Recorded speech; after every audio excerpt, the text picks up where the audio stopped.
Tohoku region. It seats 1,400 and has been officially recognized as the world's largest concert hall built out of wood. Structures designed for large numbers of people are required to safely resist fires. Kazuyoshi Kimura runs the local Yamagata company that developed the technology that made this possible. Their idea was to protect the structural integrity of supporting wooden pillars with a layer that prevents the fire attacking their core. Japan's culture of wood buildings inspired this technology that I hope will encourage wooden construction worldwide. Kimura's pillar has 3 layers. 2 layers of wood separated by a layer of fire-resistant gypsum board. Around the structural wooden pillar at the core is wrapped a layer of gypsum board containing about 20% water. A second layer of wood is added to the outside.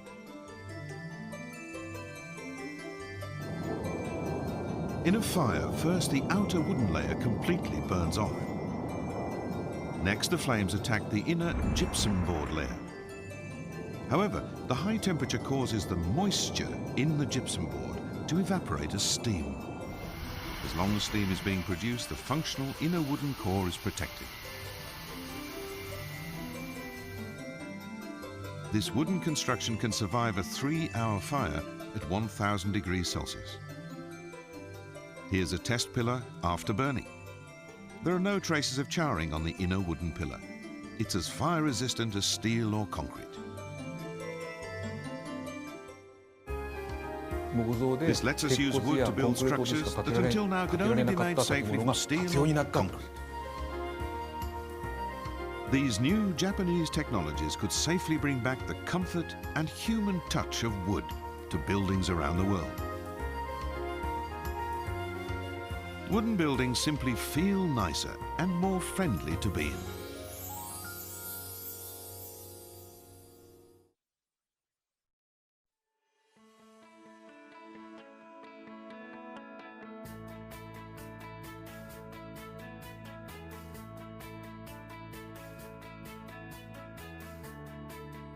For more than a century, generations of Boulder residents have tirelessly worked to safeguard the unique and breathtaking landscapes that surround them. Starting with a community vote to purchase land at the base of the Flatirons in 1898, to instituting the United States' first municipal tax for open space acquisitions in 1967, the City of Boulder has a long legacy of community-driven stewardship and innovation. Today, the City of Boulder's Open Space and Mountain Parks Department, our city partners, and generous volunteers from our community work to preserve and continue our shared legacy of open space conservation. While you're out on the trail and enjoying the incredible vistas, you may not see the hard work our community and open space and mountain parks do to manage, conserve, and improve Boulder's open space for our community and for future generations. Here are some of the highlights of what Open Space and Mountain Parks employees, volunteers, and our community accomplished in 2015. We completed a new 1.9-mile trail that provides our visitors access to Joder Ranch, which is a beautiful stretch of open space north of Boulder. We also made significant progress in developing the North Trail Study Area Plan. This plan will help improve visitor experiences on open space north of Boulder while also conserving the land's natural, agricultural, and cultural resources. In 2015, Open Space and Mountain Parks prioritized the rebuilding of infrastructure that was damaged during the devastating 2013 floods. We rebuilt and improved the heavily damaged Sanitas Valley Trail. We built a new bridge over South Boulder Creek. We finished the rebuilding of the Gregory Canyon Access Road and its damaged trailhead. We repaired and rerouted many flood-damaged trails. With the help of volunteers and our community, we've completed more than 100 flood recovery projects. One of those was planned and led by a local teenager and won a prestigious award from the Environmental Protection Agency. While we have made significant headway in our flood recovery efforts, we have more work to do. Open Space and Mountain Parks is planning to design and complete more than a dozen projects in 2016. That flood recovery work will help make our open space infrastructure more resilient and sustainable for the future. Every year, Open Space and Mountain Parks is inspired by the amazing generosity of our community, and 2015 was no different. Volunteers gave back to their land by providing more than 20,000 hours of service. These projects maintain the city's trail system and help improve visitor experiences. They also help improve agricultural areas and safeguard sensitive wildlife and plant habitats. In addition to creating volunteer opportunities, Open Space and Mountain Parks outreach and education staff, along with numerous volunteers, helped visitors connect with our community's open space. In 2015, they provided more than 630 guided hikes and educational presentations to at least 15,000 people. That outreach work sought to engage the community through an inclusive approach that inspires appreciation, connection, and a legacy of stewardship.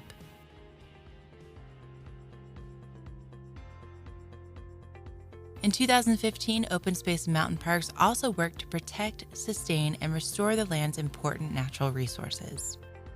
We thinned 146 acres of forest growth and helped to conduct a large prescribed fire.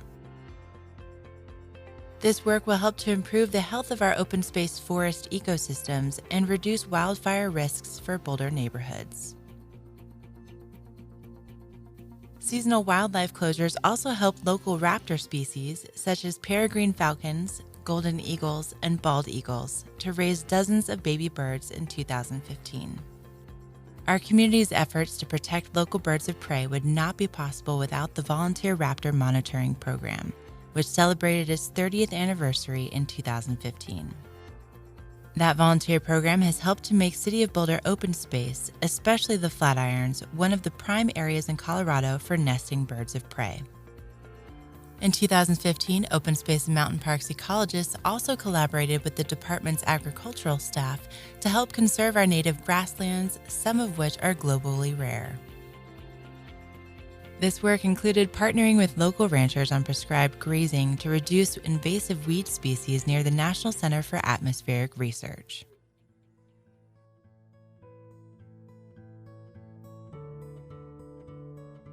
Open Space and Mountain Parks agricultural staff, which works to preserve the area's agricultural traditions, also worked to increase local food production in 2015.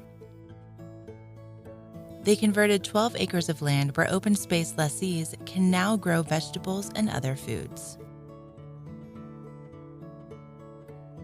In 2015, Open Space and Mountain Parks and our community worked hard to provide more opportunities to enjoy the land, while also ensuring that the diverse resources found on our shared land are conserved too. But as stewards of the city's open space, we couldn't have done any of it without the guidance of our Open Space Board and the incredible generosity of our community. So, thank you.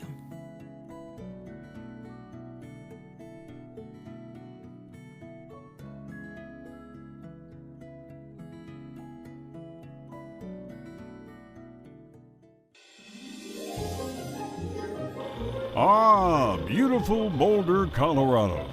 The majestic Flatirons, the bounty of hills and mountains of trash that could have been recycled or composted. Turns out 90% of what we throw away could have been recycled or composted. Let's change that. Boulder's taking action to become a zero-waste community. Zero waste means that instead of using something once and then burying it into the ground, you send it to the right spot so it can be made into something new. Think of it as a loop instead of a one-way street. So let's talk about how to properly sort your trash into 3 categories. It really matters what you throw where, since the contents of each bin go to 3 completely separate facilities. Let's sort it out, starting with recyclables. There are a lot of familiar items that can go into the recycling bin. We're going to give you a second to take that all in. Many people know that styrofoam is a recycling no-no, but so are plastic bags, plastic wrap, plastic utensils, and gloves. The number one thing to know? Numbers on plastics and the recycling symbols don't matter. What matters more is the shape of the object. These bottles, tubs, jugs, and jars are all recyclable. The numbers are from manufacturers. Something is only recyclable if it can be made into something new. Think a plastic bag sent to the wrong spot is no big deal? Think again. At least twice a day, jam bags have to be removed from the recycling center equipment. The second biggest problem item? Coffee cups and lids. These cannot be recycled. Other confusing items include plastic lids. Be sure to leave them on. Berry containers, wax-coated drink boxes, bound notebooks, and staples are all okay.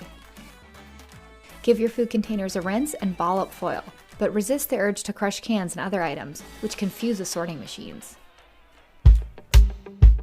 We like to say that if it was alive in your lifetime, it can be composted, so that means all food waste, including meat, bones, and dairy. The heat at our compost site has the power to break down a pile of baby back rib bones and the massive dirty napkins that piled up while you ate them. But plastic is another story. Keep anything plastic lined, like to-go boxes, out of the compost. Don't be conned by these faux compost items labeled biodegradable, organic, or natural. Your item must say BPI certified compostable. When in doubt, look for the BPI logo. Any contaminated paper products with food on them that would normally be recycled, like last night's pizza box, now should be composted. Last, and we hope least filled, landfill. Landfills are designed to keep out air, water, and sunlight while trash sits there without breaking down for a long, long time. Only a fraction of what you throw out should end up in this dark, sad mountain of methane-releasing waste. For chip bags, squeeze tubes, styrofoam, anything plastic lined, dog poop, and candy wrappers, these all go in the landfill. The recycling bin is for paper and containers, but keep out plastic bags, plastic-coated paper like to-go boxes, and coffee cups. Things like paper towels and tissues can join your food and yard waste in the compost, but again, keep plastics out. Visit ZeroWasteBoulder.com for a full list of items and where they belong. Together, we can help Boulder become a zero-waste community.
everybody.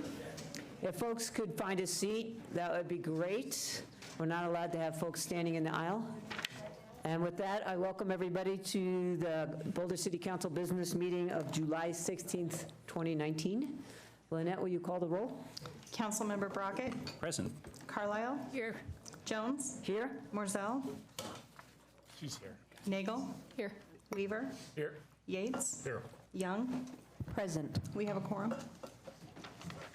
Excellent. A couple of announcements before we jump right in, and that is we are still recruiting for 3 boards and commissions, and those are the 2 Boulder Junction Access District boards that deal with parking and travel demand management, and then the University Hill Commercial Area Management Commission. All 3 of these seats require the applicant to be a property owner or a resident with permission to represent a property owner's interest inside the district. So if you're interested, it's a great way to get involved. These are light-duty committees. You can go to City of Boulder website and look up boards and commissions, and the application is on there. We also want to adjust some of the items on our agenda tonight. So, members of council, all of these have to do with things happening towards the end of the meeting. One is to add a 3K, this is to the consent agenda, to simply call for a July 23rd special meeting. That is the night of a study session, and we would just add a few minutes of special meeting at the beginning. So that's what that is. And then there's 3 other items to move around, or to add, and they all are under matters. One is to add a knot of 5 regarding a resolution for a climate emergency, to move that up to in terms of the timing with the Select Climate Committee's congressional field hearing. That would be 8E. To add 8H, but actually add it, discussion of expectations of behavior for board and commissions members, but to add it before we vote. So to have it be 8G instead of 8H. And then, is everybody with me? I know this is crazy.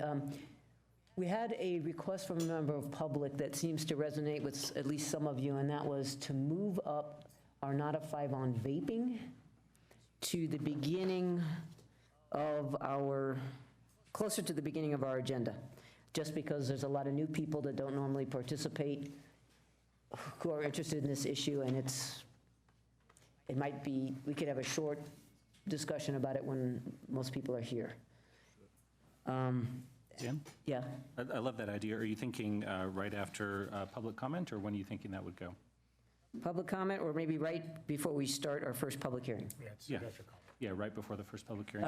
We'll have call-ups before then. Yeah, perfect. Does that work? The idea.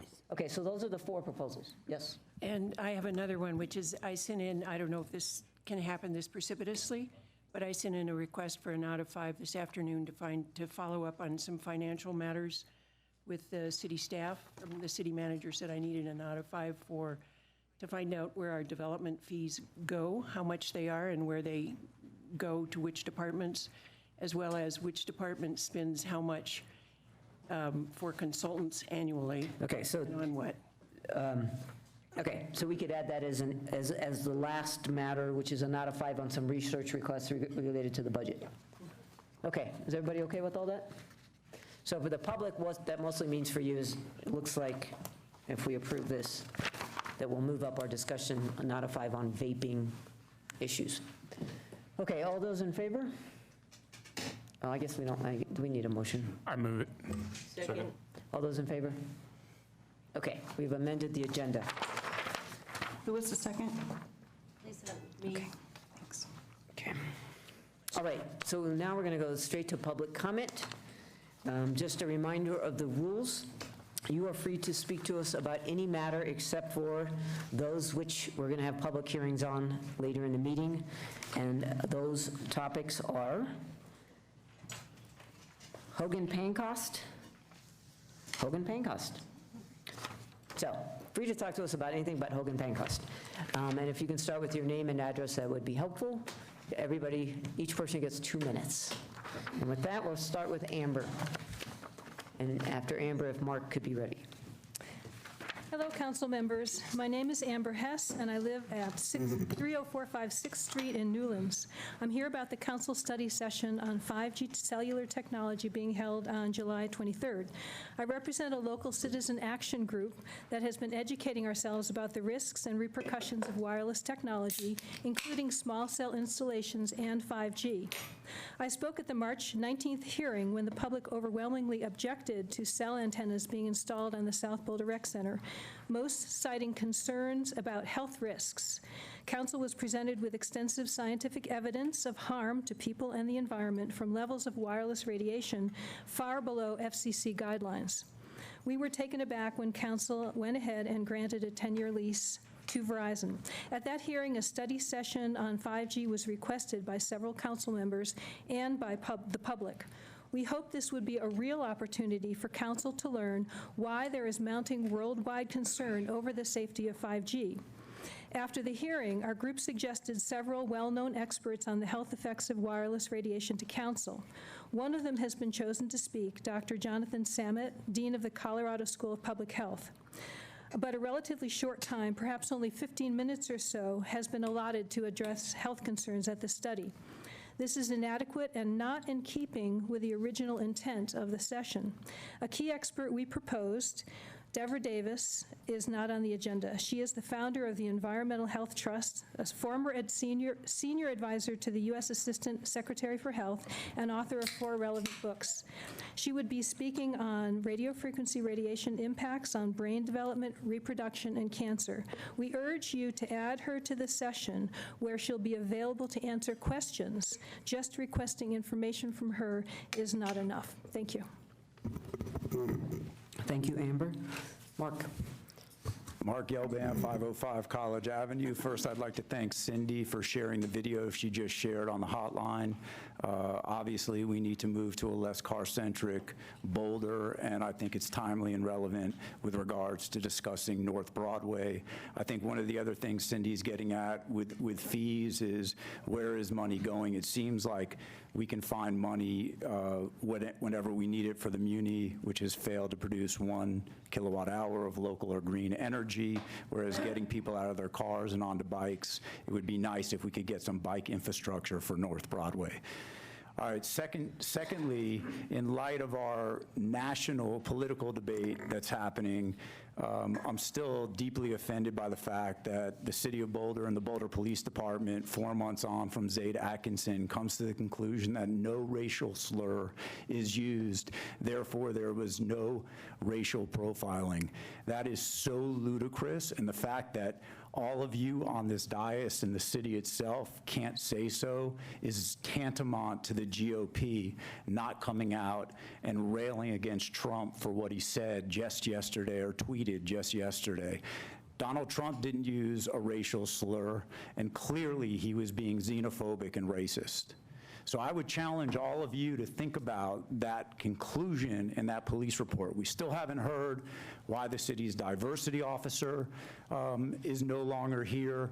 Basically, other than a citizens board overseeing some arrests by police, nothing else has happened. Everyone's been silent since they came down from the dais and shed some tears. But basically, we know that we are a city of exclusionary zoning, exclusionary housing, land use policies, and people know who's welcome and who's not welcome here.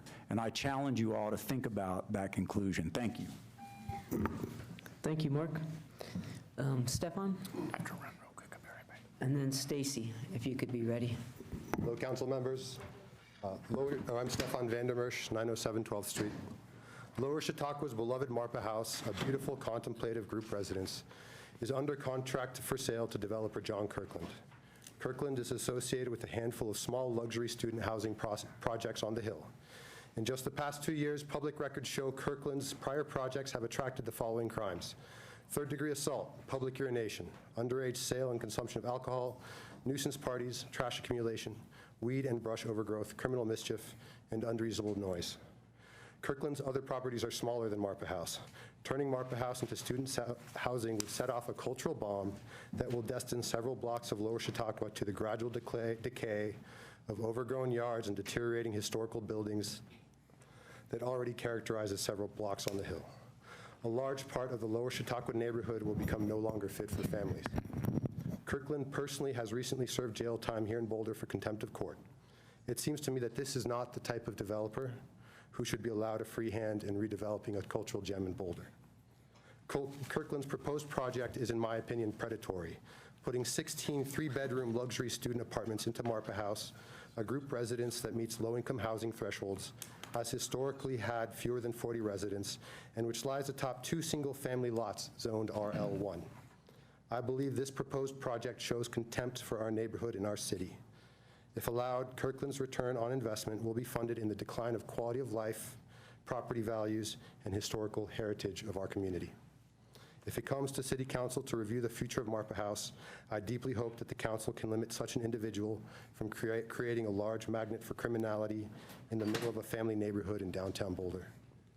There are many better uses for this property, such as low-income housing, a thoughtful We Live type entrepreneurship community, or best of all, that is stay as Marpa House. Thank you. Thank you. Hey, just a note to the audience to stick around at the end when council will comment and staff will give updates on various topics, including some that have been raised so far. And that's the end of public comment in about 40 minutes. Yeah, so we're not going to talk to you as we go, but we'll talk to you at the end. Hi, my name's Stacy Silverstein Apple. I live at 805 16th Street, and I'm going to piggyback on what Stefan said. In its current use, Marpa House embodies the values that Boulder holds dear and the values that we aspire to as a community. It provides affordable housing for a number of residents who could otherwise not afford to live in our city. It is a communal, cooperative living at its finest. It is culturally diverse, and with its bountiful garden and the limited number of automobiles there, it really allows its residents, or shows that its residents live lightly off the earth. Though I know you can't decide who purchases this, my hope is that you will work with the planning committee to make sure that whatever happens to Marpa House, it doesn't have a negative impact on the neighborhood, as Stefan said. One that increases trash, increases noise, that reduces affordable housing. This would just be a tragedy, not just for the neighborhood, but for Boulder when we have such a gem. So I hope you'll take that into consideration, and thank you for your time. Thank you. Elizabeth Black, and then Vita Waters. Hi, Elizabeth Black, 4340 North 13th Street. I'm here to discuss Colorado's water law. Colorado allocates water by first in time, first in right. To illustrate, let's pretend that on the very first day each of you council members were elected. To celebrate, you went out and dug an irrigation ditch and filed a water right. We'll pretend that you claimed as much water as you could beneficially. In our pretend scenario, the first in time is the Carlisle ditch with a 1986 priority, followed by the Morzell ditch, 1995 priority. Here Morzell claimed more water than Carlisle because in our pretend scenario, her ditch irrigates more acres. Next in priority is the Jones ditch, then Young, Weaver, Yates, and Brockett ditches. The most junior ditch is Nagel ditch with a 2017 priority. But just because each of you claimed all that water doesn't actually mean you get it. Colorado's runoff typically starts slow, ramps up in April, peaks in June, then crashes in July once our snow melts. So let's combine our two graphs to see how reality affects each of your claims. You can see that senior user Carlisle does really well. She has water all year long. Her water rights are extremely valuable.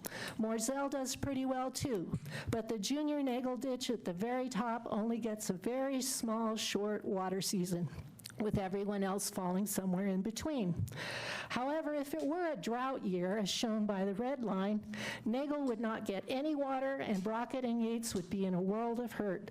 But Carlisle would still get pretty good water, even in a drought. Next time, I'll show how this priority system affects what each of you can grow. Thank you very much. Thank you. Can't wait to hear about my ditch.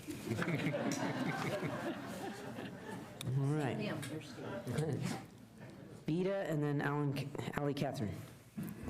Hi, my name is Vida Waters, and I wanted to just start by thanking City Council for all the work that you do on behalf of Boulder.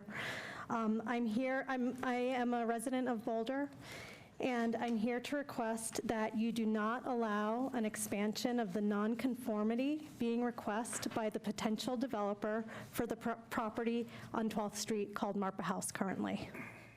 I'm making this request because as a Boulder resident and as a resident of the greater Chautauqua neighborhood, I understand the many benefits of Marpa House in its current use.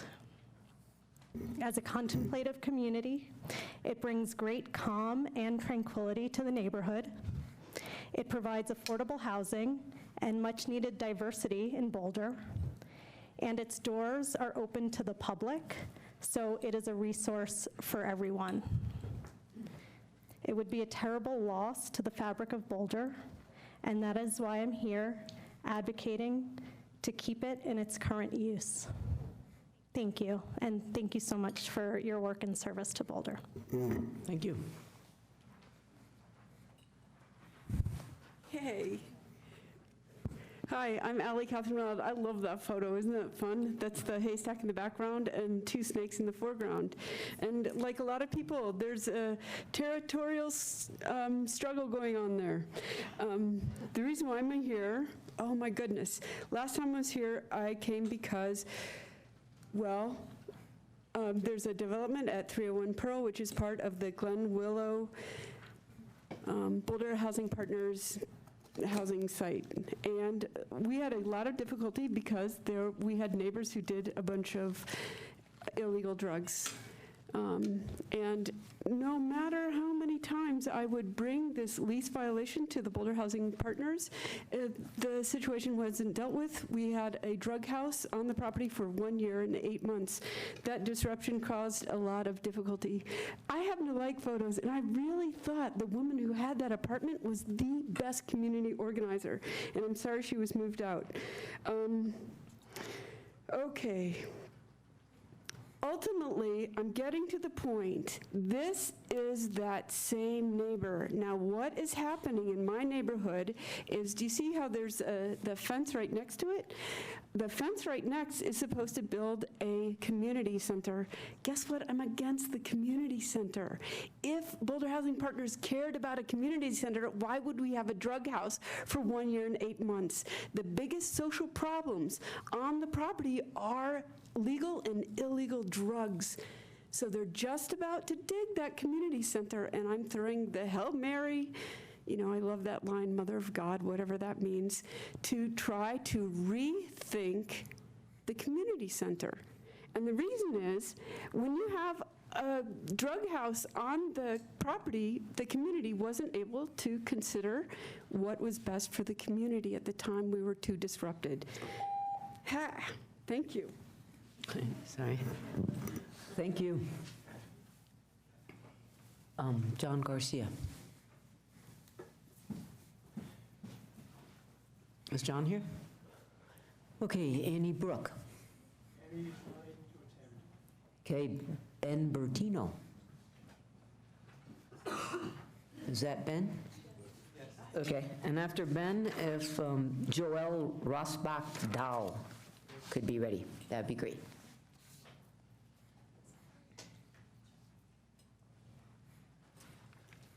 Hi, I live at 891 12th Street, which is Marpa House, and we've already heard quite a bit about Marpa House, but I'd like to just come up here and speak from the heart about some of the points that make me want to see Marpa House stay in its current use as opposed to being changed to student housing. For 46 years, Marpa House has been an opportunity for low-income housing for all kinds of people in Boulder, such as teachers and nurses, painters, carpenters, people who live and work in our community, who are the veins and kind of the roots from which we can all enjoy our society. And if that were to go, I think it would be a terrible shame, and I think it would continue to kind of demarcate the shifts in Boulder that are happening, where it's a lot of wealthy people and a lot of students. And I think Marpa House right now serves as a really beautiful middle ground that maintains the integrity of what Boulder has been and what Boulder can be. And so, from the bottom of my heart, I just feel it would be a terrible shame that every person who walks by Marpa House and gets uplifted from the kind of intangible energy that exists there, that wouldn't happen anymore. And I think it would be a shame for everyone who could possibly come in contact with it. So, thank you. Thank you. And I forgot a very important point, that there's an offer from the community, local nonprofit community, to buy Marpa House right now. And so it's a legitimate offer. And so we're requesting that any support that you could offer to keep Marpa House as it is and not turn into a student housing situation would be greatly appreciated. So, thank you. Thank you. Wait, can I ask you a question about that offer? Just so that everybody knows, can you tell us just in the nature, what the nature of that offer was? Yes, it's been a collection of donations and loans from the community, which is trying to keep Marpa House as it is right now. So it's a lot of different donors and a lot of different people who are taking out loans. We're trying to keep it as it is. Great, thank you. Oh, yeah? Have they formed a nonprofit? They have, Okay. yes. So a 501c3? Yes. And it's a competitive offer? It is, yes. Okay. That's great, interesting. Okay, great, thank you. Thank you. Joelle, and then Richard O'Brien. Hello, my name is Joelle Rosbach-Dahl. I live at 4036 Eleuthera Court. I first want to say thank you for putting this on the agenda and understanding the importance of the issue, realizing the urgency of needing to do something to help save our youth from Juul and Big Tobacco's tactics to get another generation addicted to nicotine. They are making billions off of our kids. Despite being involved with our children as parents, and despite schools educating them on the health impacts, many of us in Advocates for Clean Teens, that's who I represent, have had personal experience with our children being impacted by vaping, both physical, things like pneumonia, aggravated asthma, tooth decay, and mental issues, depression, anxiety, and focus issues. We've also had personal experience of our children being sold to from the vape shops, the local vape shops. And we hear frequently from other parents their kids are being sold to. This includes middle school kids, kids with braces. Boulder vape shops, smoke shops have essentially no consequences right now selling to minors. They essentially get a slap on the hand, maybe a $50 fine, and they're gonna make a lot more money selling to our youth.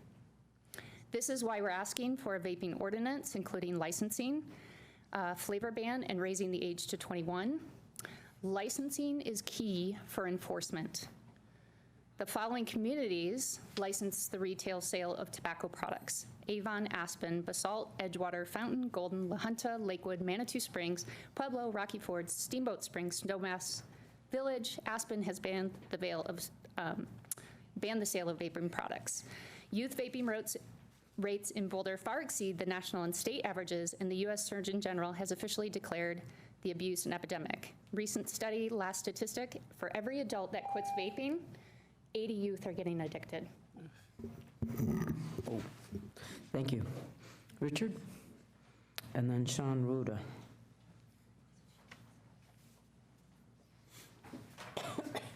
Hi, I'm Richard O'Brien, 993 East Moorhead Circle.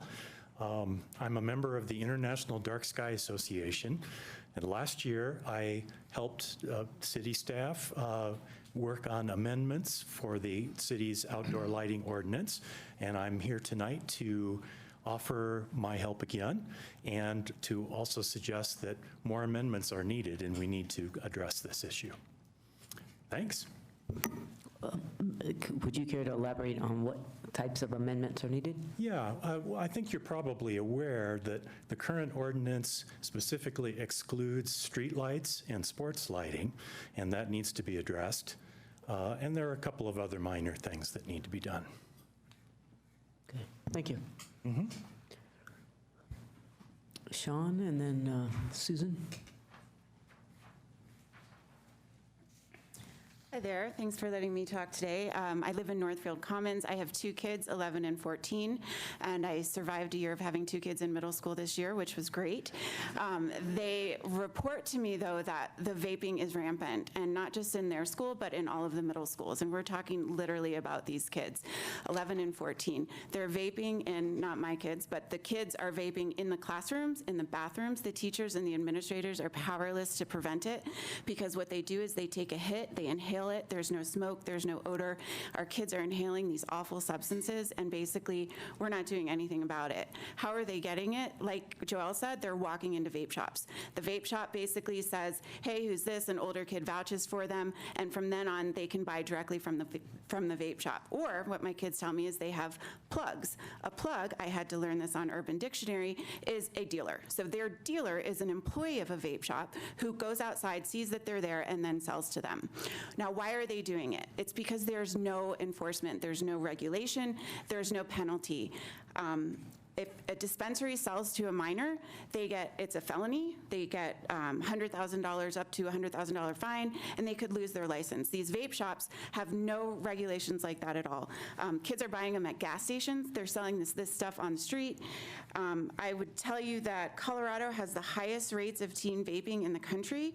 This might surprise you, Boulder County is 2nd in the state for teen vaping, which should alarm you, because we're a community that claims to put health first. We claim to be one of the healthiest and fittest communities in the country, and yet we have some of the highest teen vaping rates anywhere. So I am begging you, put this forward, do it now, don't push it until next year. Our kids deserve better. Raise the age to 21, regulate these vape shops. You know, if somebody is using vaping to quit smoking, great for them. If they're over 21 and they want to keep inhaling these awful things into their bodies, great. But our kids deserve better. Thank you. Thank you.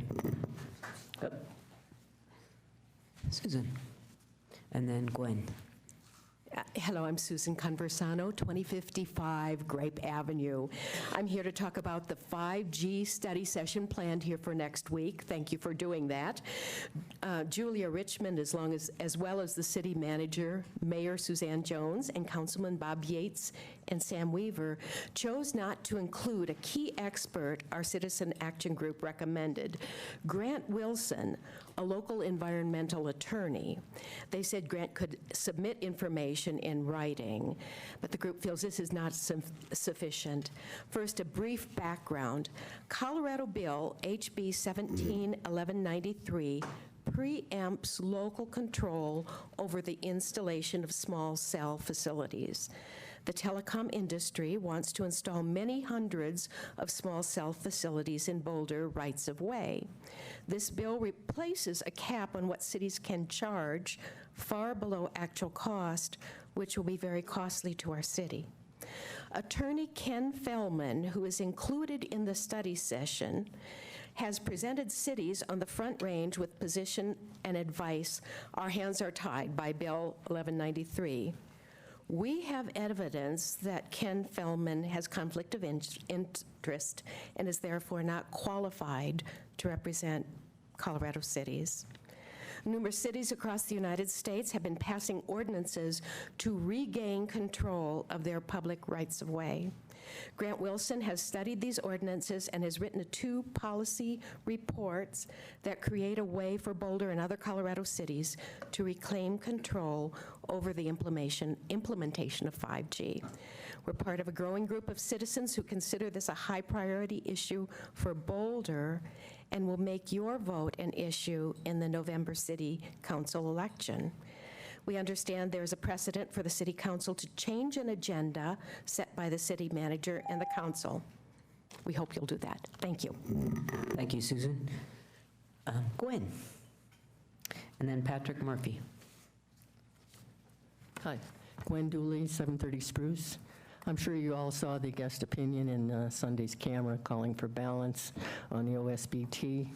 I'd like to point out that Boulder's had a balance of recreational uses for many years. We have a Department of Parks and Recreation that deals with active recreation.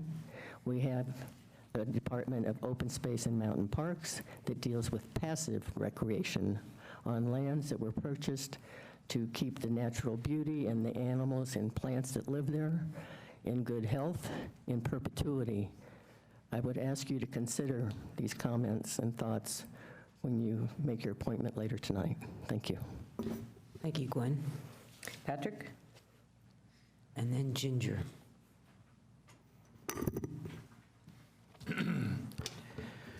My name is Patrick Murphy. I live in Boulder. Last week's climate presentation was so revealing. The Muni was not mentioned even once in the initial presentation.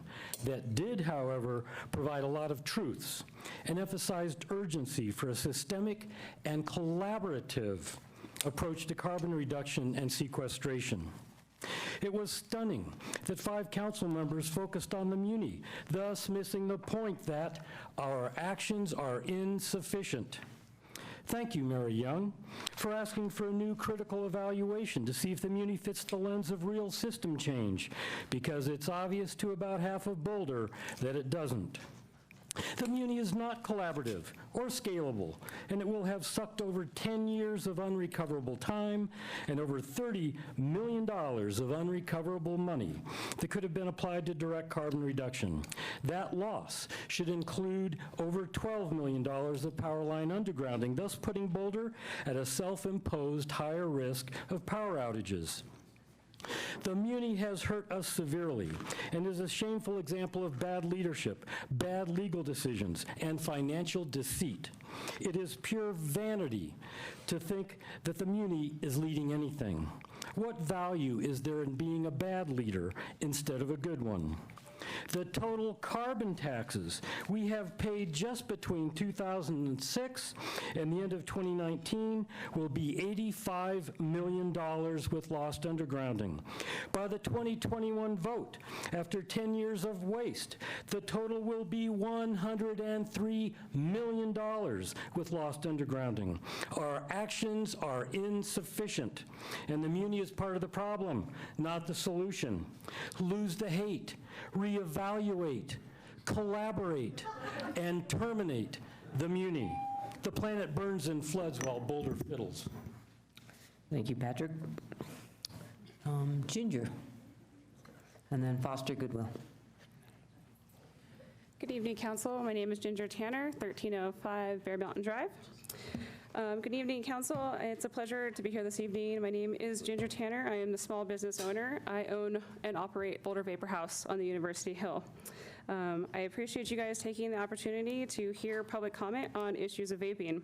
First off, I'd like to say that I'm committed, just as you are, to end youth vaping. My products are designed for adults who want to quit smoking, not for minors. During the last 6 years, my business has helped thousands of adult cigarette smokers stop smoking, some even removing themselves of nicotine 100%.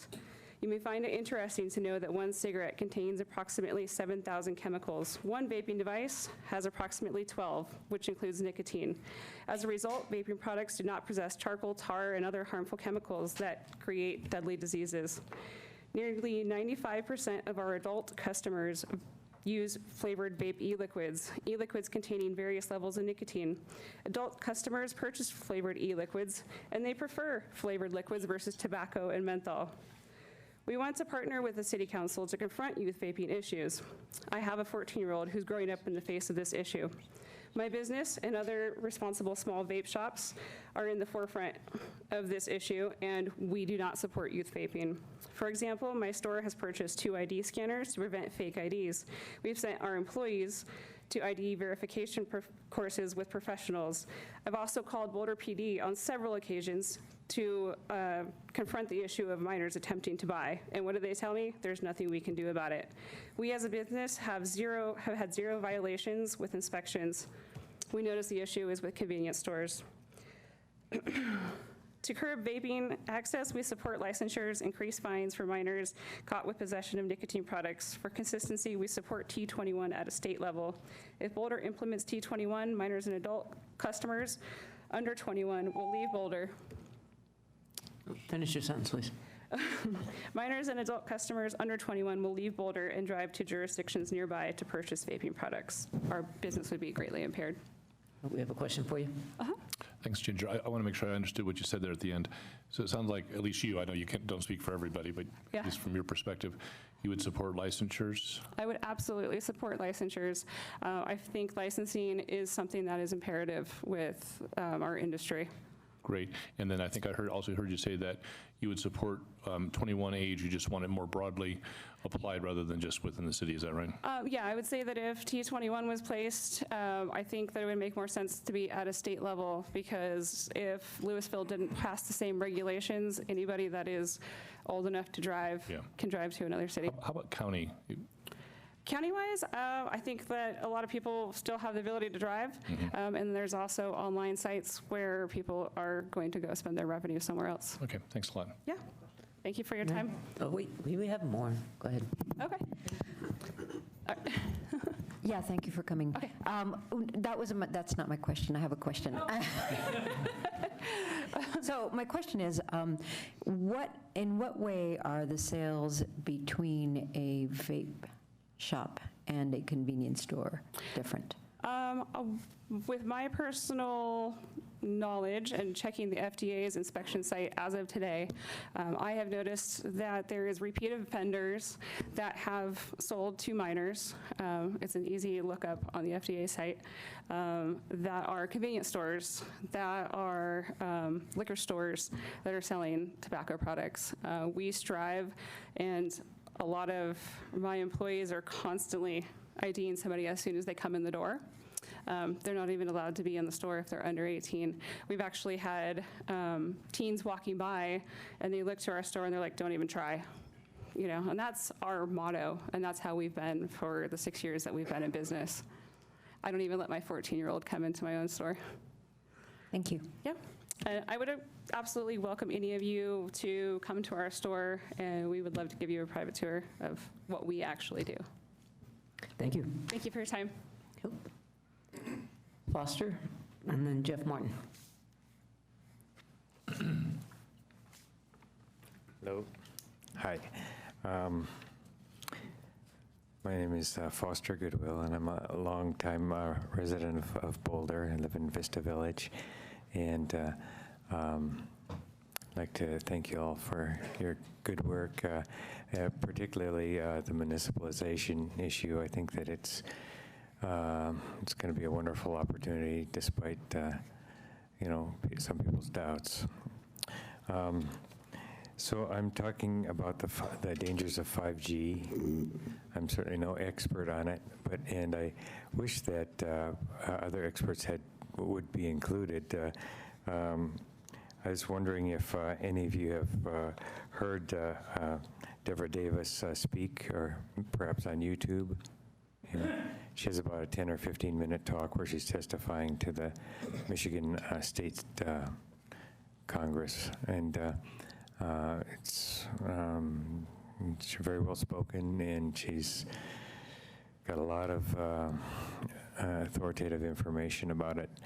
And it seems like, I've heard that there's going to be more than one spokesperson that's related to the industry that will be speaking at your meeting, and I think there should at least be an even number of people representing the dangers of 5G. Now, there's hundreds of scientists and doctors that have spoke up against it, the dangers of it, and the FCC doesn't want to provide any kind of testing with it. They just want to ram it through, and it's kind of interesting that big government and big industry is so set on doing this, despite the dangers. Thank you. Thank you. Jeff? And then Ryan Clark. Thank you. My name's Jeff Martin. I live in Winding Trail Village. I'm an avid bicyclist and fly fisherman. And as such, I see on the bike paths the occupation of the homeless in our public spaces. And I'd like to thank you because some of the policies that the City of Boulder has enacted has helped clean up some of those underpasses, particularly along the creek. But the occupation of the homeless is in some cases monopolization of that space. And I see it every day. The same people are in the same places, sleeping under the same overpasses. And they come with piles of trash and plumes of trash. That's always the case. And it's dangerous. Riding a bicycle with dark glasses on, going from sunlight to the darkness of an underpass and having that underpass path be constricted is a dangerous situation and has pushed me into other travelers or into the homeless themselves. In addition, I see drug use, I see drinking, I see spray paint cans discarded near homeless shelters. And so I think the attendant problems that come along with allowing them to sleep there, and as an example, I passed 5 sleeping head to toe along one bike path underpass just this morning. Exposes the citizens of Boulder to those undesirable impacts. So I would like to see, again, thank you for the effectiveness of what you've done thus far, but I think there's more work to do. And I would love to see more information collected. I would love to see more policies enacted or tested. And I would hope that we can do that in a humanitarian and humane way. But right now, I think that the citizens of Boulder's rights are being usurped by this situation. Thank you. Hang on one second. Have you ever used the Inquire Boulder app or website to report what you see? Many times. Okay, good. Just wanted to make sure that the people who are watching and are hearing this realize that typically our police will respond to a report like this, and the city manager and others will send cleanup crews if it's needed. So They do that, if I may comment on that very briefly.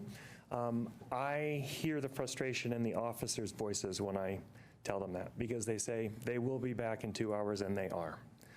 So it's only a very temporary solution, and the cleanups are great, but they don't solve that problem, not even close.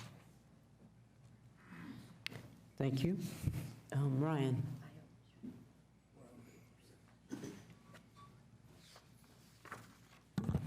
Good evening, Council. I'm Ryan Clark. I'm here, a resident in Boulder. I've been here for about 5 years, come this December. I just want to talk to you about the implications of 5G technology here in the city. As maybe some of you know, today's cellular and Wi-Fi technology relies on microwaves. Typical, all the way up into 4G, the gigahertz level has been topping out about 6 gigahertz. As far as the microwave frequency, the 5G frequency is going to be expanded from 6 to about 100 gigahertz. So we're talking about microwaves that are, up until now, very small, becoming very large. And those are going to be consistently passing through our body, through our newborns that have not been born yet, through the food that we're eating, through everyone in this city with all of the extenders. And that's going to have serious health impacts, not only on humans, but also on the environment. There are some studies now that have been seen overseas in countries where 5G has been installed, and all of the trees have actually died within just a matter of weeks. And now they're making it standard procedure to just chop all the trees down in the area, saying that this new technology cannot actually pass through if it's blocked by anything. And that's their excuse for actually chopping down things so that actually we don't see what it's doing to the environment. So that's currently happening overseas, and in those countries that's also being banned. And we're actually one of the last countries that's actually addressing this issue and actually doing the research, because we're just pushing policy through and not understanding what it's going to do. So from 6 gigahertz to about 100 gigahertz, microwaves is going to not only affect our bodies, but our DNA, cellular structure, also the food that we're eating, newborns, children. And I don't know if you guys have taken a look at the patent, but the patent is an Israeli military technology. So this is military technology. Thank you, Ryan. So with that, we are going to close open comment, and I'm going to turn to, I appreciate everybody coming, and also all the folks that have been emailing us. Your input is appreciated. And I'm going to turn to staff for some responses to some of these issues. Thank you. So there are two things that I will address. The first will be some information about 5G, and then you'll be able to make some decisions with regard to next week's study session. The second is Marpa House, and Charles Farrow from our planning department is here to explain the situation there. But let me start off with 5G. So after the residents came several months ago to speak to the council about 5G, council asked that staff prepare a study session to talk about 5G. And as you know, a couple of weeks ago, I sent to all of you an outline of the agenda that we intend to present for council and for the community, because not everyone knows about all of the issues surrounding 5G. So the agenda that we're presenting starts off with first a person from the University of Colorado who will be talking about how actually does the technology work. And this individual is Kevin Gifford, and he is the research professor at the CU Boulder Technology Cybersecurity and Policy Program. So talking a little bit also about cybersecurity around 5G. The next thing is what will it be used for? And we have a representative of NTIA, which is one of the federal labs, who will be talking about how 5G is used. Next, we'll have Ken Fellman, who, as you well know, is nationally renowned as an attorney in the telecommunications area. In fact, Ken is cited by Grant Wilson, the attorney that some residents were hoping would be here, as a local government expert in this field. The next presenter is Jonathan Samet, and Jonathan is a professor at the University of Colorado. He'll be talking about the health effects of 5G. And in fact, one of the qualifications, I guess, that he has to talk about health effects is that he chaired the working group of the International Agency for Research on Cancer that classified radio frequency electromagnetic radiation as a possible carcinogen, and also chaired the Biological Effects of Ionizing Radiation Committee of the National Academies. So I think that he will be an excellent representative of that issue. And then finally, we'll have staff here to talk about the work that we've already done to adopt ordinances, some of which Mr. Wilson had indicated in his materials we should be doing. We have already done that. So we have 90 minutes to present at a study session that has a number of other items, and we want to have time for discussion as well. So we feel like we're providing great information for council and the community that provides a really robust background on 5G, what it is, what it's all about, what the health effects might be, and how we can control it. Obviously, it's up to council about whether you want additional people there, if you want to extend the meeting, anything like that, and we're happy to take your input on that. You can think about that while I call Charles Farrow up to talk about Marpa House.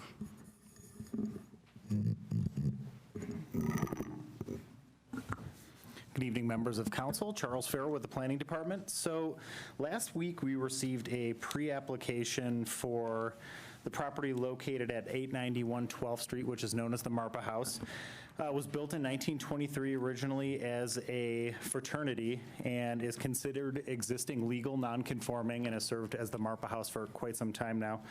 So pre-application is an administrative, kind of an informal process by where a property owner or a citizen can submit technical or process development related questions to staff.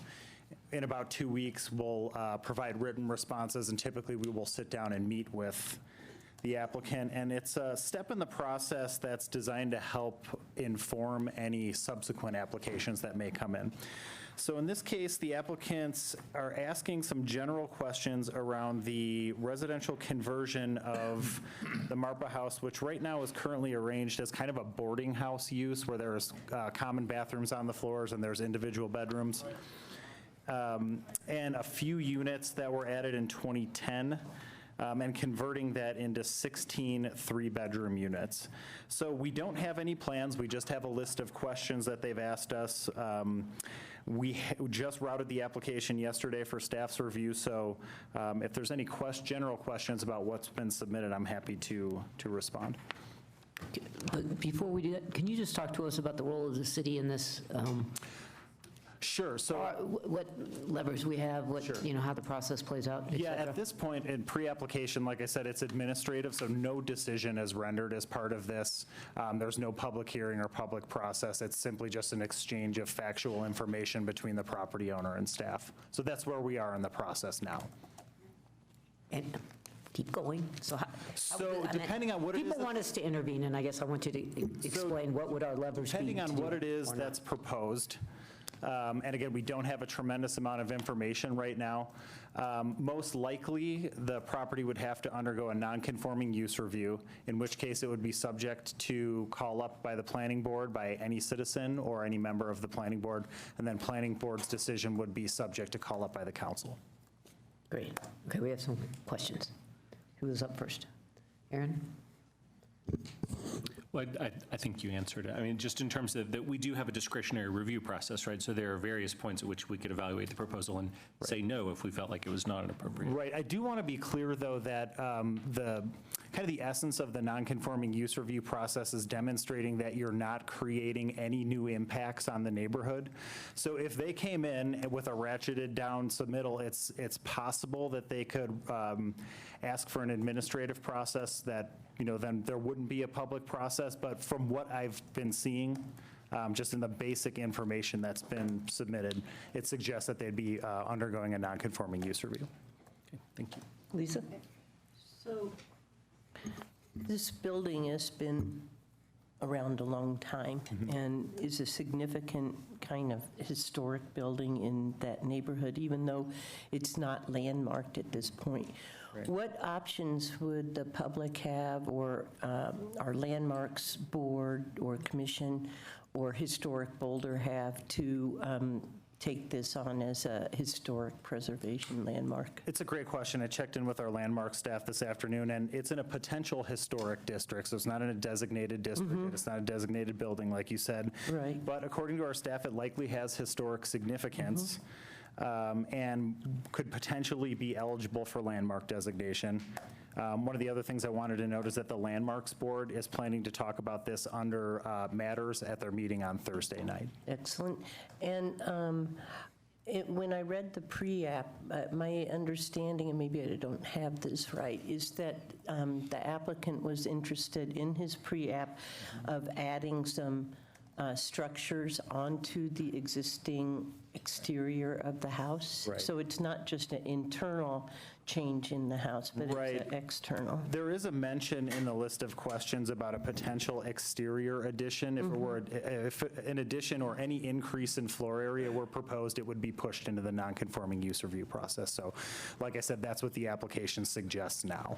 Okay, and then another question I have is that, as I understand it, the house is kind of a communal house right now, and so they have like a communal kitchen. And with the 16 three-bedroom apartments, would each one of those now have its own kitchen? Again, absent any plans or any additional detail, what's been submitted would suggest that they would be 16 three-bedroom standalone units, each with their own bathrooms, kitchens. And would that present any kind of a fire hazard, or? No, it'd be, again, pretty typical conversion. Okay, that's it for right now. I think Mary was first. Well, it doesn't, yeah, we can do that in line. Anyway. So I just wondered what the status was in terms of the ownership of the property. It's not quite clear. So from what I understand, the property is under contract right now. I spoke with the architect who's representing the ownership group, and there's a contract pending, from what I understand. So the group that spoke earlier, that could still happen. That's potentially that is. From what I understand from the applicant, the property hasn't changed hands yet, so that could be a possibility. Mary? Someone has a different story behind you from the folks who spoke.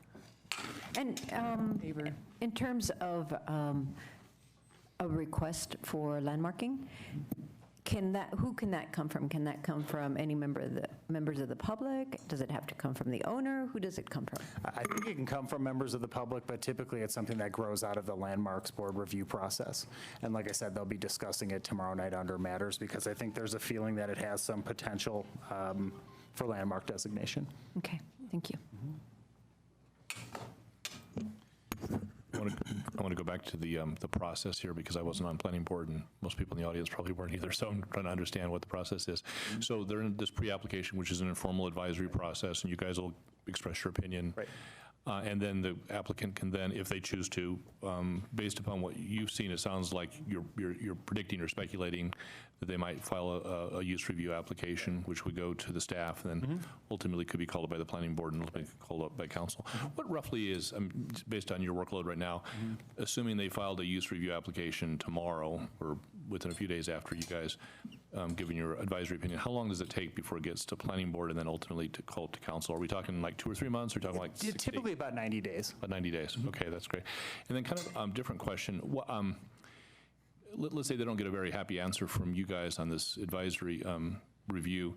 Are there things that they can do that the buyer could do by right right now? And presumably the buyer could continue to do what the property is doing right now, right? Correct. Are there things that can be done with the property by right, that is without a use review approval, over and above what's done now, short of what this bigger 16 units is, but something in between? Is that possible? I think technically there could be, but there'd be a lot of analysis to demonstrate that. They'd have to demonstrate equivalent occupancy, that they weren't increasing impacts with regard to noise, traffic, trash, parking. So there's a lot of analysis that goes into it. We also have some density or occupancy equivalents in our code that talk about how you convert a boarding house into more conventional apartment style units. We've done a number of them on the Hill over the years where boarding houses have converted, fraternity and sorority houses have converted to apartments. So it has been done by right. As long as you can demonstrate that there isn't any additional impacts. There is a lot of analysis that goes into that, but typically it results in a expansion of a non-conforming use, which, like I said, forces that use review application. Okay, great. Thank you, Charles. I have 2 more questions. Thank you for being here. You bet. You talk about, no additional impacts, but people have testified here tonight that the same owner has purchased similar type properties up on the Hill, and there are all kinds of violations associated with those buildings. When you do look at an application, are you, as a city, allowed to look at other properties this person owns and behavior or infractions on those properties? No, typically not. That's not something that we would factor into our review. We're really bound by those criteria that are found in the use review. And then my last question is, could you please restate when the Landmarks Board Commission will meet? Is it tomorrow or Thursday, the 18th at 6 o'clock here in Chambers, I believe. Okay. And they'll be discussing on other matters. And the agenda should be available on the city's website. Okay, that's excellent. Thank you. Go ahead. Sorry. So just, Charles, the criteria that would be used for the non-conforming use review, what are those? And then we'll move on to the site review if there was one. Found in section 9215 of the city's code, and they primarily, like I said, they address impacts. So visual impact, increases in traffic, noise, parking, trips. It's really, the criteria really relate to consistency with the zoning, consistency with the context of the neighborhood. It's really about context and impact. So if it gets to that level and it were called up by the planning board, they would be using those same criteria then? Not site plan review criteria. So these are a different set of criteria. And if we were to call that from the planning board, it would be those same set of criteria. That's correct. Okay, and so that's a little unusual, right? Typically, this is done at an administrative level. I can't remember seeing one of these when I was on planning board. Yeah, it's pretty unusual. I would say about 15 years ago, we were seeing applications to convert the remaining boarding houses that were on the hill into more conventional units, but it's been a while since we've seen one. Great.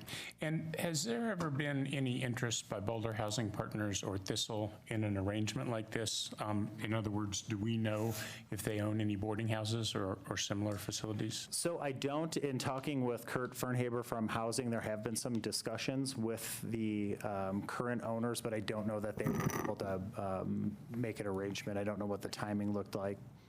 Okay, and so, I mean, it seems like a worthwhile avenue for discussion. In fact, putting those organizations potentially together with the nonprofit that's been formed to see, you know, because it's not clear, and I didn't want to ask, you know, how much is the offer that the nonprofit has versus what the private parties, but it seems like circling up as much and just making sure that the nonprofits are aware of Thistle and are aware of Boulder Housing Partners and have that, you know, in their head for maybe discussions. And may I add, or Boulder Housing Coalition, since it's kind of a cooperative right now. Right. So that might be relevant as well.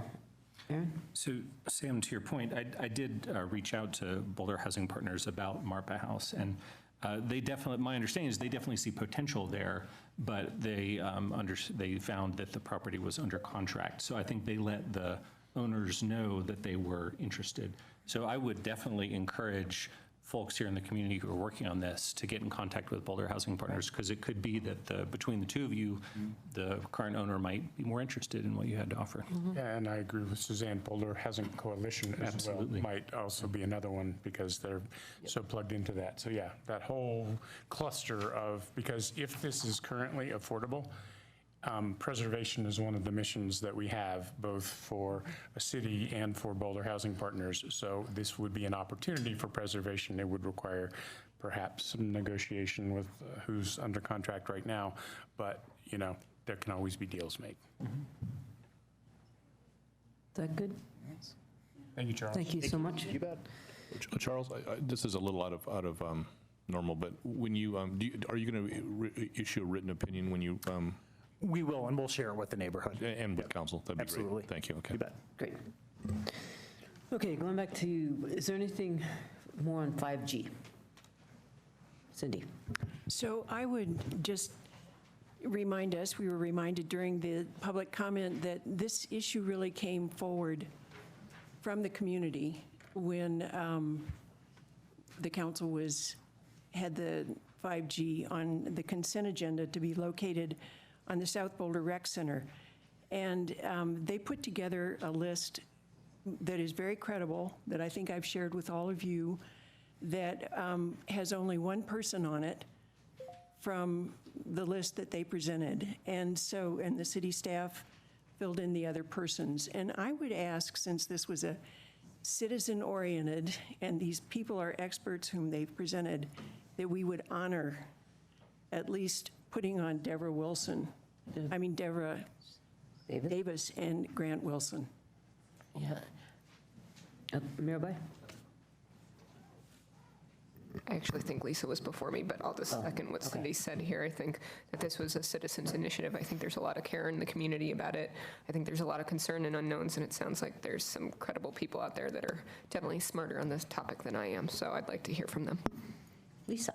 Yeah, I was just going to say the same thing. I think the fact that citizens came forward and asked for this and then have recommended these individuals, and I think these individuals are well recognized in their field.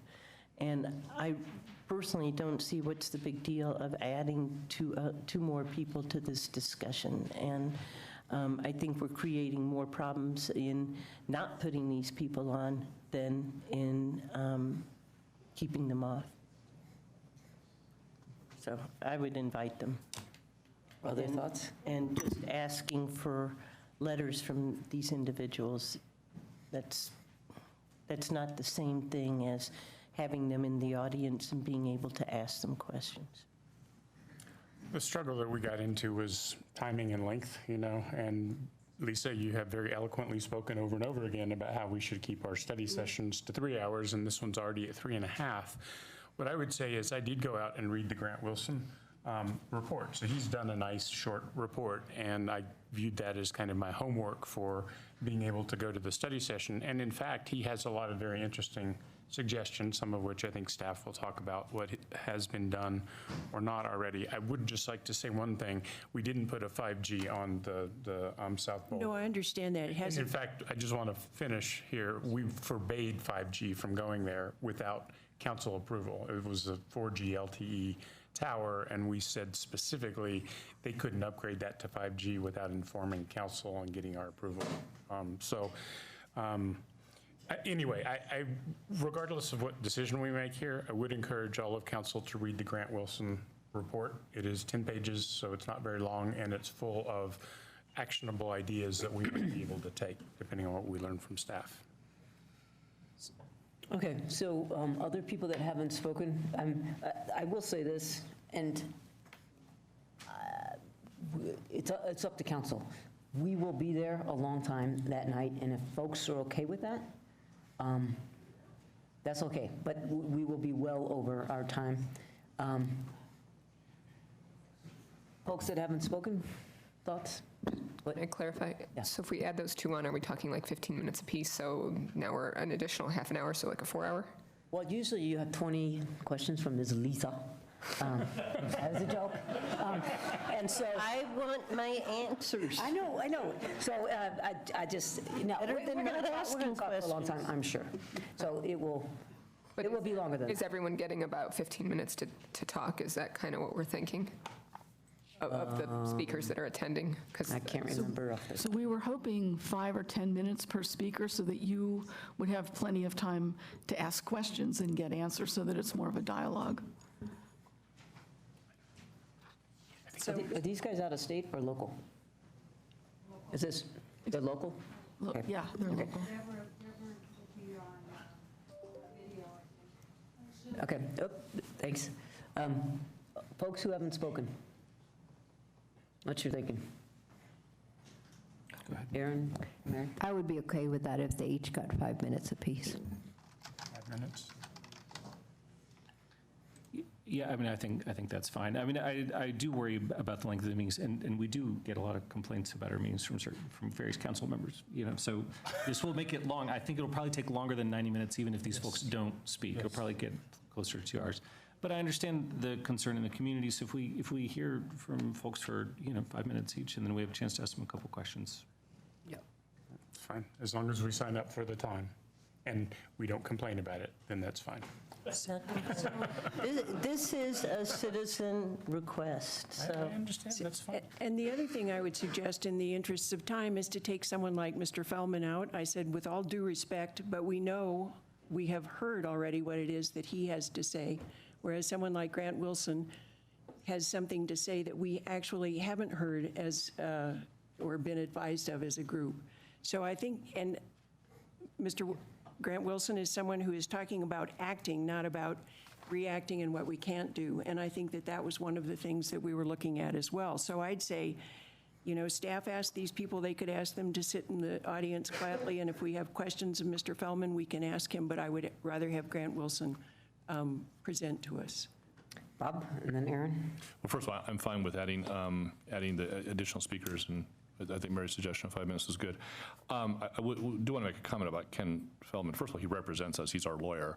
And secondly, Ken is representing us on the very issue that we're struggling with, which is because the city has been preempted by both federal law and state law on doing very much of anything on 5G. And he's actually fighting on our behalf to overturn those preemptions. So I think it's really important for us to hear from our lawyer about how we're trying to get more control over 5G and fight these state and federal preemptions in court. So I think I'm happy to have these additional people, including Grant Wilson, but I think having our lawyer tell us the state of affairs and how we're trying to get more control over 5G would be a helpful thing for council and the community here.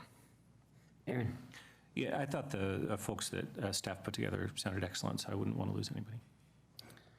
And I just want to, for scheduling purposes, I mean, I read Grant's thing. I don't think he can do a 5-minute presentation on it. And there's just too much, I don't know, 7 or 8 actions that he claims we could take. I think many of them are credible. So I think if we're going to say it and we're going to do it, we can't think it will be 5 minutes, because they may be able to make 5-minute presentations, but I think the questions will be, 20 minutes worth. I have questions of Grant Wilson's stuff because there's so much detail there. And it's good. So I have another suggestion then. Okay. Would people be okay with having Grant Wilson there? We commit to reading that 10-page report and coming prepared to ask him questions. That's fine with me. I mean, it is a good report. It's very interesting. So your suggestion is he not have a presentation, but that we ask him about his report? Right, and that we put the report up on Hotline in addition to having it in our packet, so that it's highly available for anybody who's interested in reading it to read it. And we come prepared, having read it, with our questions, and then we can just go directly to questions as opposed to a 15-minute presentation. I think that's a good suggestion. May I ask another question? Cindy, you may know this off the top of your head. I believe that the woman who's going to testify about the potential medical impacts might have done that via a film or a YouTube, is that right? Or will she be here in person? I think she was planning to Skype in something, is that correct? Someone, Do we, by a Zoom. can we even do that? I mean, I know in theory we can, but the gremlins of this room often prevent us from doing the things we would like to do. Apparently, we need 5G to do that. Okay, we're not going there. So I don't know the answer to that, but we certainly will try to make that available. Okay, so then, following up on Mary's previous suggestion, I know that we were sent a YouTube video that this person has that's about 15 minutes long. If we could commit to watching that and being prepared with the knowledge of what she's bringing to the table, maybe we can ask questions of her as well and get, her feedback on our thoughts. Yeah, I'm good with that. as opposed to actually speaking? Well, just the idea that we do as much homework as we can to try and keep the meeting from going. I just want to clarify. I could see us spending 3 to 4 hours on this subject and bumping the other subject that we need to talk about. And I just don't, I want us, Mary made a good suggestion, do our homework. So if we do our homework and we come prepared, maybe we can be efficient with learning as much as we can by asking questions to go deeper on what we may not have understood. Okay. Let us all commit to that. I also think, frankly, we could have all of our speakers submit their stuff in advance, so we could all have read it, so we can be prepared. The other thing is, I guess I will ask, because we could talk about this for 4 hours, we know we could, and we have action-packed to the end of this council to get some stuff done. So we're going to ask for some discipline around questions. So if somebody already, I'll just state the obvious, if somebody's already asked it, we don't have to re-ask it. Let's collectively make sure we get our questions answered in a efficient way. I just have to make one comment, and that is, speaking of timing, this issue had its own study session and got booted into the next year. And so I'm grateful that it's coming back and that it will be heard this year. But again, this came out of the community, and I think that we can honor them. And I would definitely like to hear Deborah Wilson speak. And we can read anything ahead of time, but the whole idea of the study session is to hear people present who are actually giving us new information. So I would hope we'd stick with that as well. Okay. Thank you. Good enough on this? Great, thank you. Okay. And then the last issue is, I don't want to put you on the spot, but I believe it was Mark mentioned about how nothing's happening on the issue of race, and I feel like we're doing a fair amount on that larger issue beyond just responding to the incident that prompted the public hearing on racism. And I think it might be useful, either in writing or right now, to just touch on a few of these things so that the public is aware of the ongoing effort, because we recognize that this is a long-term community conversation around racism and systemic bias. So I don't know if you want to speak to that, but I invite you to speak to that. Sure, happy to do that. About a year ago, the city entered into a contract with the Government Alliance on Race and Equity, and in fact, we had a representative from GARE, which is the acronym for that, come and speak to the city council. And so we entered into a contract with them, a consulting contract, in which they have trained all of our department directors, as well as every member of council was invited to be a part of the training. All of the county commissioners were invited. Representatives from Longmont, Louisville, Fort Collins, Lafayette were similarly invited, and many of them have been trained on the issues of systemic racism in our nation and in our city. We also decided as a city organization, that we want to make a significant impact in our organization to move forward questions of racial equity.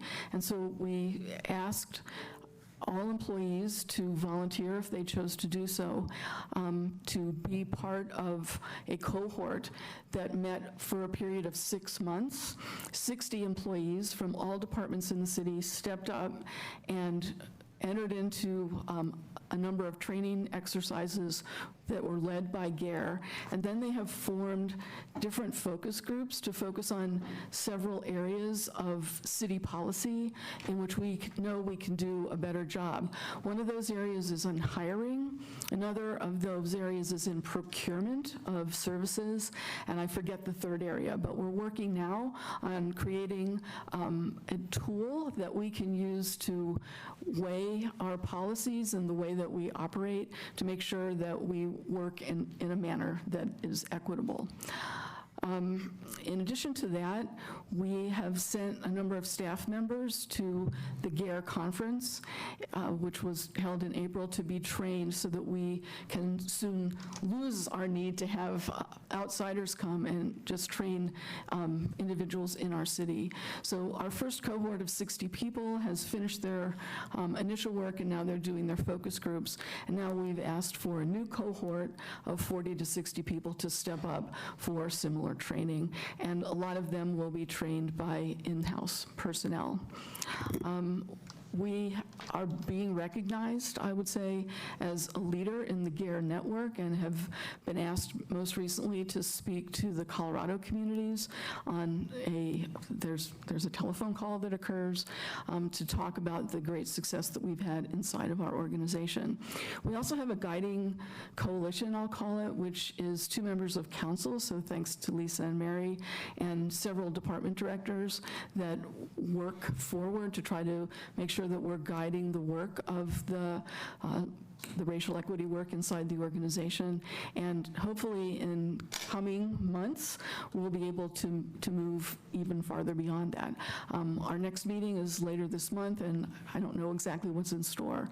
Of course, we've also been working on the Police Oversight Task Force, and we have several members of staff that are staffing that area, as well as members of the City Attorney's Office who are helping to do the legal work for that. So we think that we're making significant progress, and we feel that among our peer cities, we are a leader. Thanks, Jane. I didn't have you recount that just so that we could feel good. I just want, and pat ourselves on the back. It's just that I want people to know that we're taking it seriously and that there's a body of ongoing work. And I think it's useful to remind ourselves of what's at stake and make sure you guys are aware, and we as well, to remind ourselves of the work we have to do ahead on this issue. So with that, anything else on open comment? I had a question, and maybe Kurt, you could send us a memo or something. But there was an individual who, and maybe this is a BHP issue, but who spoke about a meth house or a drug use, and I would like to get some more information on that and how that's being addressed, if that's possible. I can write Jeremy as well. So Kurt Fernhauer, Director of Housing and Human Services. So I will send something out about that. We are aware of that, okay. But I don't want to give the details of that here and maybe get them slightly wrong. So we can send out a written communication on that. No, that'd be good and appreciated. I'm just I've heard about meth and what it does to the interior of buildings and how costly it is for people to remediate that. And so I'd like to know a little more. Yeah, there is one unit that is in the process of being remediated. Okay. Yeah. Thank you. Great. Okay, anything else? Okay, thank you for the extensive public input tonight, and I appreciate you helping us shape meetings to come. Okay. Your consent agenda tonight is items A through K. I would actually move the consent agenda. Second. Any discussion? All those in favor? It is unanimous. Okay, you have 3 call-ups tonight. For a check-in, a site review at 90 and 96 Arapahoe Avenue. Okay, Site review. let's one at a time. Okay. Does anybody have issues, questions around 90 and 96 Arapahoe Avenue? It's one that's going to come back to us. This is a complicated one, and this is first reading, so it also is part of the first reading. Okay, next one. Site review for 2150 Folsom. I have a couple questions about it. I understand the developers here, so would it be okay to ask Adrian Yep. to come up?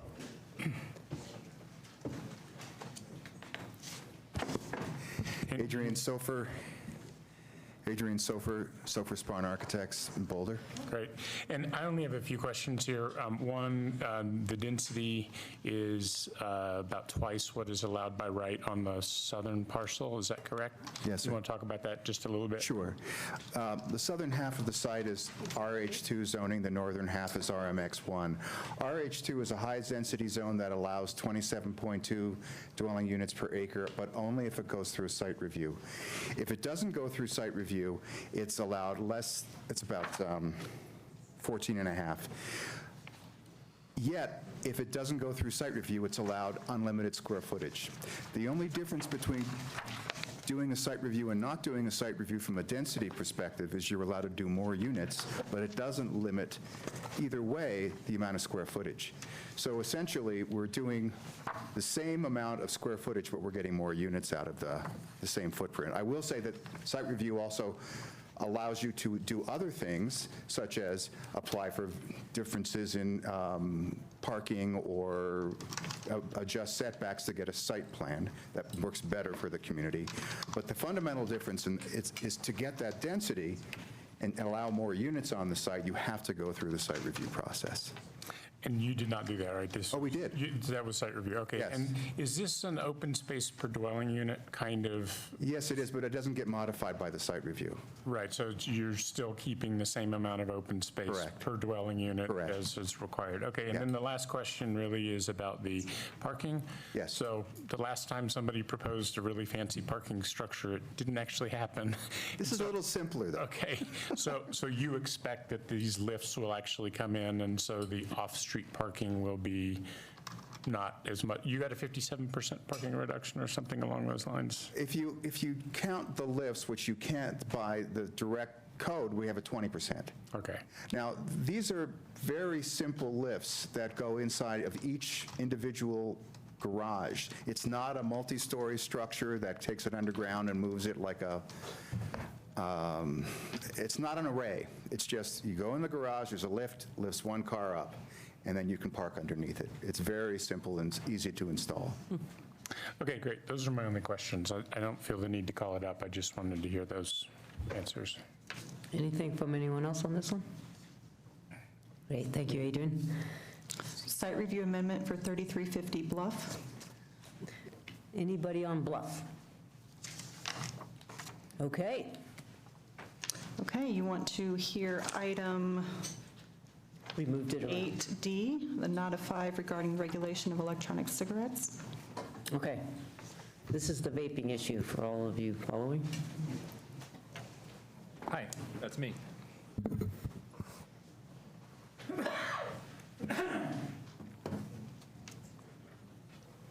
It's to you. I don't know what. On my screen. Oh, I'm sorry. You're right. Okay.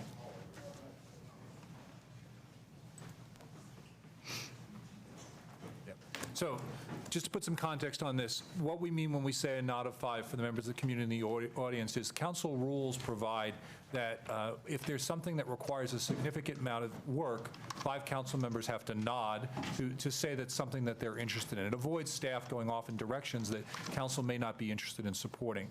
So I'm here tonight to talk about whether or not council wants us to proceed with potential ordinances regulating teen vaping or the sale or use of electronic cigarettes.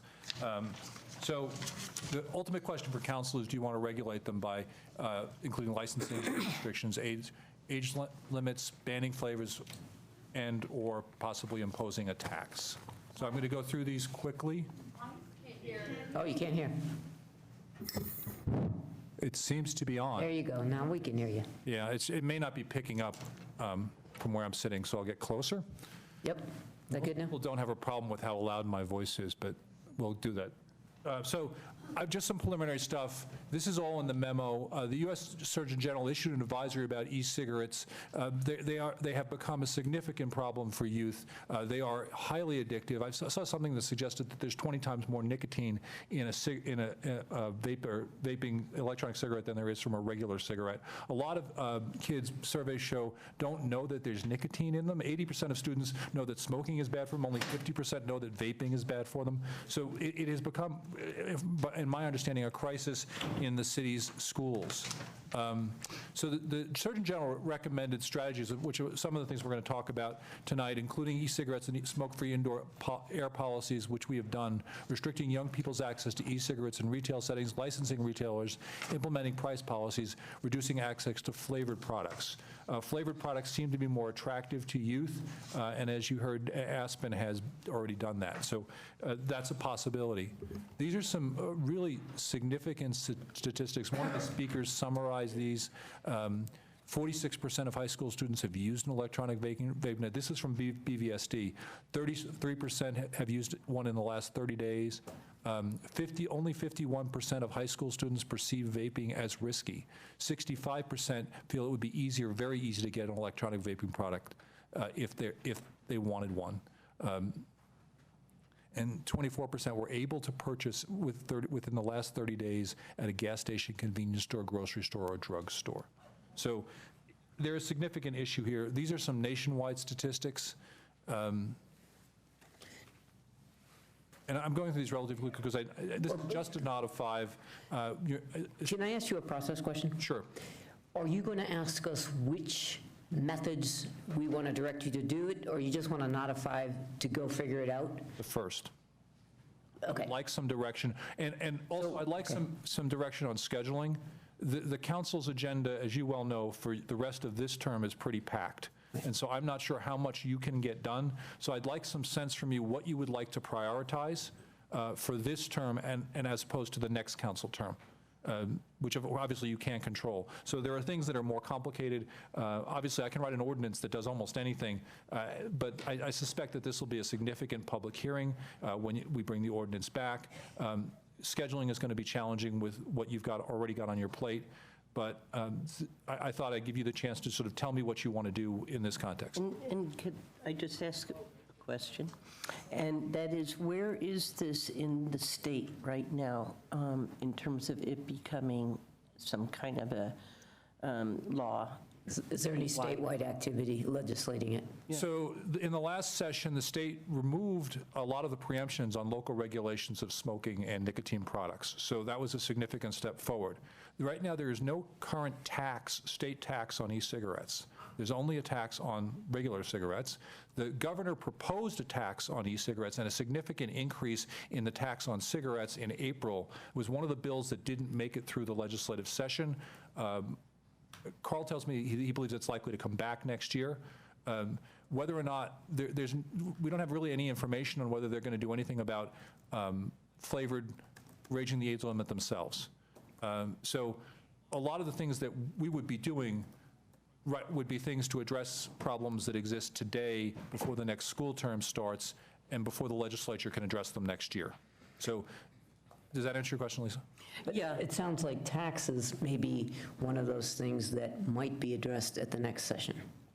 Yes, although when I get to taxes, if they address it next session, of course, then it would have to go on the ballot in 2020 or 2019 at the earliest, and then it wouldn't go into effect until sometime in 2020.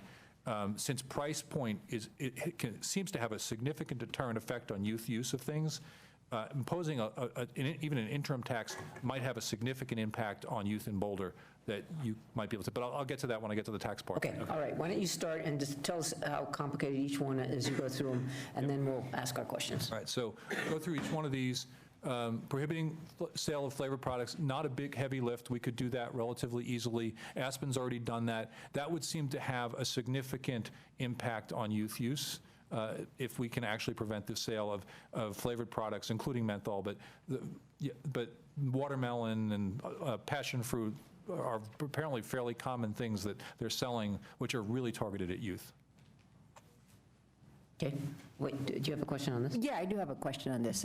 So a ban, that is something that we could impose, and that would be like really quick. And similarly, it could be lifted really easily. Yes. Is that correct? So that might be something to consider in doing as a temporary thing until something is done at the state level. So I'm just putting that out there and asking the question if that's something that we can do, impose and lift. Yeah. So that we can address it in the meantime as a state. You could have a law that sunsetted if the state passed a law regulating it. Although we would, okay, but that detail we can get at later. Yeah. Okay. That would be in the ordinance drafting process. Right. We got this one. Raising the age limit, also a first step. These 4 cities, as far as I know, have done it.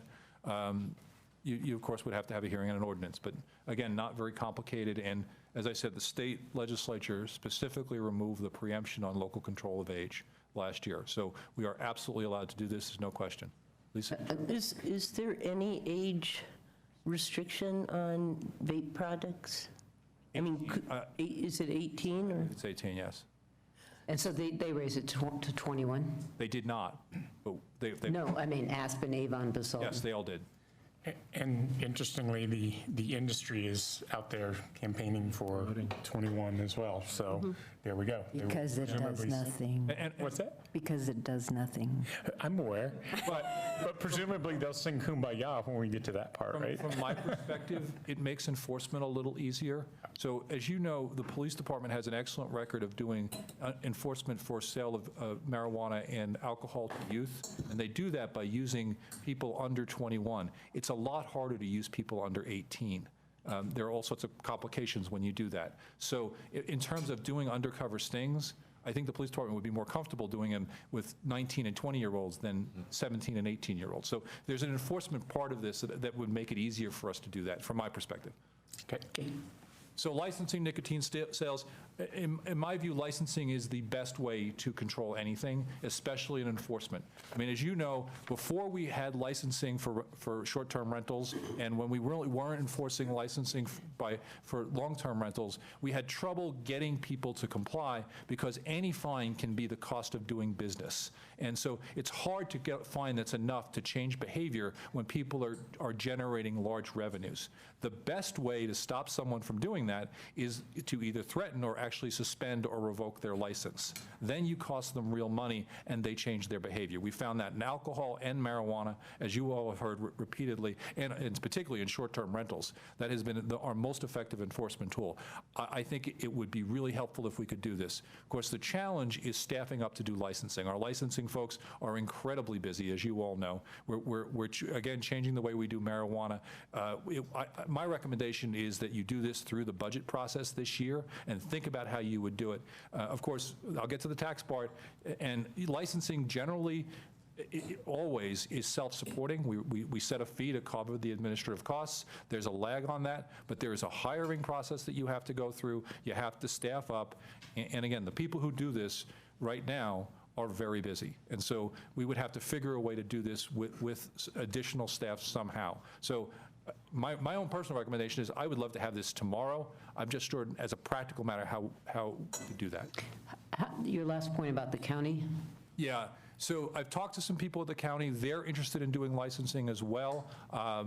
They're not really on a fast track yet, but they are as concerned about this. And remember, the Board of Health the health department is a county agency, and they're out front on this. This is one of their major issues. So they would like to see that. Well, obviously, it would be best for us if we had a coordinated licensing system with the county, because we have enclaves, we have areas outside, and you know what will happen if we license, then all of the businesses will move to a lot of the businesses will move to the enclaves. And so working together with the county would be helpful, but.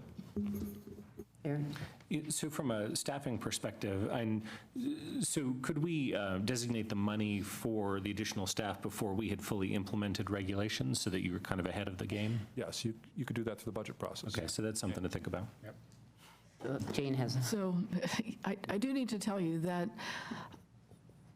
the marijuana staffing that we currently have that is supported with marijuana funds, we are understaffed at this point because of so much that's going on. And so when you see the budget recommendations in September, you're going to see a request for additional staff that could be paid for with the marijuana funding. But we don't have funding that would support this. And so that's why I guess I would say that Tom's discussion in a few minutes about an additional tax would be very, very helpful. Bob. Well, that was a nice tee up for my question. I assume under Tabor, since we can't impose a tax unless the voters approve it, we can impose a licensing fee, but does Tabor say that that fee has to be either reasonable or it can't be more than the actual cost of implementation? Well, what's the limit? Can we charge a fee that's reasonably related to the reasonably related? So we basically can just do a cost recovery. We can't like make money on it, right? Well, so the Aspen bag fee case said you could use it for regulatory purposes. Remember, somebody challenged the Aspen bag fee because it was like ours, it's 10 cents or so, and the idea is to change behavior, and the court said that that was acceptable. The question that we always have with fees, and we're very conservative with fees in Boulder, we always do a fee study, which takes some time to sort of show the nexus between the fee and the problem you're trying to solve, and to show that to decide what a reasonable fee is. And you may remember for the bag fee, we said 20 cents, council said 10, and 10 seemed to work. So how you do it can be a little complicated. There is some more risk with a fee. When I get to taxes, I think we could do a ballot measure this year.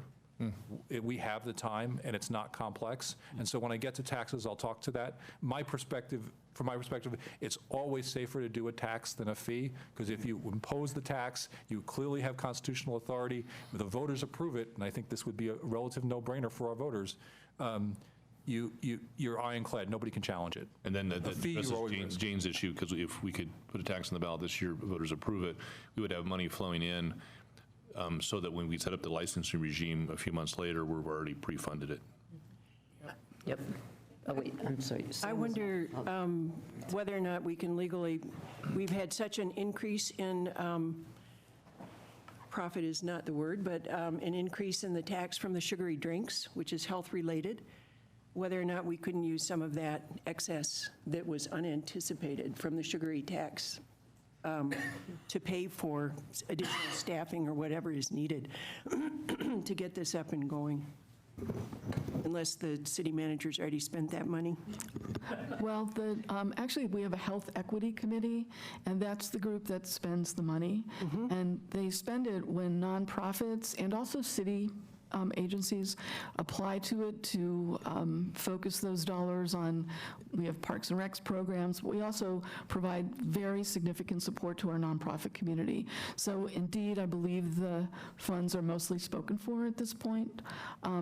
It's possible that this kind of licensure enforcement could be approved by the Health Equity Committee, but actually the city manager has no control over that. The committee itself decides whether or not a program qualifies.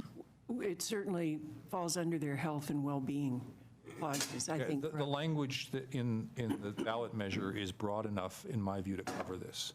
The question is the money available? I don't think there's a legal question on whether you could use it. Yeah.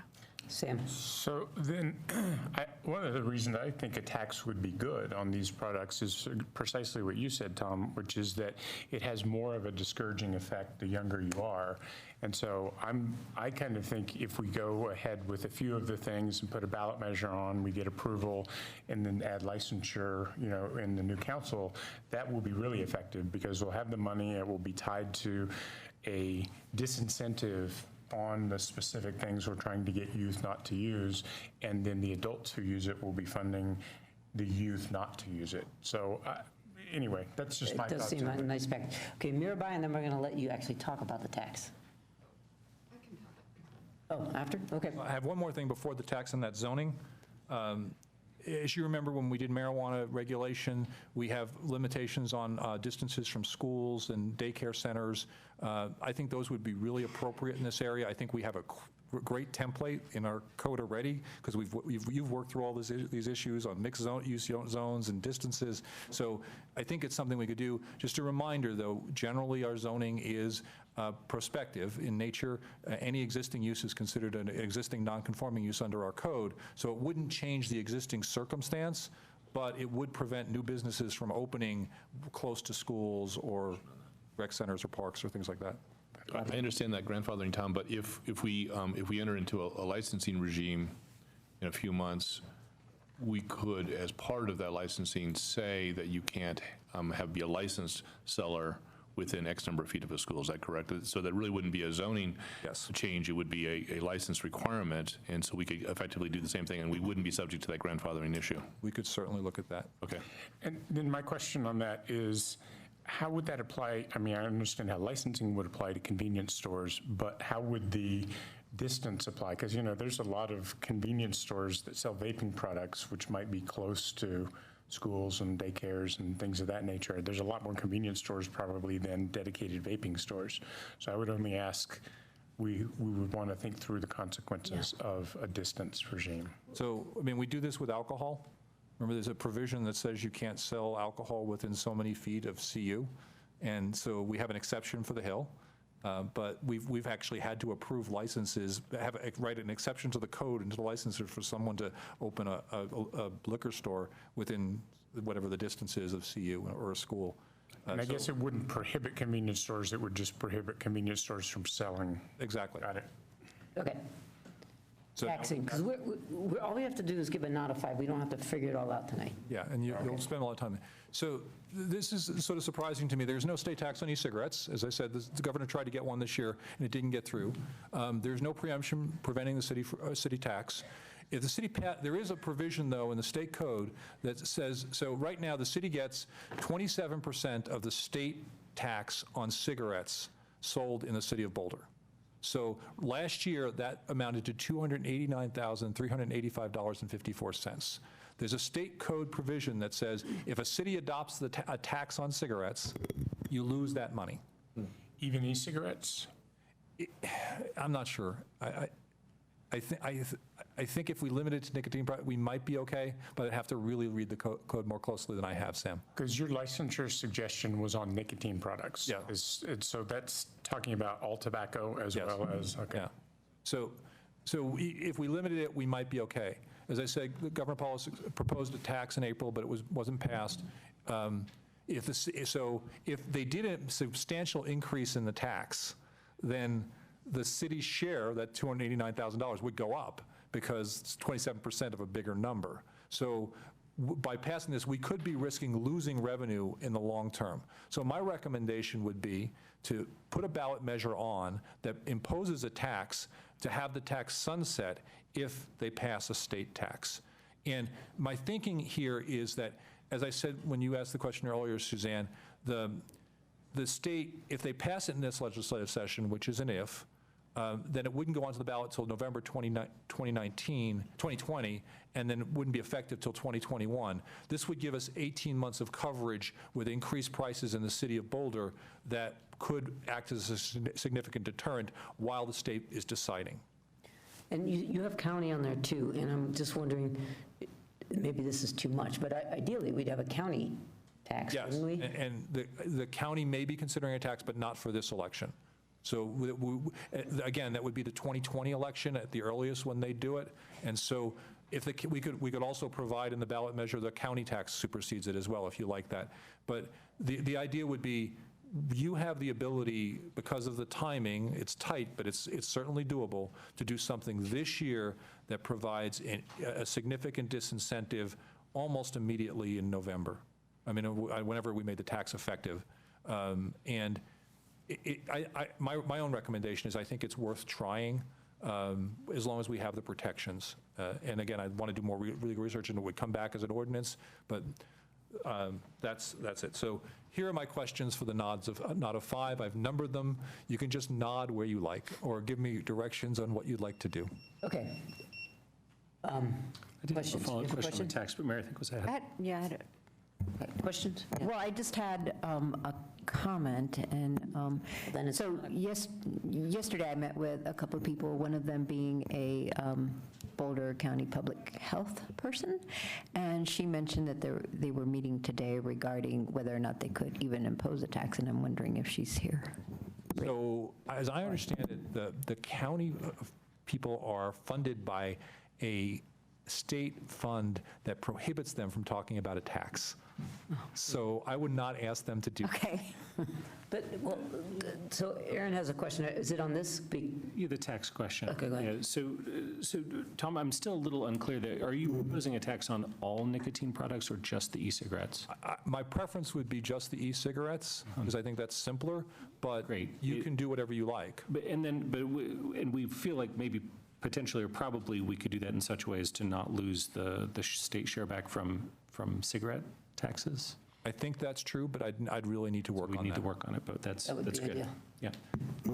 And per the county, I thought they don't have as strong a taxing authority as we do as a home rule city, right? That's right. They try to get the sugar tax Instead of them. Although I believe the legislation that passed last year made it clear that they were not preempted. So I think they have the authority, but I'm not an expert on the county. Okay.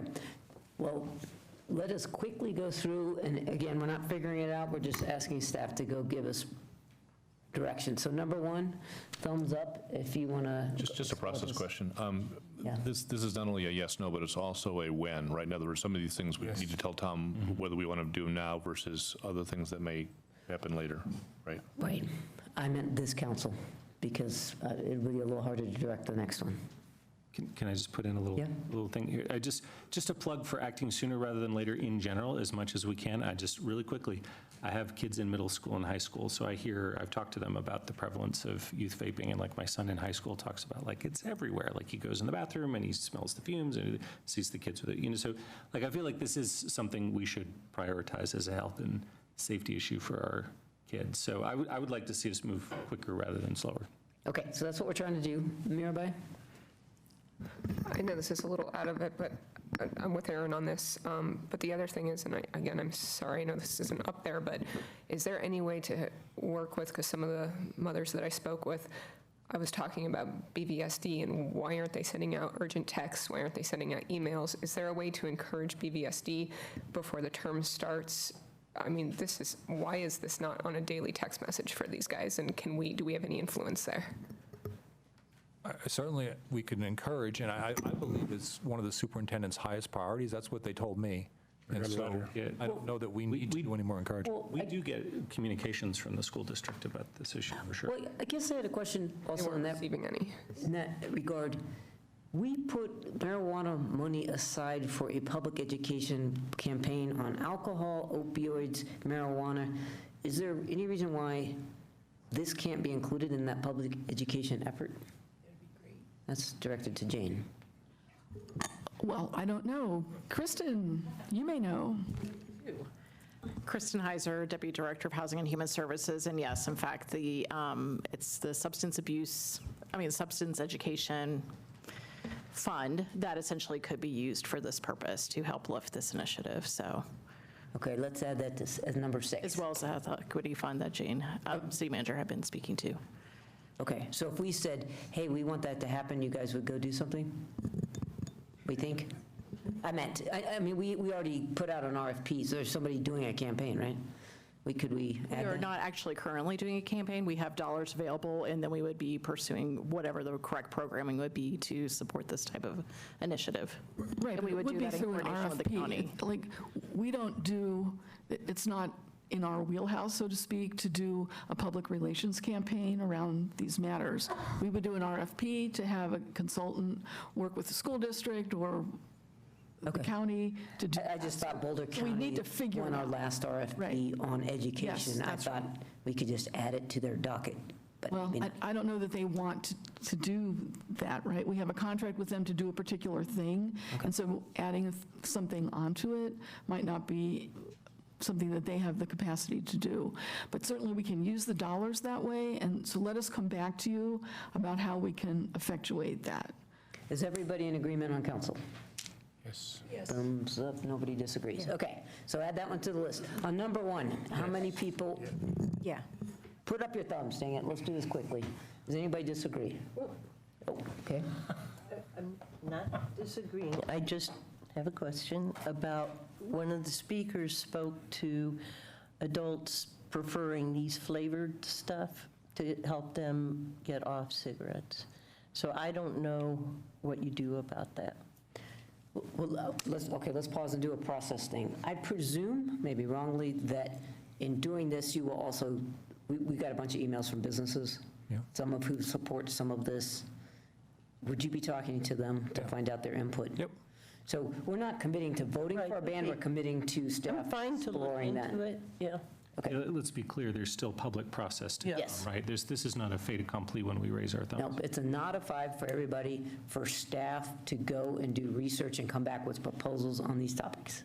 As soon as possible. As soon as possible. Well, yeah, and certainly before this council's up.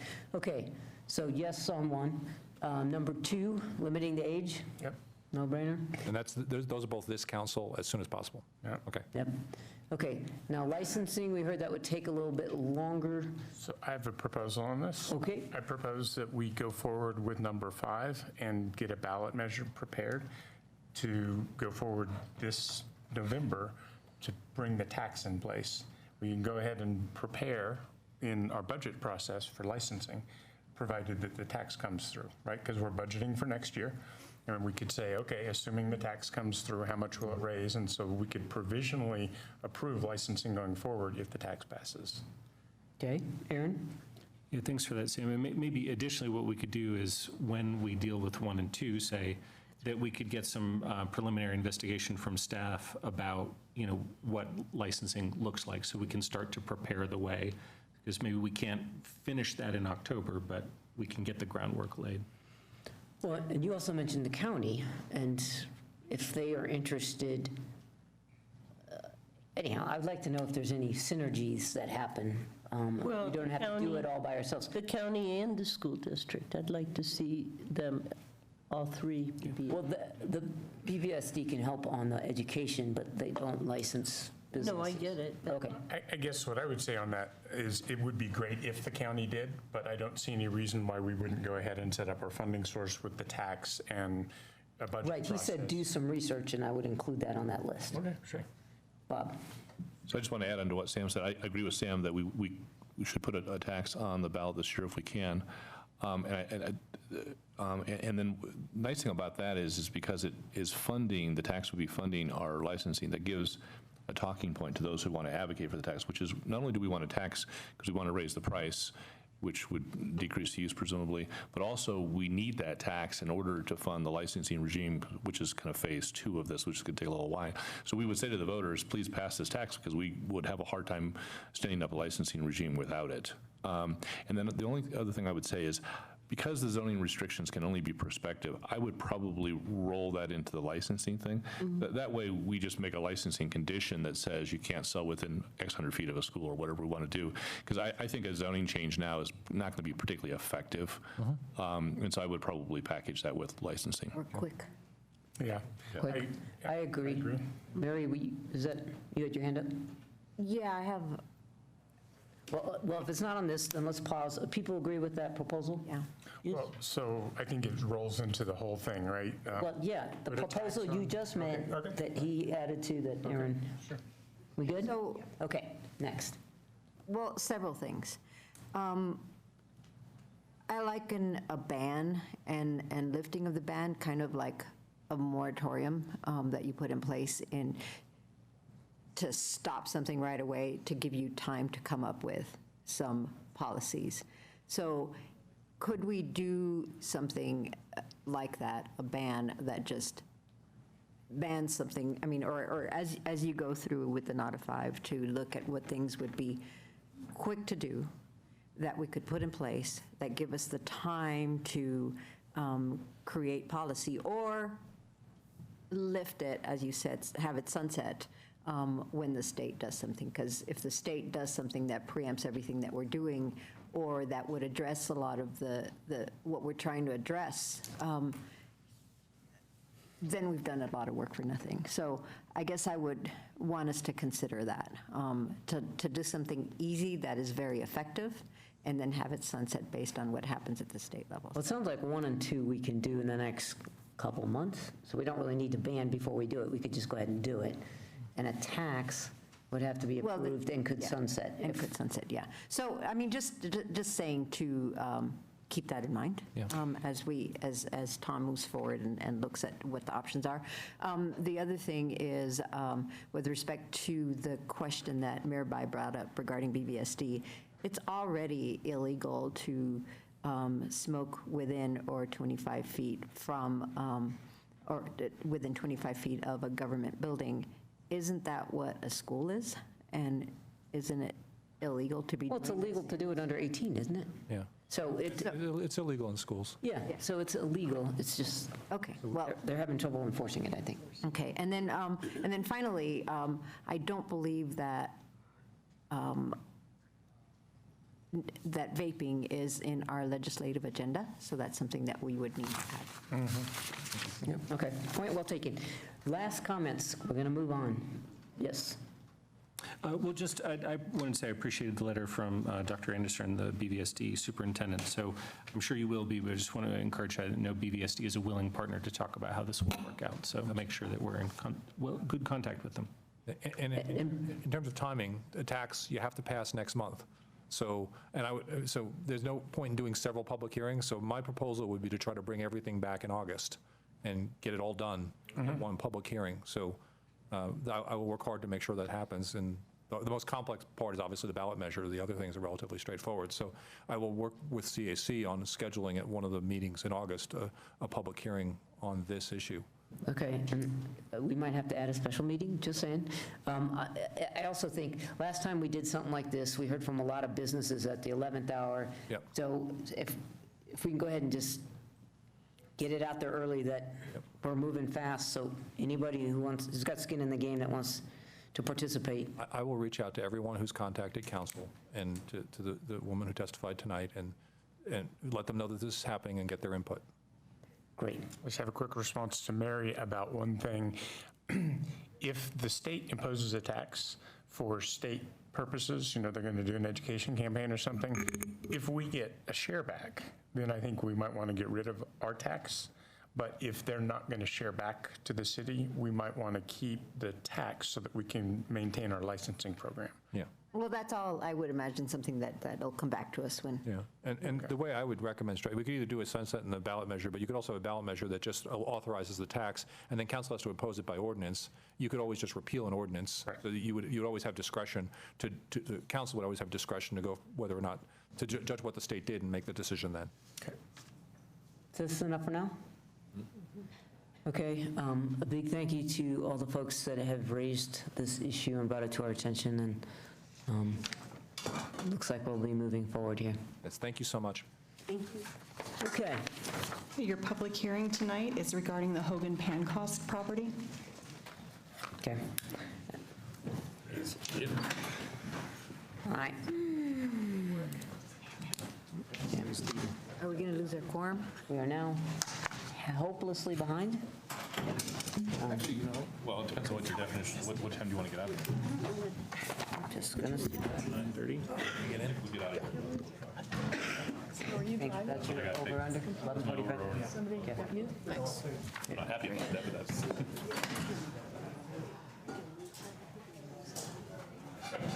So, hi, council members. Here we are back to talk about Hogan Pancoast. I'm going to present some background, and then I'll turn it over to Jeff Arthur to talk about some proposed uses, and then John Potter will talk about some open space uses. So, on to what the agenda is. I'll give the overview. Jeff will do the utilities, John the open space, and then we can have council direction. So here's a map of the area. This is a 22-acre area. 19 acres of it is west of 55th Street, and 3 acres is east of 55th Street. Some things to notice about this map is that in the upper left-hand corner, you'll see it says Manhattan School of the Arts, which is Manhattan Middle School. I just want you to note that on the map because we'll be mentioning it a little bit later. This area is in Area 2 under the Boulder Valley Comprehensive Plan, and it's eligible for annexation. Its land use designation is low-density residential and environmental preservation. So this next slide is ironically called A Brief History of the Hogan Pancoast Property, because as you well know, this property has a long and storied history.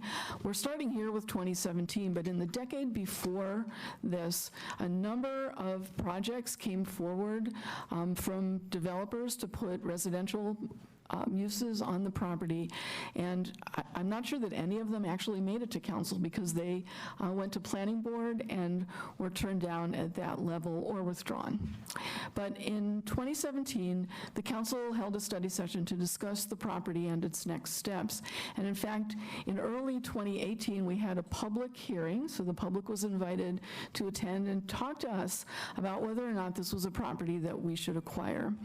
By a unanimous vote following the public hearing, council did direct staff to proceed to purchase the property, and so we worked with the owners, and several months later, in April of 2018, we purchased that property. Council directed us to come forward with some proposed uses for the property, which we did on October 9th, 2018, and we had an extensive study session on it with a long memo.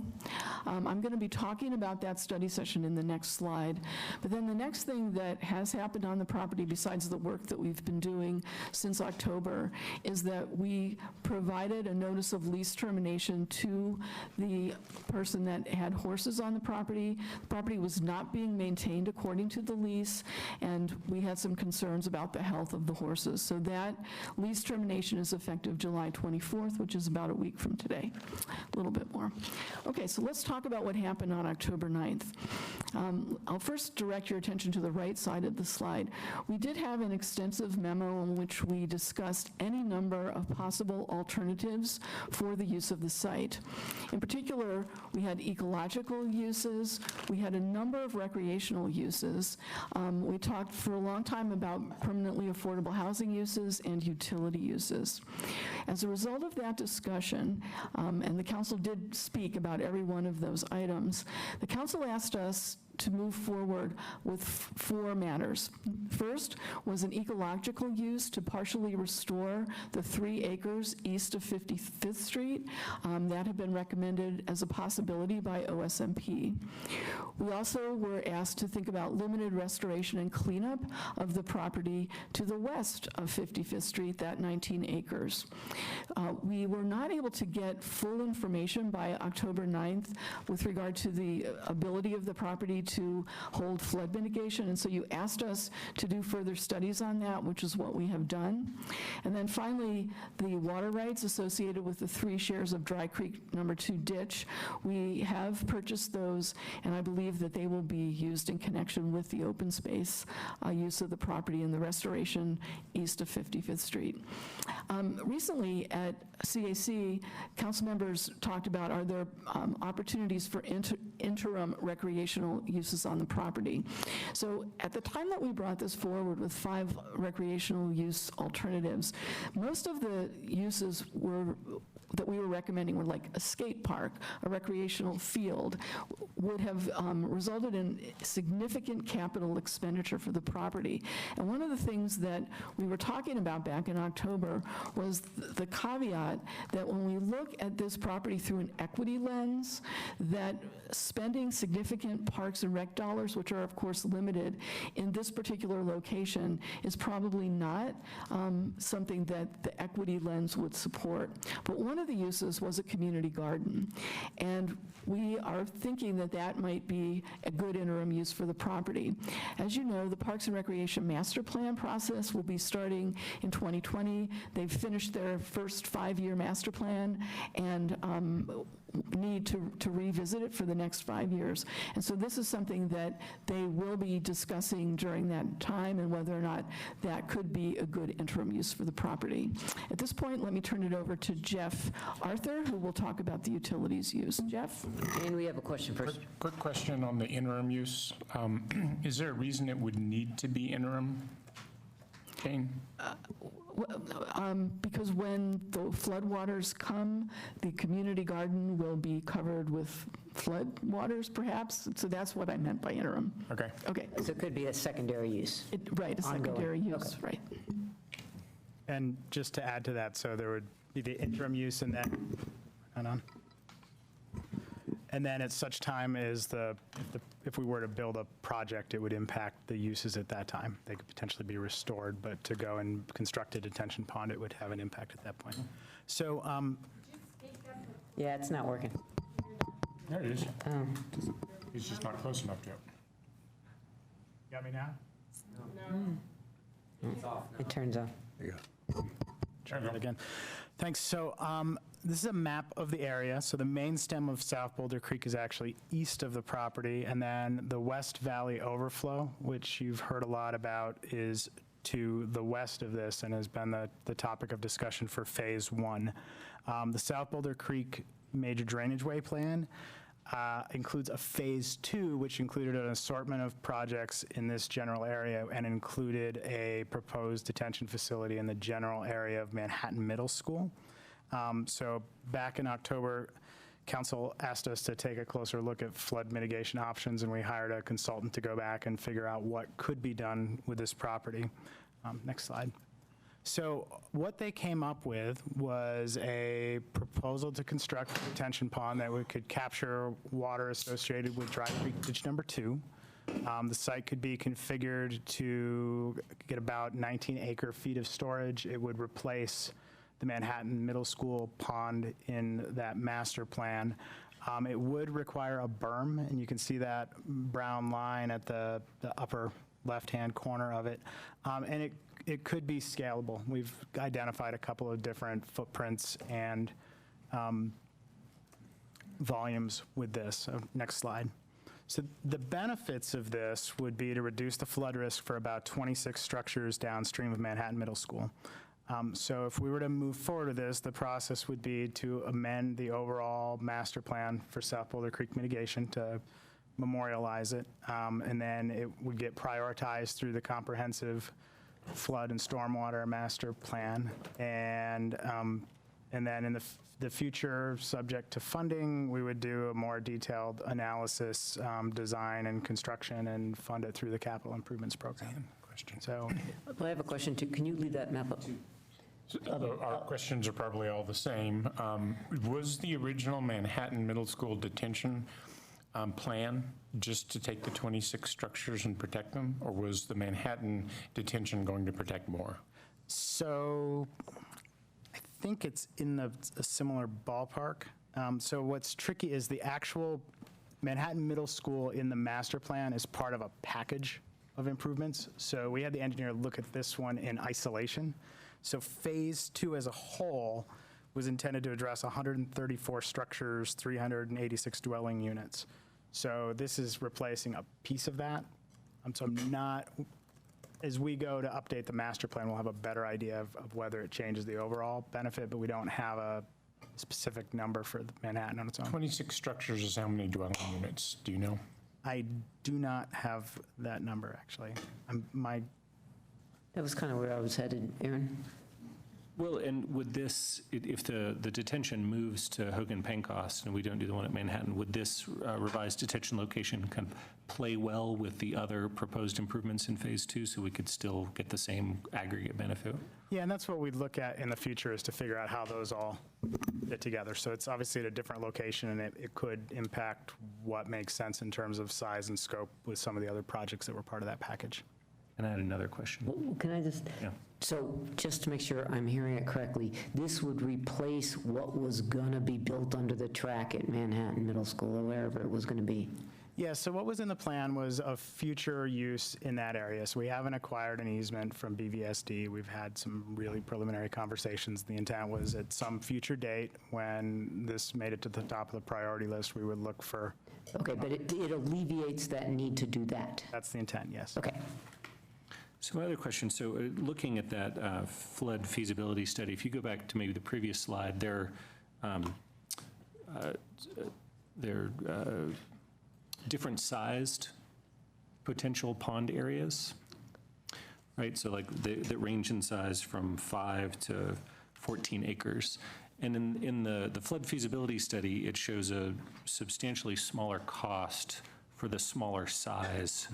Is it still providing the same level of flood mitigation at that smaller size? No, so the smaller size is less volume, so it would have Okay, so then it really is proportional to the number of acres, so that as you get to the larger number of acres, you get more flood detention? in general. And again, they did a really preliminary analysis of this, and so what we would do in the future would be to do a much more both rigorous design and a more rigorous benefits cost analysis.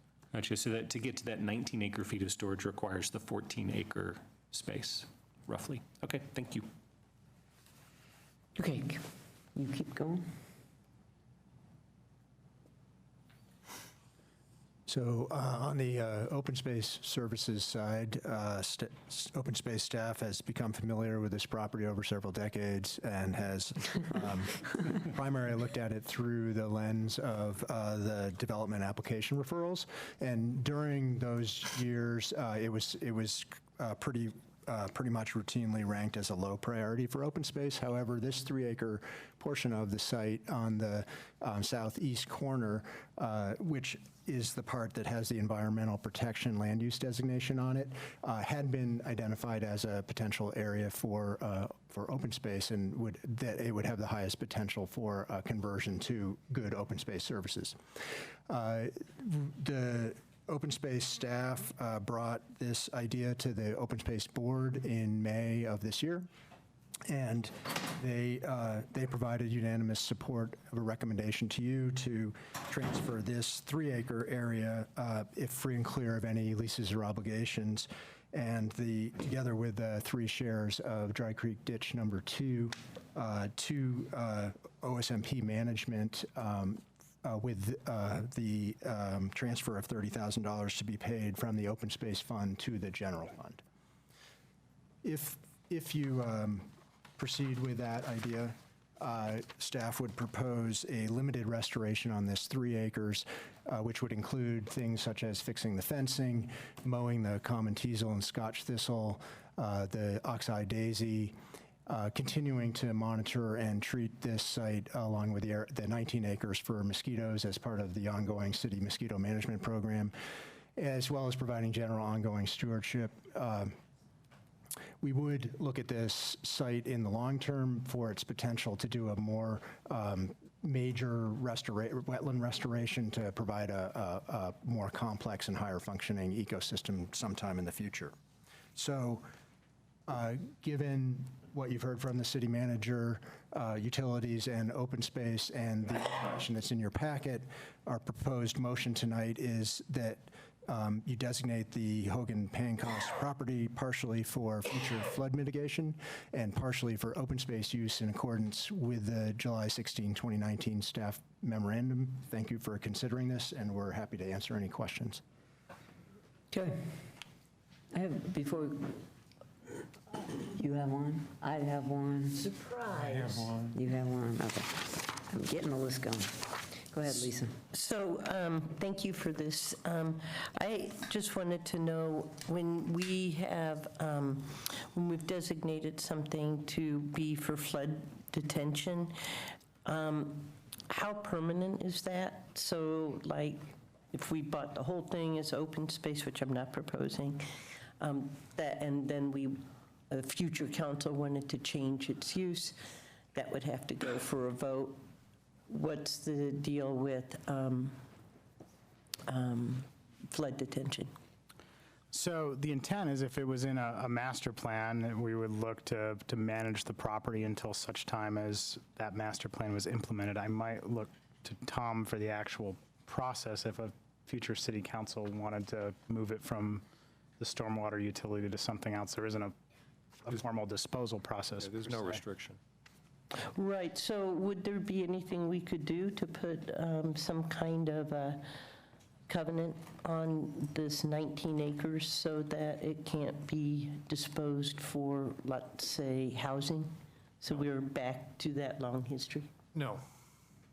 Wait, no what? No, there's no, so anything that you did that's not a charter thing, unless you put something on the charter or you made it open space or parks, those are the only places that restrict future councils. Anything this council does, a subsequent council can change. The nature of the Yeah, council. no, I'm just checking. Yeah, and I knew you knew the answer to that. I know I knew the answer to that, but I just wanted to have you answer it. Okay, Sam's got a follow-up to that. Yeah, so I have a follow-up to that, which is if the 19 acres were to be owned by parks, could we still do dual use where we did some flood detention, but also some parks uses like community gardens? So the property's always owned by the city. Parks doesn't own anything, neither does open space. But they have a disposal process. So yes, if parks funds or open space funds are used to maintain or improve the property, then it becomes subject to the disposal provisions in the. So, but as far as dual use goes, if parks funds were used to acquire the property and. It says acquire or maintain.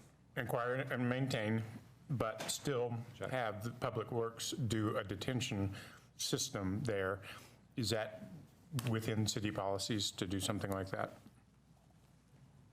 City policy, well, I know we it's set. the language of the charter.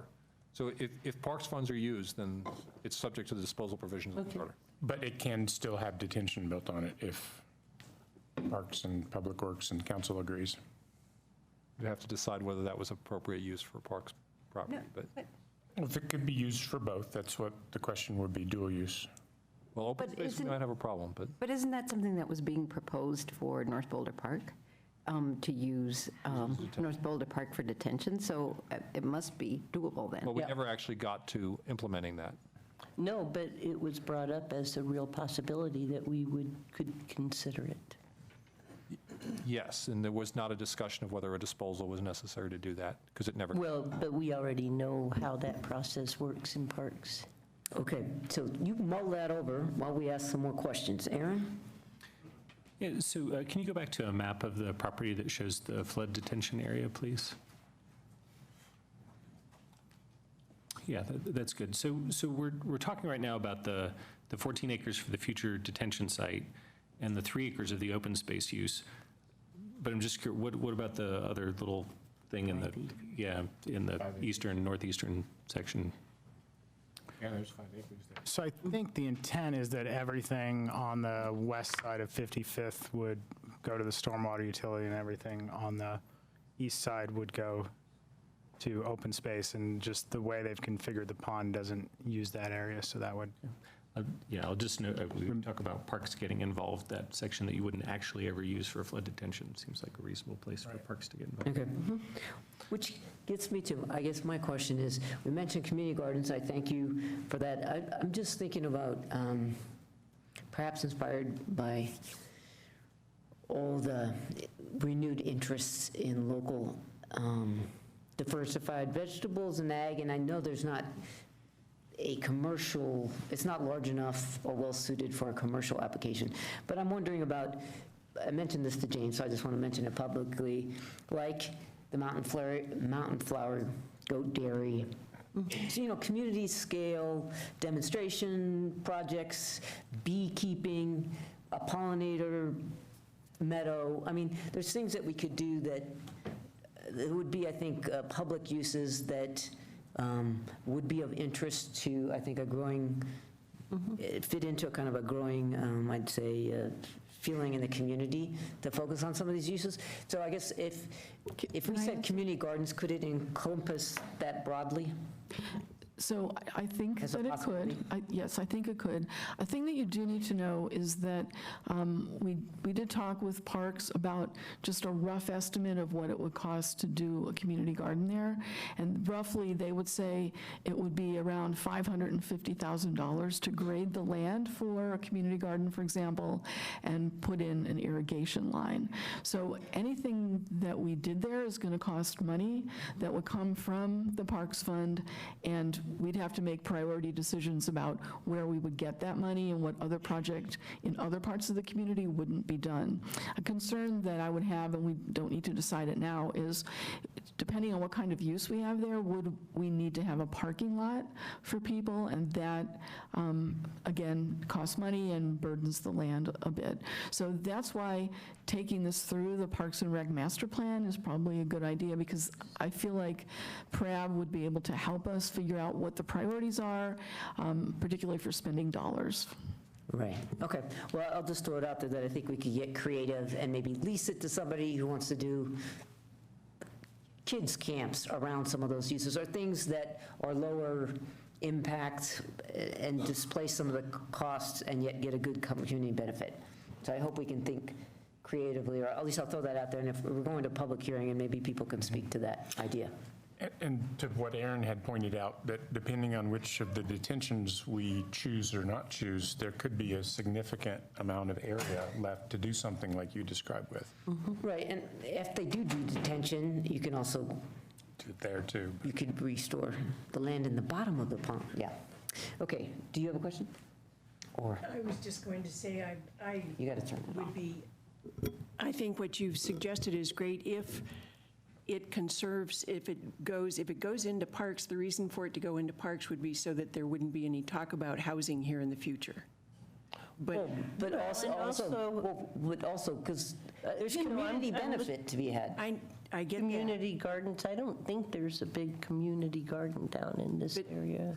So, and that would add something. So, I mean, it would add something, but it's also, because the area is for detention and flood mitigation, I would think that we would be very careful with that going forward, but I would be we can have the public hearing. But I think that it's important. I didn't realize that if the city determined this would be used for flood mitigation and open space, that it was still open for development by some future council. Well, 19 of those acres. Well, and keep in mind, though, the city would own it, so it's not like a developer would come and No, but it propose would be this, city council could do that, and then it would have the same negative effects that we took it out of development. And it'd be zombie time again. Okay. Any other questions? Okay, who do we have signed up? We have two? Okay. Each person has 3 minutes. If you can start with your name and address, that would be great. And the first person is, why don't you just say their name? Suzanne DeLucia. Okay. Hi, everybody. As you probably know by now, I'm Suzanne DeLucia, president of SEBNA. First, our organization would like to thank you for all your efforts to date related to the Hogan Pancoast properties. In respect for your time, I'll be the only speaker for our group. We're approaching the 30-year mark on this issue. In this time, and with good reason, no proposal for development has ever gotten past the planning board stage. You are aware of these issues, and I will not reiterate them now. But as a reminder, most are related to the delicate hydrology of this area. My slide didn't come up. Hold on one second. What it is a history of the flooding over the decades. We are requesting that these properties be used for flood mitigation above all other uses.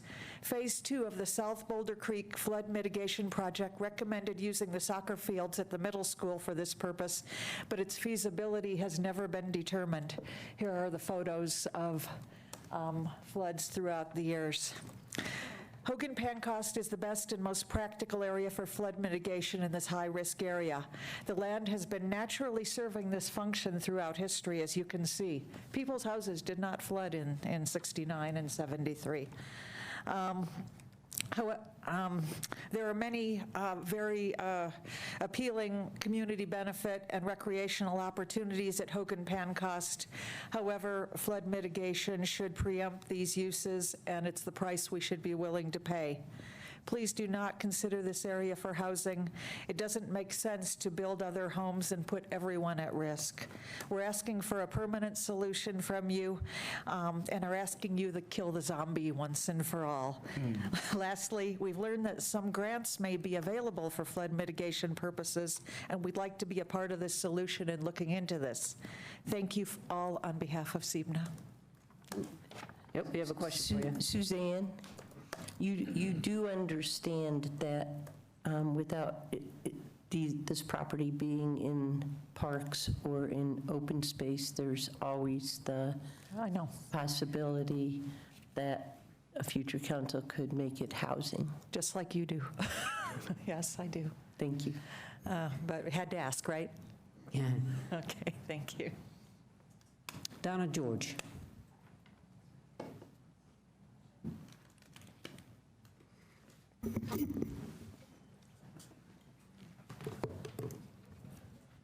Hello, my name is Donna George. I live at 4661 Tally Ho Court. I'm here in support of having Hogan Pancoast stay undeveloped and as open space and flood mitigation if that works out, and if not, a park. We need to be protecting wetlands and wildlife habitat. Developing on areas with high groundwater is a very bad idea. The council recently had a climate study session where staff explained that we can no longer just look at reduction of carbon emissions to reduce carbon accumulation in the atmosphere, but we have to also look at carbon sequestration. If we keep developing on these undeveloped lands, how are we going to be able to do these carbon sequestrations like soil carbon sequestration? So I'm here just to say keep Hogan Pancoast undeveloped as a park, open space, and somehow have a flood mitigation, even if it's a natural flood mitigation, where the area just floods over on times. Thank you. Thank you, Donna. Okay, with that, I'll just say, Donna, for whatever reason you got your arm in a cast, I hope it heals quickly. Oh, thanks. yeah.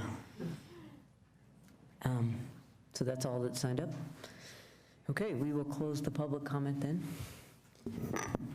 Okay, may I entertain a motion? Yeah, I'd like to make that motion, having sat here for 20 years, 20-plus years with this. Sorry. Can somebody put the motion up? I'm trying to pull it up here.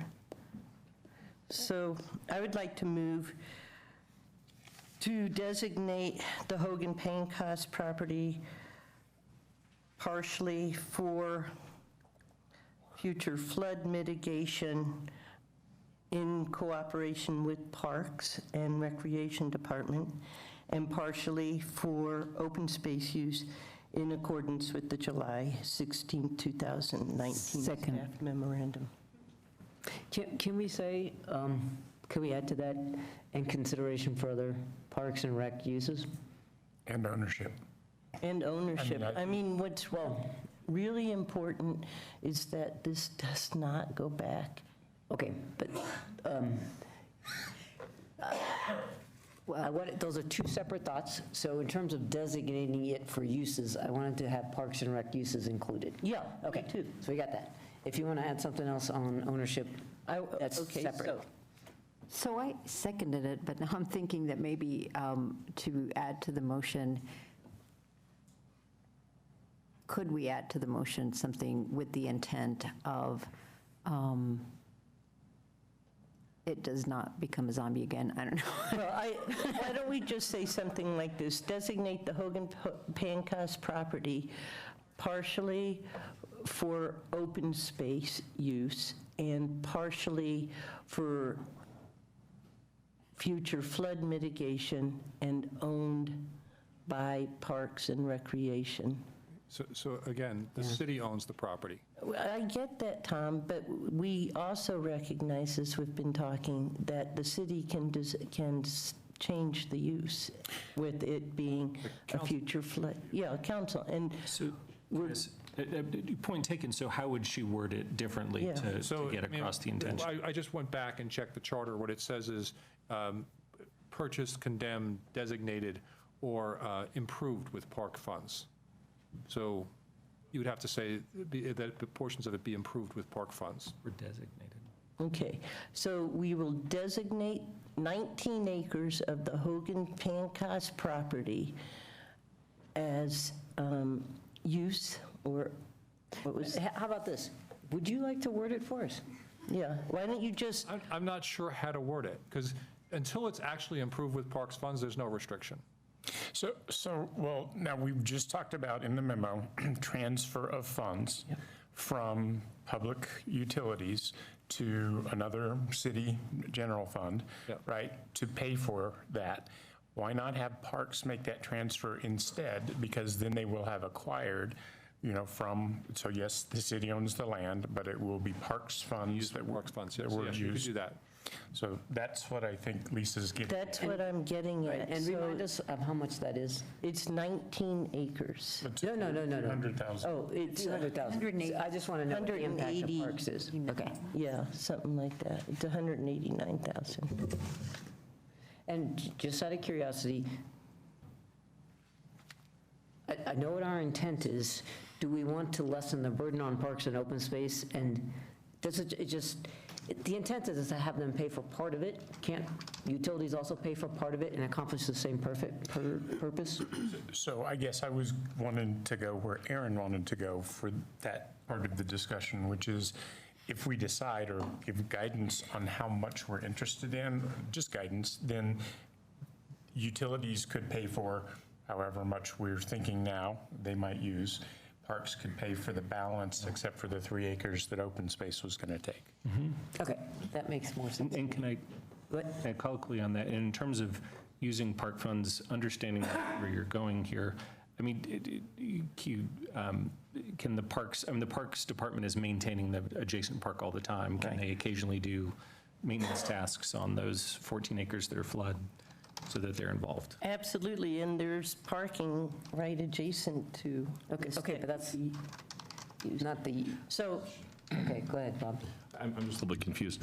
If, this is a question for Tom, if parks funds are used to purchase some or all the 19 acres, and then later utilities wants to use it for flood mitigation, is that a disposal of a park acquired property? I mean, we're about to talk about this in this next session, maybe a little bit. But are we getting ourselves into a little bit of a box there as far as the use of that parks owned and acquired property for flood mitigation? Is that a disposal that Parks Board would have to approve? Sorry, I put you on the spot, but this just came up, so. I mean, as you know, this is a question we've gone back and forth on. It doesn't come up much with the parks language. Right. As much as it does with open space. Yep. So I don't know the answer to that, Bob. So that's why I guess I'd urge a little bit of caution here about just kind of throwing it all into parks and then not being up to the flood mitigation we wanted. Okay, well, can't we call it a primary use? well, we just had that discussion where we can do flood mitigation on parks, because we were just talking about it in Alpine Blossom and. They hadn't figured out the mechanism, so let's not create one. Might I add that, Bob, I'm hopeful that even when there's a detention structure, however large it is, that we will be able to use that for dual use, whether it's kids camp or goat grazing or actual community garden structures, that I would hope the entire 19 acres would have a potential parks use and flood detention. And so So it could be coupled. Can I interrupt in a minute?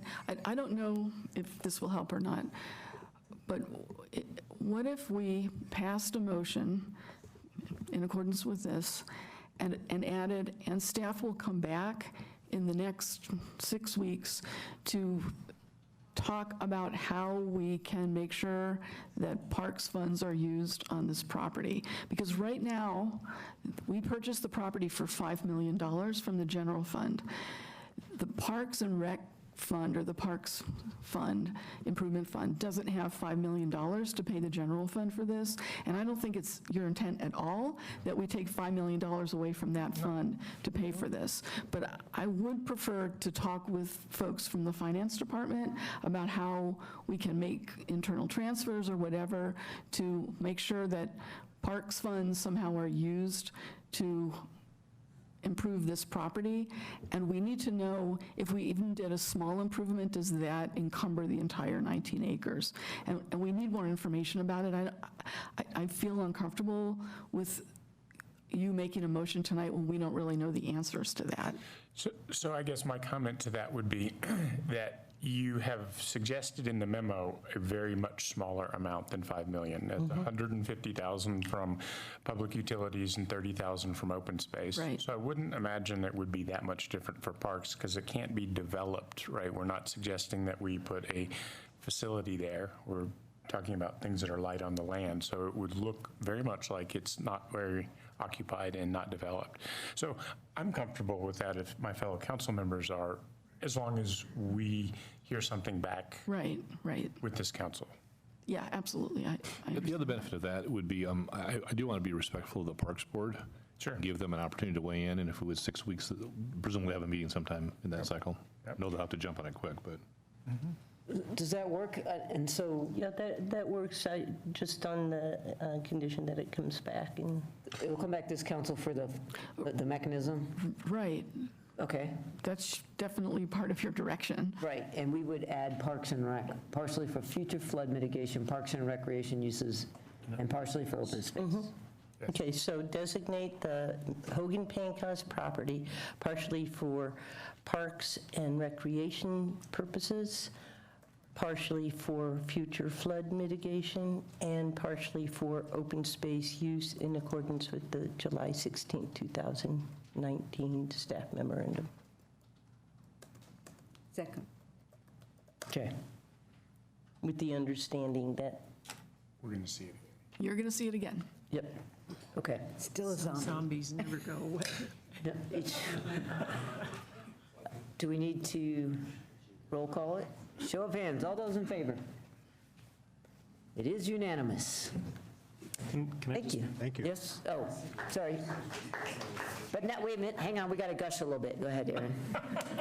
Well, no, it's a good thing, but I wanted to make an additional comment. Well, first of all, I just want to say that I do think one of the values that we're getting here is taking flood mitigation out of Manhattan Middle School, which I think has made most of us or all of us pretty queasy about doing that at some point in the future. So I'm glad to see that go away.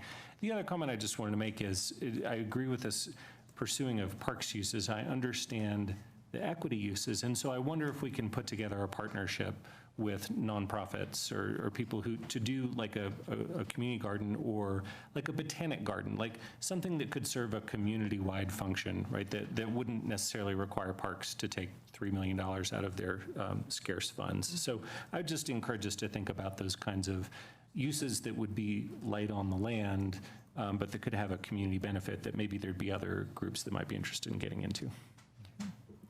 Yes. Right, so we won't have that information back in the next 6 or 8 weeks, but we will have a way to encumber the property, which is what you're looking for. Great. Okay, excellent. Thank you all. Thank you very much. Thank you. Thank all of you. Oh, go ahead and clap if you want. It only took 30 years, right? Because we're going to need it for this one. Okay.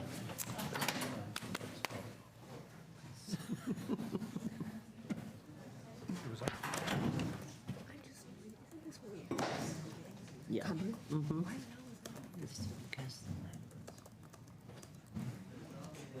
I know.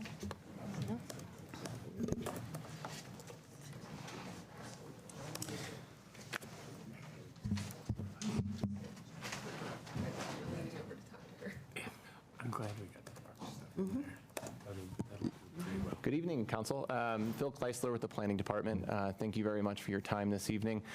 This is a discussion around some of the key project components and next steps for the South Boulder Creek Flood Mitigation Project and CU South Annexation. I'm joined to my left by Jeff Arthur, Director of Public Works for Utilities, as well as our esteemed colleagues from the Open Space and Mountain Parks Department are in the audience tonight if should Council have any questions. This discussion is in some ways really a continuation of Council's discussion on June 4. You'll recall at that time we had a discussion around what we're doing right now with preliminary engineering around South Boulder Creek, as well as the outcome of a discussion with CDOT around a flood wall placement along the US 36 right-of-way. At the end of that meeting, Council scheduled this item, and what we are proposing for this particular agenda item is a brief presentation by Jeff Arthur and myself. We'll pause for clarifying questions. CU Boulder representatives would like to then address Council, and then we'll spend really the bulk of the discussion on of the agenda item on the Council discussion, and then wrap up with some next steps and timeline. The two topics that we have for Council this evening is really the flood wall placement around US 36, and so you heard before we have a little bit more information around the location of that. We're coming back around to Council now with some impacts to city open space as a result, and checking in with Council on that item. The second topic that we'll be diving into are potential changes to the flood mitigation design storm, as well as the land use designations for CU South, and this is per the direction on June 4. With that very brief introduction, I'd like to turn it over to Jeff Arthur. Thanks, Phil.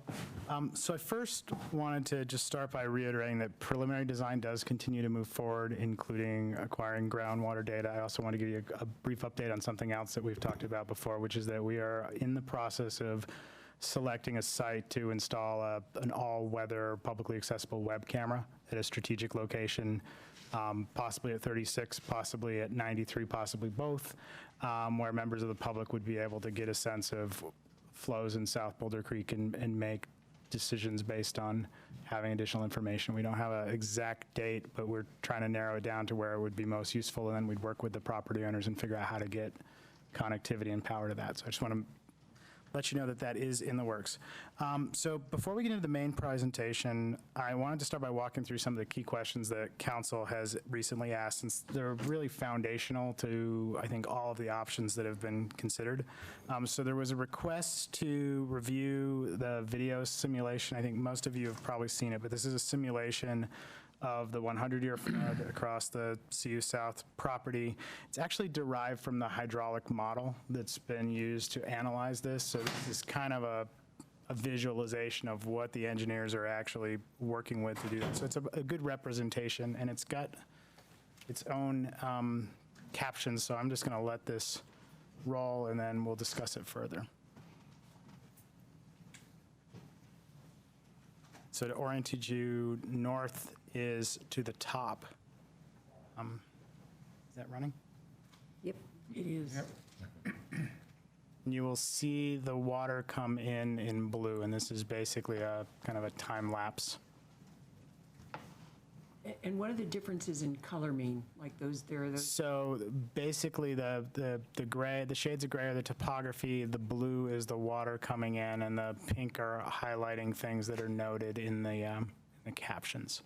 So what you'll see is South Boulder Creek is that line on the right, and that fills in. You see it eventually start spilling along US 36 toward that lighter blue dot, which is the pond you see near the Table Mesa Park and Ride. And you can also see at the bottom of that how that blue is fanning out and bumping into the CU levee and then flowing around the levee and then back out the other corner. It was the lighter blue I was referring to, Jeff, the difference in the blue colors there. Like, and one It's was showing up pond, where the pond is. and down on the, closer to 93. Yeah, and this is not, this particular map isn't color sensitive in terms of depth. It's just, it's basically taken the grid cells in the model that turned wet and flagging them. Okay, thank you.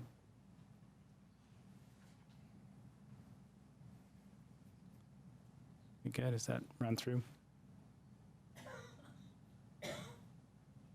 Okay. So one of the questions that's come up is about the large blue area that you can see hitting the CU levee. And people have pointed out that if the levee wasn't there, that water would flow into CU South, and that is correct. A key thing to note, though, is that simulation is showing the width of the floodplain, but not the depth. So in general, the flows over on the right along the creek are going to be deeper than flows over to the left as the topography slopes up. So the actual model that we're using is using both the depth and the width of the floodplain to figure out how much water is there. So if you could go to the next slide. Oops. So a related question that's come up is, so what happens to that water that flows across the CU South site? So this map shows elevations across the site, and each color change represents a 5-foot difference in elevation. So the dark red toward the left is higher, and then it slopes down, and you can see the pond near the Table Mesa Park and Ride in the light green. So it's worth noting that pond, because you can see the way a pond shows up in this sort of visualization is you've got that light spot, and you actually have a ring of the darker color around it, and that's basically because that higher elevation is surrounding that. If you look up in the area inside the levee, there isn't actually the appearance of a significant pond. That area, actually, you see a pretty steady march of the color change working from left to right. So the actual model is looking at a higher resolution than this, so there are definitely smaller depressions in that area, and that would be reflected. But in terms of, I know when you're out there, it can feel like you're in a giant bathtub.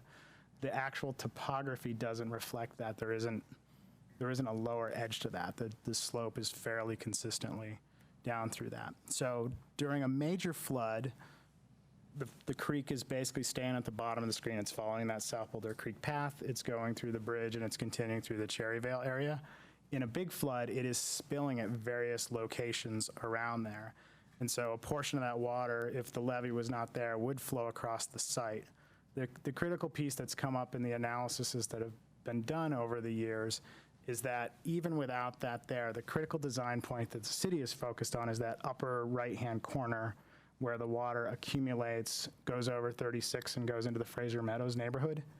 And the analysis to date shows that with or without the levee, the water generally gets there in the same fashion. It takes a different route, but there isn't anything about the area inside the levee that is predicted to significantly attenuate that. Yeah, I guess. Has anybody determined what the total volume of that berm is right now? The volume of the levee? The volume of the levee, yeah. I don't think it actually, based on this, it doesn't really hold water. It functions as a levee, so it's actually deflecting the water around. Right. But the inside doesn't have a bottom, and then it doesn't extend all the way to 36. So it really is functioning like a levee. It's diverting the water around it, and once it's getting to that low end, that's lower, but if it doesn't make it to the bridge, it's headed downhill to that low point in 36, and it crosses there. But if I remember from our previous discussions, I think everybody has agreed to take, that it's a good idea to take that levee out. So that will have some ramifications, correct?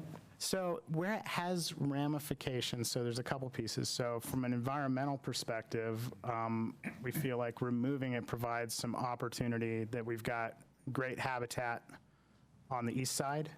The inside, not so much. And if you didn't have that obstruction there, you have potential to improve connectivity and enhance those areas. In terms of the actual impact on flood mitigation, it sort of is this peninsula that sticks out into the pond, but it doesn't make a real significant difference there. So the recommendation is still to look at removing it, but it's more for environmental purposes and for the function of. Thank you. Cindy. So one of the options, and the one that the citizen brought to us a couple of weeks ago, was just to leave the berm in place, leave the levee in place, and then put a cut through up towards the western side of it so that it actually became a detaining basin, similar to one of the pieces that everyone looked at prior, and then having more of a dam down towards that lower end, but actually having two of them and using that area as a settling out area. so that it would actually deflect some of that blue that's coming from the west as it's heading around the berm? And is there any way, you said it wouldn't be that significant, but that was if the entire berm were removed? If the berm or levee is there and just a cut or cuts were made in it to divert water from upstream? Sure. So I don't know that any of the recent analysis look at that, and probably going to get out of order, and I'll apologize in advance if I repeat something later. But we have looked at concepts where we just look at taking what would flow through there and making improvements within that area to capture the water that flows there on its own. And so there is an ability to construct things in that area that would capture water. What they don't do is make enough of a difference to alleviate the need for downstream improvements that would impact US 36 open space areas. And so what we've looked at is so you could do it, if your objective is to avoid environmental impacts elsewhere, it doesn't actually get you there because you still need the other facilities. It potentially reduces those a bit, and then to get enough of that water and make it spill through that area rather than flow around the end, right? So you've got that deeper part farther to the east that it's important to capture a piece of that. You then get into the issue with some of the other scenarios where we've showed you where you end up having to do something to make that water, more of that water, turn the corner and go through that facility, and then you got to figure out what to do with it on the other end, whether some of that needs to go back and go under the 36 bridge versus go to the corner. So there's a range of things we could do, and they have different impacts.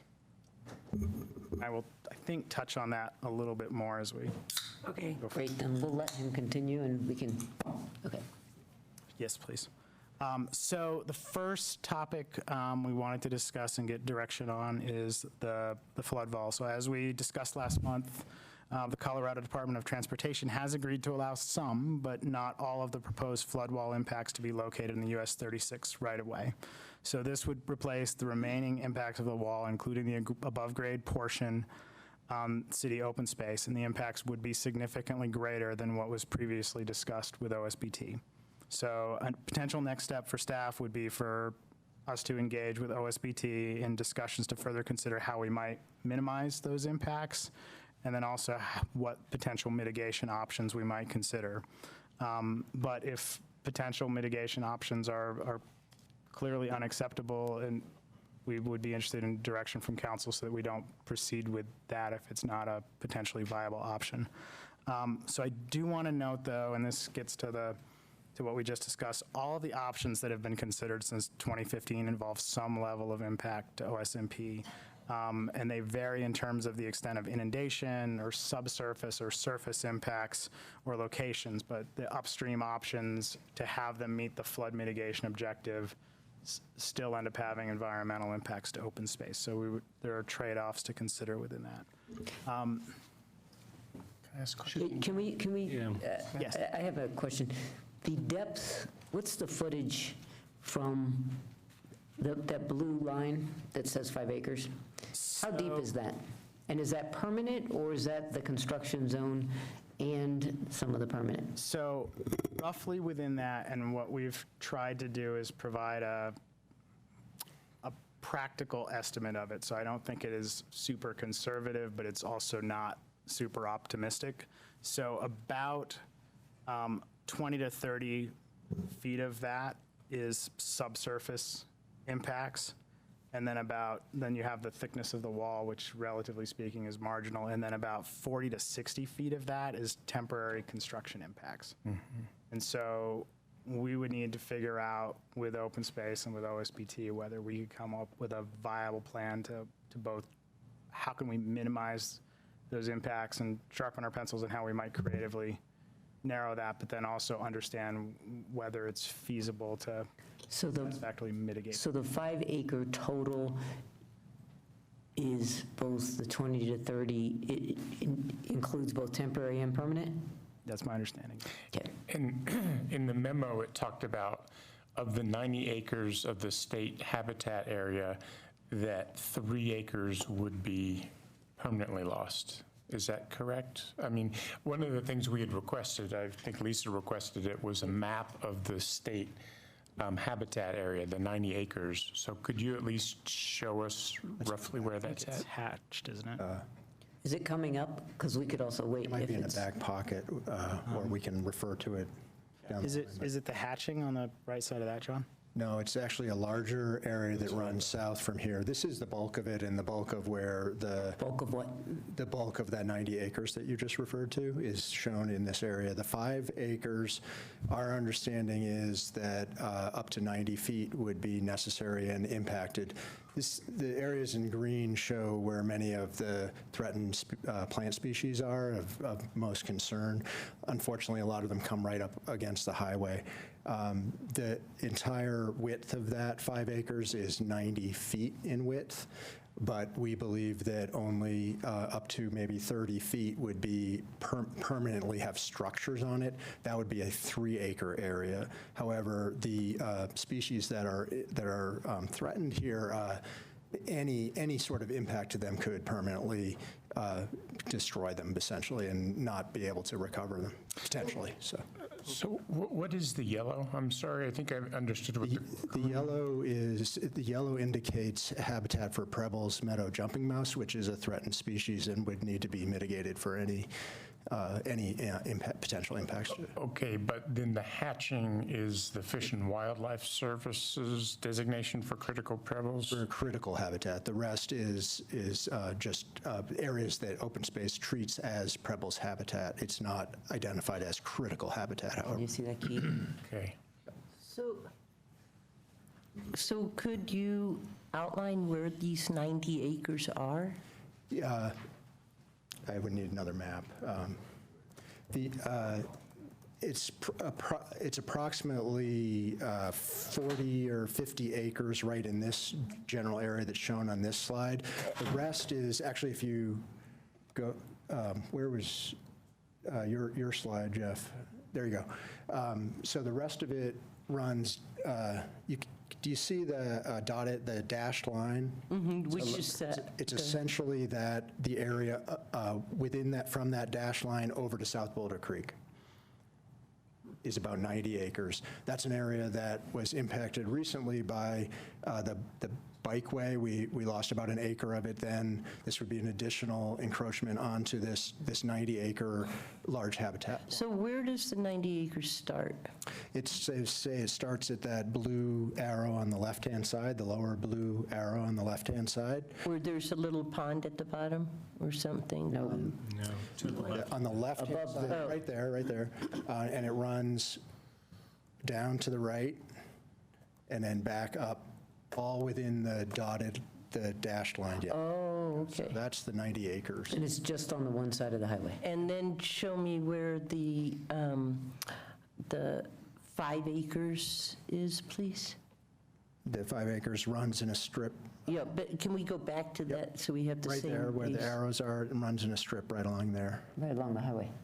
And in the memo, it also said that with that 1 acre that was taken out of this 90 acres, that there was an attempt to transplant lady tresses, and that was not successful. We were not able to do that successfully, no. And so I guess... Okay, wait, stop.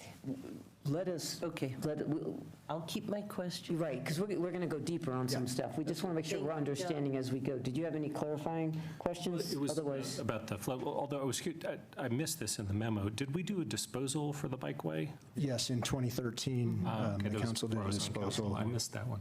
For that bikeway, yeah. Did we see that? My question, thank you, John. My question about the flood wall, so Jeff, so you're asking if we're willing to proceed with the potential impacts to open space. If we were to say no, what would you have to do next? So that, I guess the other pieces would be, would you like us to look at, and we'll actually get to some of this, but would you want us to look at other options such as trying to find an upstream option that was sized and had the ability to capture all of that and eliminate the need. You could change the overall project objectives, or we could potentially go back to looking at options that would be pre-2015 that didn't use this area at all and look to take different approaches. So back to much earlier drawing boards. Okay, so we're going to leave that right there and keep going. Okay, so we're going to shift gears a little bit. So the second topic we wanted to discuss is the design storm and the sizing of this. So I'm going to talk a little bit about that, and then Phil is going to follow up on the land use side of things, but the two fit closely together. So just to remind everybody, 100-year and 500-year don't refer to how many years the facility is designed to last or the expected gap between floods. It represents the probability of a specific storm occurring in any given year. So if you think about it, if you flip a coin, you have a 50% chance of heads every time you flip it. For Boulder, the 100-year storm is basically a 100-sided die that we roll every year, and there's that 1 in 100 chance in any given year. So a 500-year storm is a 0.2% chance of occurring in any given year. And then if we were to do something in between, it's going to be somewhere between that 1% and 0.2%. So to look at something smaller than the 500-year. We need somebody to quit speaking out. That's okay. Thanks. So to look at something smaller than the 500-year, there's two things that we could really look at. So if the goal would be to allow CU to build structures in that area that's currently shown as within the 500-year pond, we would need to make changes that would reduce the extent of that pond. We wouldn't have structures inside a pond. If the goal was to allow something like athletic fields, that's something that we could get at by changing the grading of the pond to have a portion of it that was suitable for that and a deeper portion, and then we would basically optimize within that to maximize the storage we could get, and that would tell us what design storm we were hitting. Sorry, So I just have a question on your comment on pond. Is it this little yellow lined area? On that? On the 500? No, so the 500 is on the right, and that blue area is the inundation, and the hatched area within that is excavation. So what were you talking about in terms of within the pond? Or maybe I didn't. So let's say if the direction was to try to figure out if we could get a soccer field on the upper edge of that.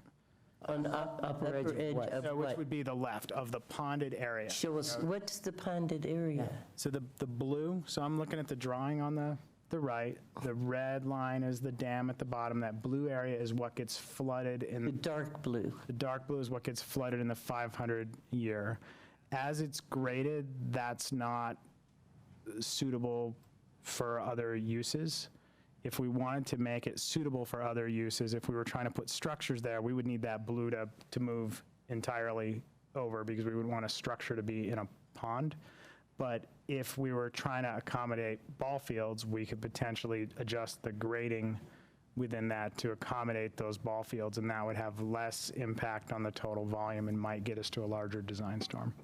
But with the idea that in a 500-year flood, you would flood your ball fields. Yeah. Okay. And so we would have to have some arrangement with CU on how we would address that.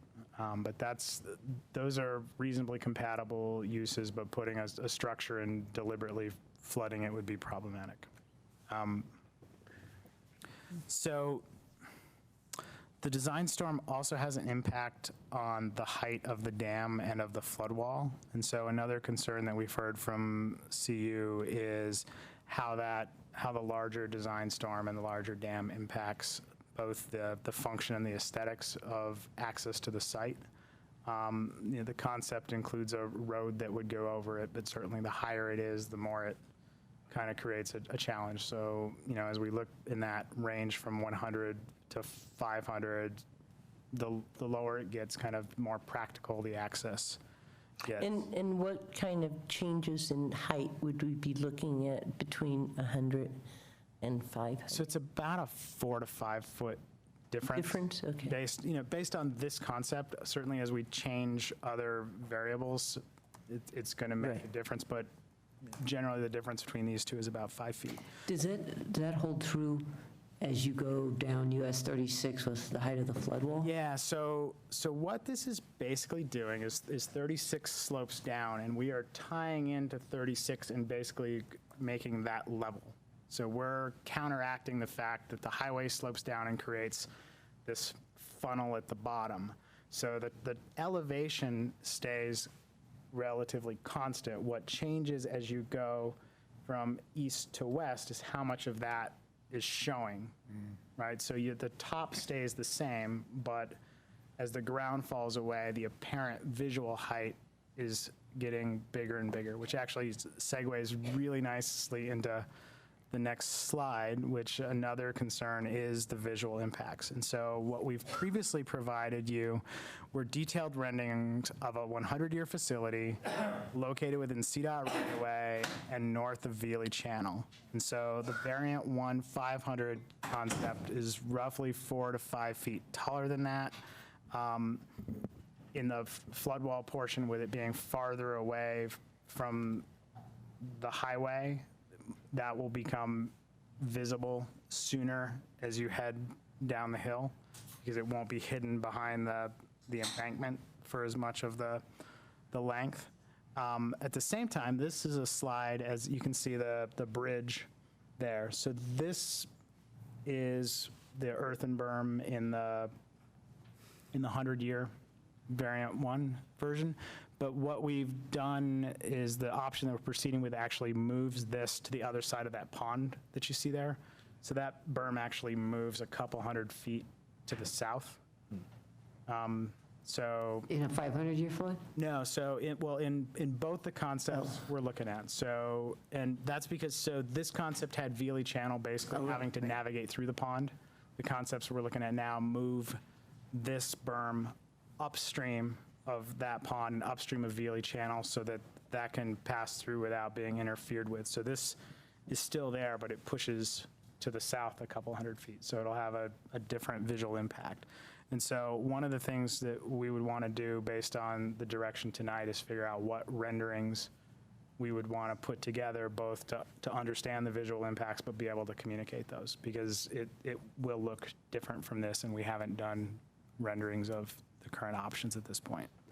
As you head down the highway towards Denver and you go to the low point in the flood wall, so you see the maximum of the flood wall, how high is that for 100 versus 500? Ish. I mean, what are we talking about, the visual impact there? So what's tricky is this is now farther back, and this is why we want to do the renderings. So this, I think, is in the ballpark of 30 feet high-ish. And so, and then plus or minus the 100 to 500 is another 5 feet or so. Jeff, 30 feet from the far side, or 30 That's feet? from this side, so I'm sorry, I take that back. So 30 to 40 feet from the inside. That's what I was thinking, Deeper.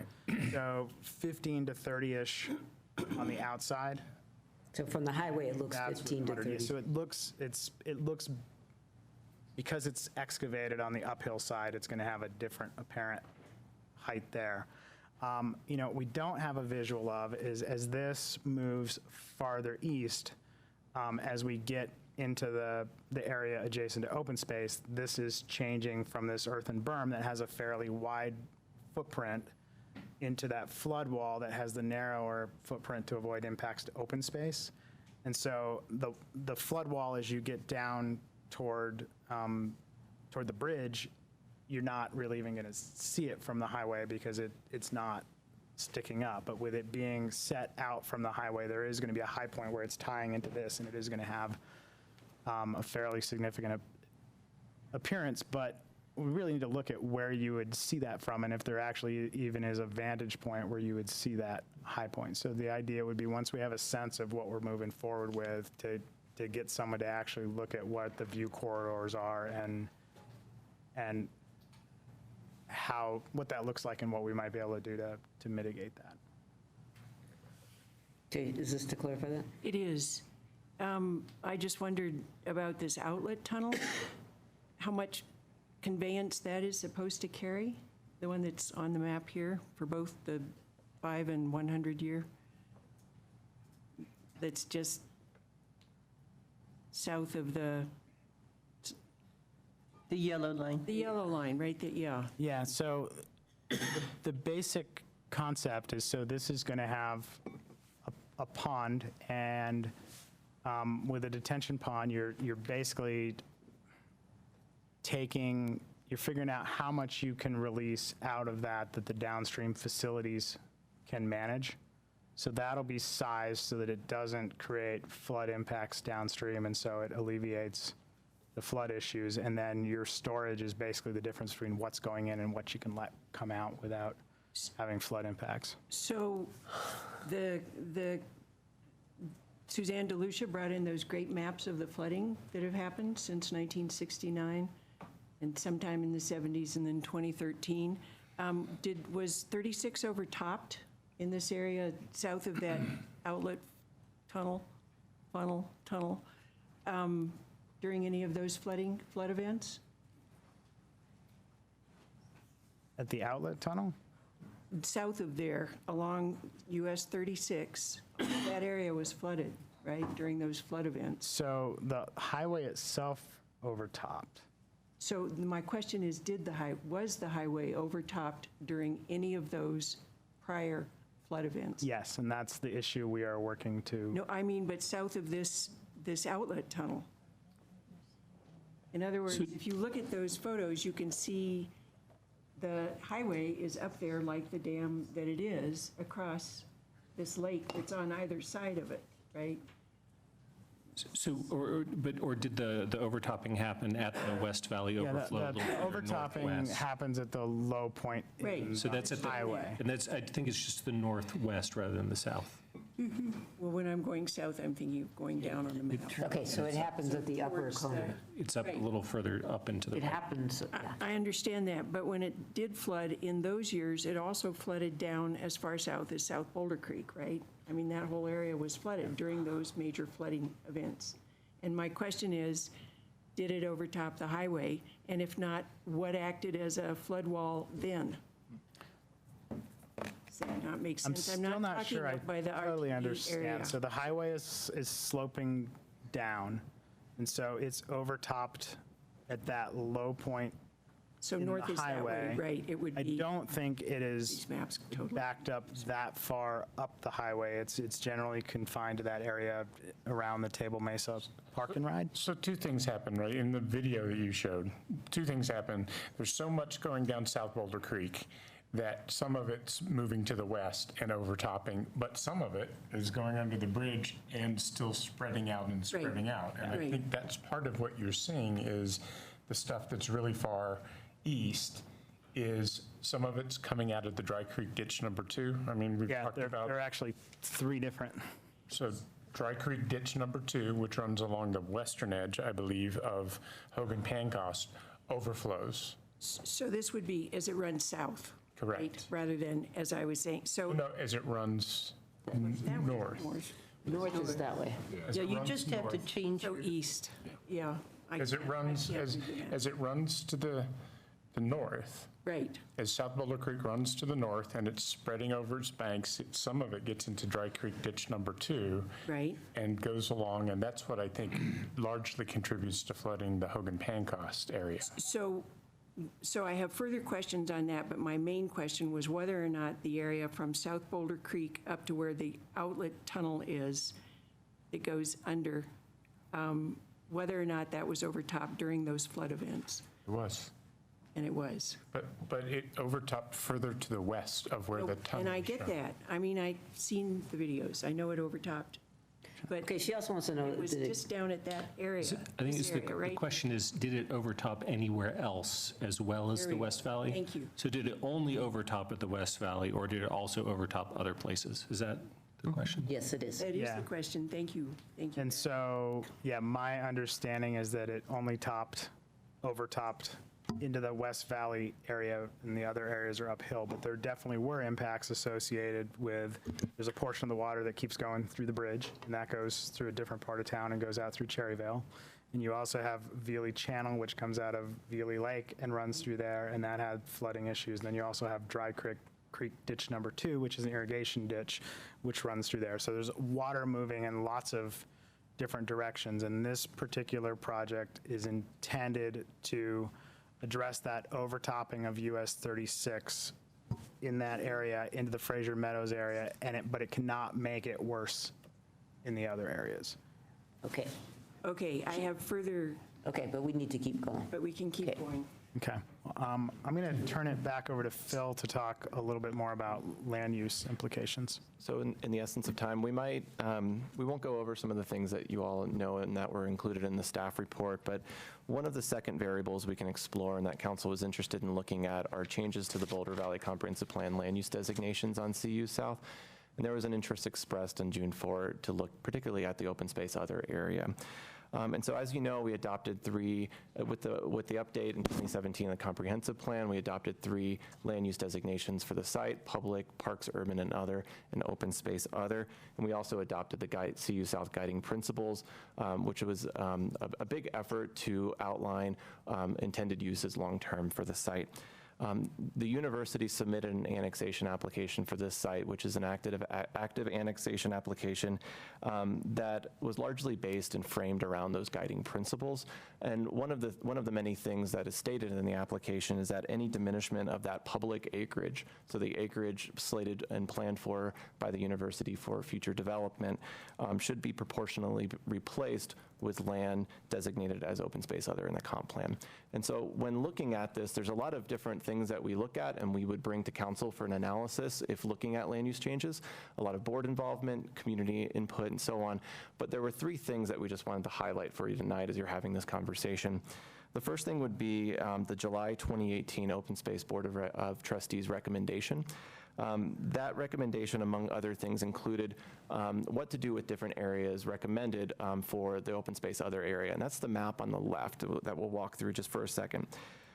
What it shows is basically 3 areas of the open space other. The bottom area straddles the existing levee and abuts the city open space to the west, but is on the bottom part, or the east, which is on the bottom part of this map. And that is proposed to be conveyed to the city as open space. Just above that, in blue. It's the orange that you're talking, you were just, yeah. And then just above that in blue is 40 acres that is proposed to be restored as part of the flood mitigation project. And that really remains the 35 acres in, I guess you would say, magenta, on the northern, on the top part of this map that is recommended to either convey and or protect through annexation. So that's one recommendation that council would be considering when looking at land uses for the site. The second consideration we wanted to bring to— Wait, can you convey to whom? Convey to the city as open space. Okay. Or protect in some other manner. Okay. The second thing we wanted to bring up really goes back to the flood wall. So if we were to move forward with the flood wall, there would be impacts on open space. The Open Space Board of Trustees would likely be providing a recommendation or discussing ways to mitigate those impacts on site. That 35 acres on the top part of that map may be an area that is explored as possible mitigation site for some of that, some of those impacts. And then the third consideration is whether or not the levee is removed, and we've indicated an interest the city has in removing it. If removed, the entire open space other area, the 118 acres, would be within the 100 and 500-year floodplain. In the guiding principles, we've talked about wanting to look at enclosed structures, academic buildings, housing, and so on being outside of the 500-year floodplain. And so as a result, the staff comments to the annexation application did favored exploring limited recreational uses in the open space other in the lower quality areas, as opposed to at this point in time without exploring other options, housing and other uses. Just a clarifying question. When you said if the levee was removed, then the entire OSO area would be in the 500 and 100 year. You didn't mean all of it will be 100 year, did you? Or can you speak to that distinction? I believe the OSO area was defined based on the area protected by the levee. which I believe is the 100-year. So I guess I'd ask you to maybe come back to us on that another time, because it was also the 500-year line, and it just strikes me as unusual for that to then become the exact 100-year line. No, you're correct, because it's not designated as 500 in the other area within there, so it's capturing, it's blocking both, because otherwise it would be a different zone. Okay, now, So when we, Clarify that. I recall what Aaron did. When we designated the OSO, it was the 500-year floodplain as it had been mapped. Right. And that's how we came up with, I just want to make a clarification here for people who may not be as familiar. The diagram on the left is rotated 90 degrees from the diagram on the right. And then the one on the left that has no coloration on it, I'm just verifying this, that's the publicly designated area, correct? Yes, the blue, it's showing up. no. No. Yep. On the left side. That's correct. The brown, which has no colors overlaid on it, is the public designation. The rest of the site. Okay, so everything down below it is OSO in one way or another. Everything below, orange, blue, and purple, is what's currently on the right-hand side as OSO. On the left-hand side is the open space other only. On the left side map, those three colors correspond to what on the right side map is the green OSO. Yes. Yes, okay, I just Just for wanted to be clarification. clear. Oh, And I then, see and now. then the other green shown outside is actually open space lands. Open space lands, owned open Okay, space. so the green on the right overlays with the three colors on the left. Correct. Just wanted to make sure that we all caught that, because it was a little confusing that there was no overlay for public, so. Great point. But just, Jeff, just to put a bookmark on it, just the point that if we remove the levee, we're going to have to relook at those floodplains, right? And that would matter at some point, depending on what uses. And so where that factors into this discussion is when it was going to be OSO, it wasn't necessarily critical what the flood impacts were. If we were to look at giving CU development potential in those areas in order to make more room for the 500-year detention, we then need to have a much better understanding of what actually is usable in that area. Okay, can you say that again?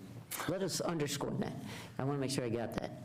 So OSO generally coincides with the areas with flood impacts, which has, to this point, been okay because flood impacts on OSO are not really a regulatory or practical issue, right? You're having intermittent flooding of a natural area, which is a natural process.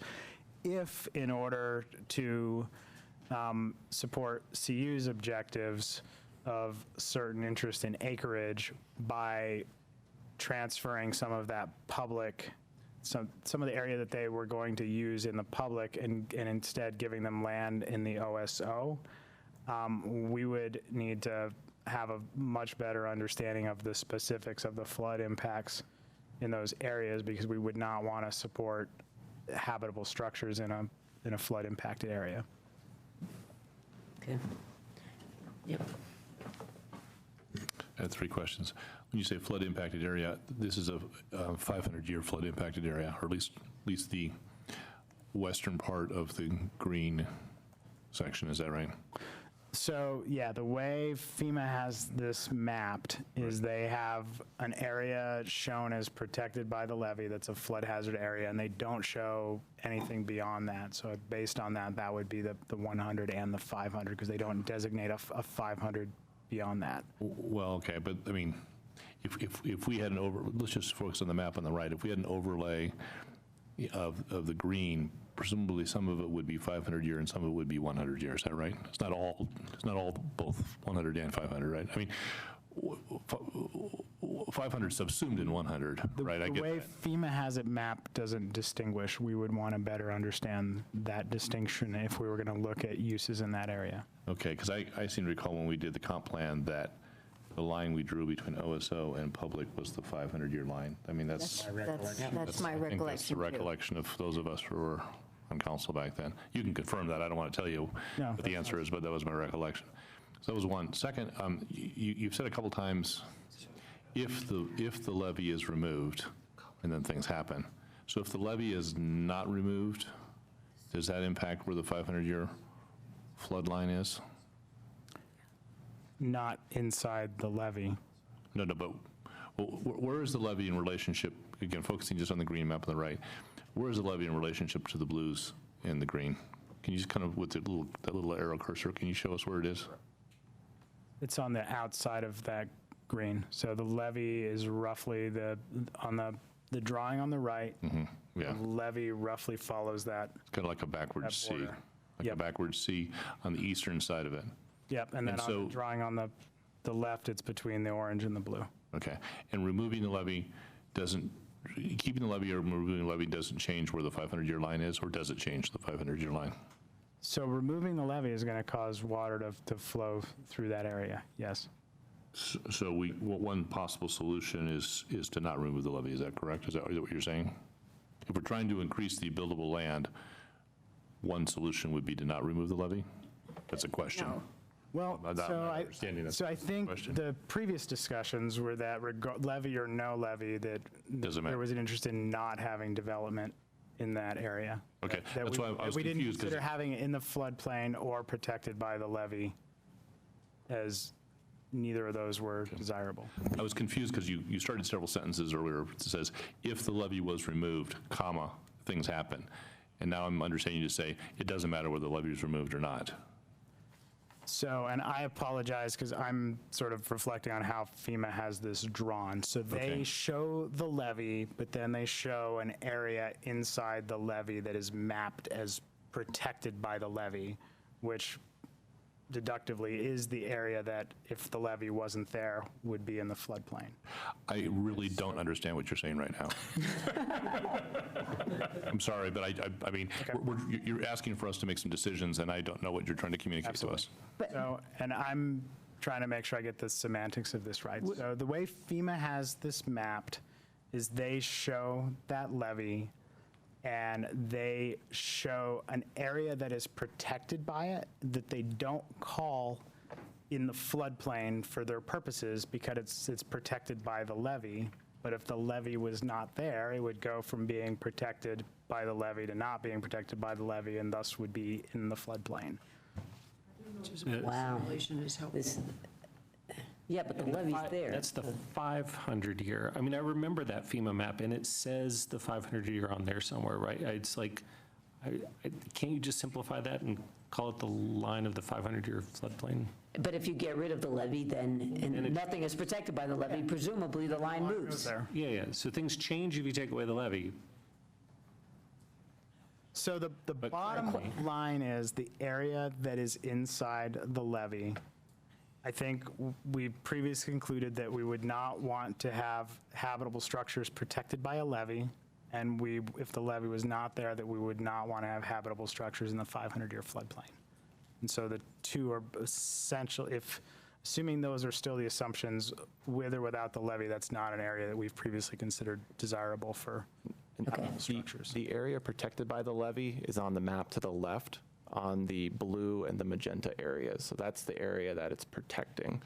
The area on the bottom part, the orange area, that is outside the levee in the 100-year floodplain. And so isn't the rationale behind the area currently protected by the levee not having any habitable structures on it, as we previously agreed? The rationale behind that, isn't that the levee was never FEMA approved?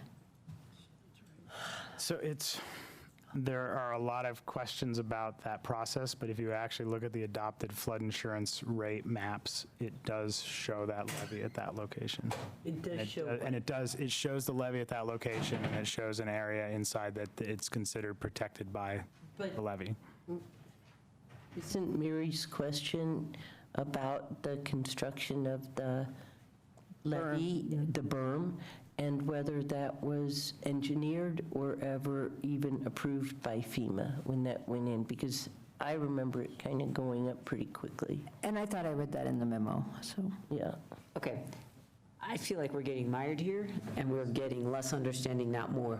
So you pointed all this out, and the takeaway, the question, the acreage issue that CU's raising, can you take us to wherever you're going with this? Because we're, that was it? At this point, we were going to continue on with the questions and hand it over to CU. They wanted to also. Question. Okay, well, then go back to that map, because I guess we're not done then. Go ahead. I did have, my third question was, I don't think this has even been talked about before.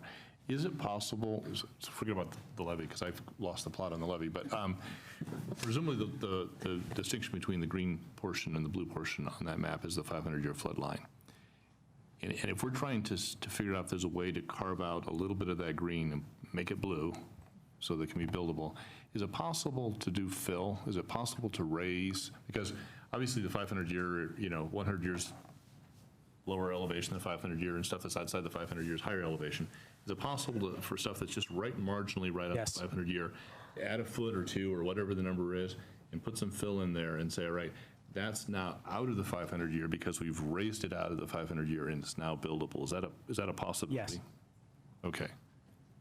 So okay, I'm just going to throw that. I'm just going to let that rest out there and see you can react to that if they want. Could I follow? And in doing that, would we encroach upon any of the protected, pristine open space land? What would be the implications for that? I mean, it's not our open space mountain parks land, but in terms of the habitat. In terms of the habitat, mostly it was the wetlands in that area that were identified as having the highest environmental significance. There are some wetlands within that pink and the blue area. Those would have to be mitigated if there were to do any fill in that area. So let's just focus on the pink because that's adjacent to the buildable area. So now we're on the left-hand map. Yeah.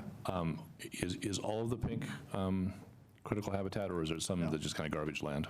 It's an old gravel mine that was restored to some level, and it has some habitat currently, but nothing as significant, for example, as the area in the open space. And you guys have maybe not tonight, but you guys have maps that show where, if you were just focusing on the pink, just for sake of discussion, and CU said, oh yeah, we'd be willing to do a little fill here to get it up out of the 500-year, you could show on a map where we'd rather not them do that and where we'd be okay with that. When the Boulder Valley Comp Plan revision was done, we mapped the areas of highest ecological benefit. There's a map in the Boulder Valley Comp Plan update that refers to that. That's when, when we reduced, most of that property was OSO. It was all green at that time. And the line that was navigated for that purpose was the 500-year line. Right, but if we elevated some of the pink out of the 500-year, you could show us where you think it's kind of critical and where you're less fussed. We could you have that map. Do some gradation on that. Okay, good, thanks. Yep. Okay. Yep.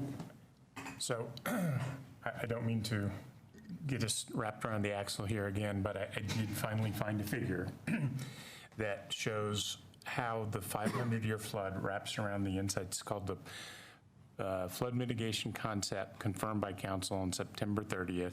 It has the current concept with the flood wall, and it shows the 500-year wrapping around to the inside of the bathtub, which this, I think, is how we decided the public land. Okay. So, where is this so other people can find it? This is the study session from September 9th of 2018. I hate to go back to it, but I was looking to see if I couldn't find something that tied that together with the 500-year floodplain, and I think I have found that. And it's called the Flood Mitigation Concept confirmed by Council on September 20th, and it shows how the 100 and the 500-year post-project floodplains tie into the way we did CU South, Public, and Parks, Urban, Others. So, I mean, I was just trying to go back and make sure that our recollection wasn't. And I can confirm that the Parks, Urban, Other is the option D that was referred to at around that time for the flood mitigation concept, the line between public and open space other does align pretty much directly with that area protected by levee that you see on the FEMA map. So those were the documents that we were talking about at that time. And you say protected by the levee, but I'm talking, what we did was we looked at your estimate of the 100-year and the 500-year floodplain post-project that has an outlet tunnel that's roughly where the one is now. And so, and you have moved the flood wall at the western edge back behind the pond, so we got rid of the Veely Channel problem. So as of October of last year, we had a linkage between where we expected the 500-year floodplain to be inside of the levee and where we mapped OSO, public, and parks open space other. So that may change, as you say, but I think it was, I don't know if it was in the presence of the levee or not, but it was called post-project. So I don't know if the levee had been removed for this mapping or not, but that's how we picked the designations. I just wanted to refresh us on that. Yeah, that would be a useful map to have. So, To enshrine somewhere. well, yeah, and to have with the slideshows as a backup. The acreages that resulted from those designations are ones we created through that understanding, right? And now CU wants us to live with them, but we created them in the first place, yeah? Okay. All right, anyway. That's helpful, so that's where it came from. Okay, so just keep going with that, and so the new developments that have changed that understanding that we now have to weigh in on. Well, I mean, there's obviously what we learned from CDOT, right? That changes where the alignment of the flood wall is. And it really focuses us on the outlet tunnel kind of to the west, right? So that's what's changed since October of last year. In fact, it's only changed a few months ago that we got CDOT's. So what guidance exactly are you looking for from us? I mean, it sounds like we should hear from CU, but fundamentally at the end of the day, do you want us to talk about maybe we could use less than a 500-year and a 400 and a 300 and see what that does for acreage? It sure seems if we're going to move forward, we should have a with and without the levee in there, because it's certainly an option to take the levee out. And, if that's going to have an impact, we probably need to know that. So I think I'm going to come up with a lot of questions, but I don't know if... So the three questions I believe we have are, first, knowing what we know about CDOT's position. Are you comfortable with us proceeding with conversations with open space to figure out if we can make that work with the environmental impacts as we now understand them, or would you like us to regroup and look at other options instead? The second piece is, the direction was to provide 500-year detention, and if there is comfort with exploring something less than that to meet other objectives. So would you like us to look at options that would either shrink the footprint or the depth of that detention pond to accommodate potentially structures on CU's part or potentially rec fields on their part, and determine what we can come up with for detention between a 100 and 500 in that? And then the third piece is we could potentially look at some change to this in exchange for us being able to use the area of the public that would be required for the 500-year. Would you be interested in looking at taking some of the OSO and potentially making that public so that you could use that area instead of the area that we are seeking to flood? So I think those are our three basic questions. Okay.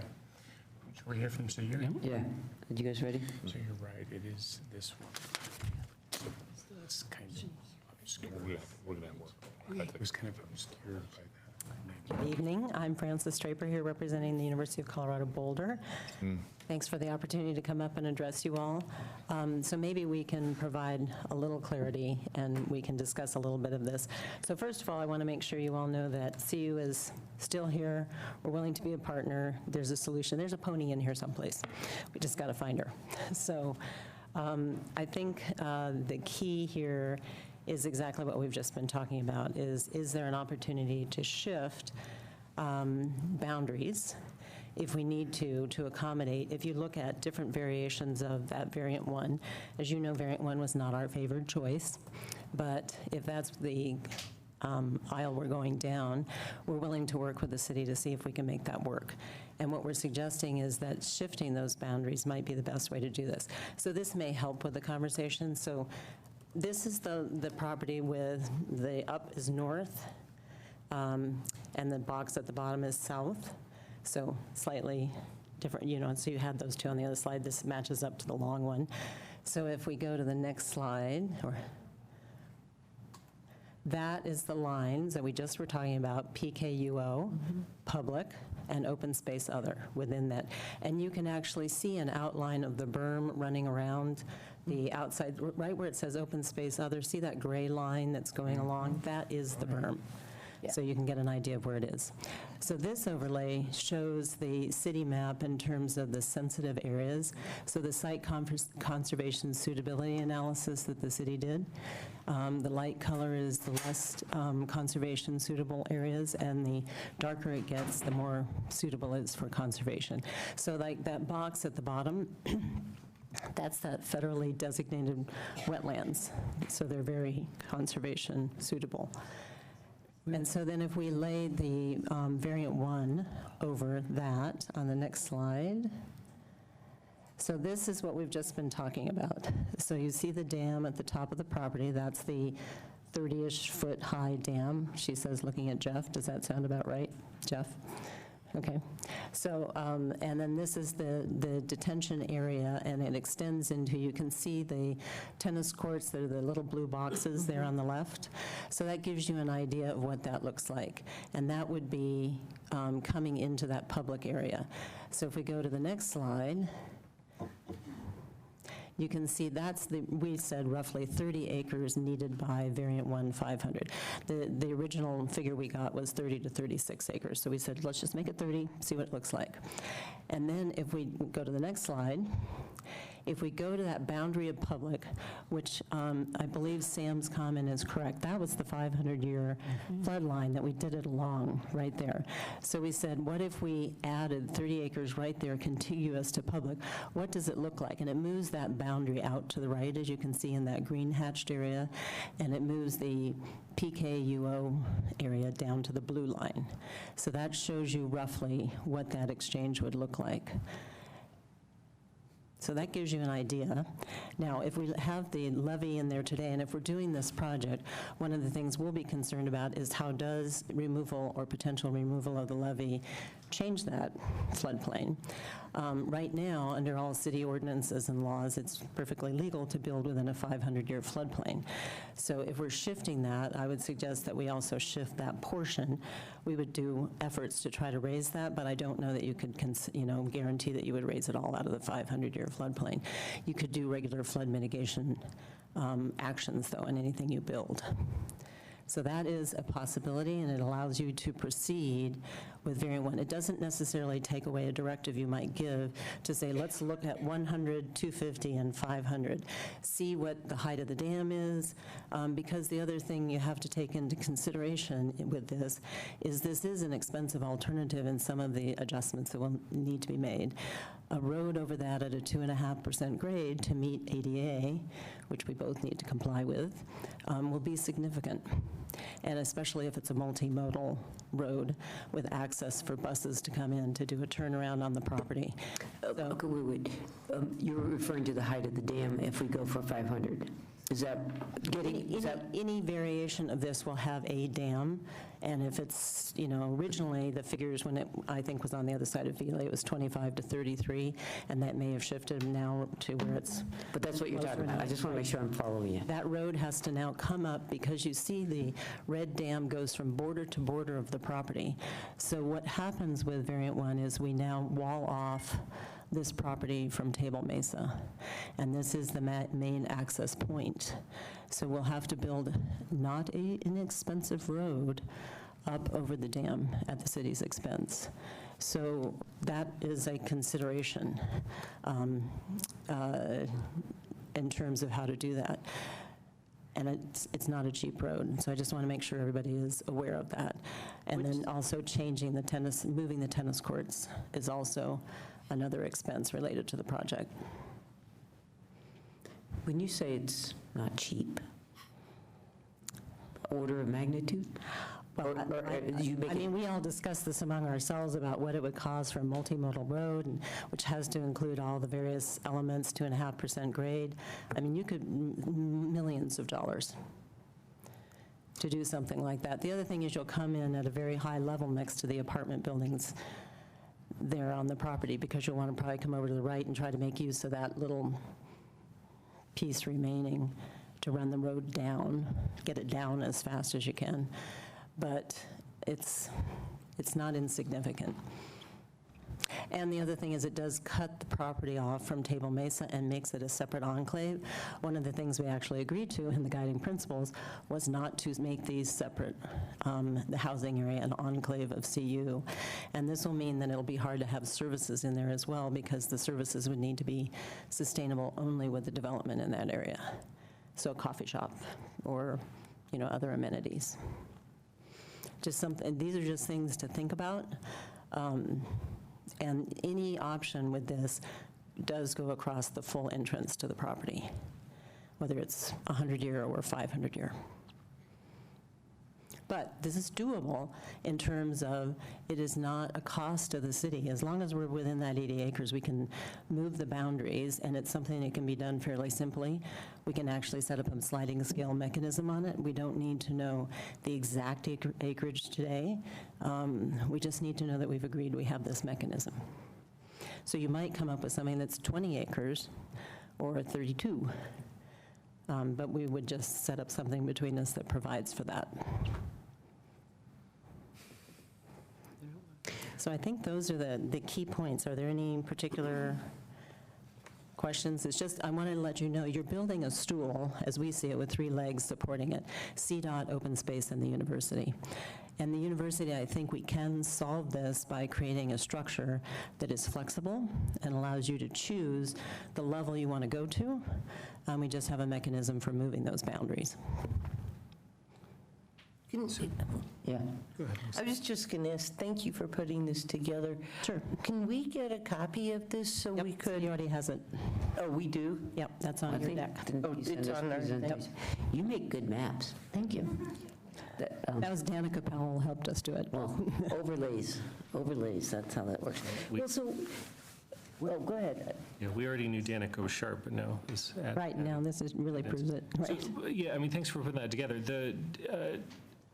Because this is a very helpful overlay. What if it were the 100-year, right? This is the 500-year. So do you have a sense of, because I don't remember. I don't believe 100-year requires any acreage in the public. Is that correct? Jeff, would you agree? Or Phil? That's my recollection, is 100-year requires no public designated land. Because back in the day, that was one of the variants you were correct. Okay with, so we looked at that, and that allowed that whole public area that we don't have to move anything. So then there are potential gradations in between, like for example, that the green hatched area you've got of the OSO that you would need to compensate. If we shrunk the detention area a little bit, that green hatched area would be smaller. Correct. If you need 5 acres, it's only 5. Right. So it's pretty something that we could create a nice sliding scale, because there are a lot of decisions you have to make and a lot of folks you need to negotiate with. And so this doesn't need to be set in stone. It can be movable. Flood mitigation kind of needs to be set in stone at some point. Right, right. And then as we do this, obviously, because that dam is there at the top of the property, we'll have to look at how that berm interaction does happen. So we'd want to go back and forth on that one in terms of how it brings water across the property, if it's not actually making a material difference to the downstream inundation. So that was what Jeff was saying earlier. The berm doesn't make material difference, whether it's there or not there. You mean the levee? The levee, excuse me. Okay. But in our packet, in the presentation, slide 8, It talks about the variant 1 concept 500 year without CU levy. That's what the heading is. So I presume that's the way the water's going to move across the property if we do the 500 year. There's the floodplain and the inundation area, and that's what cuts into the 30 acres of public land.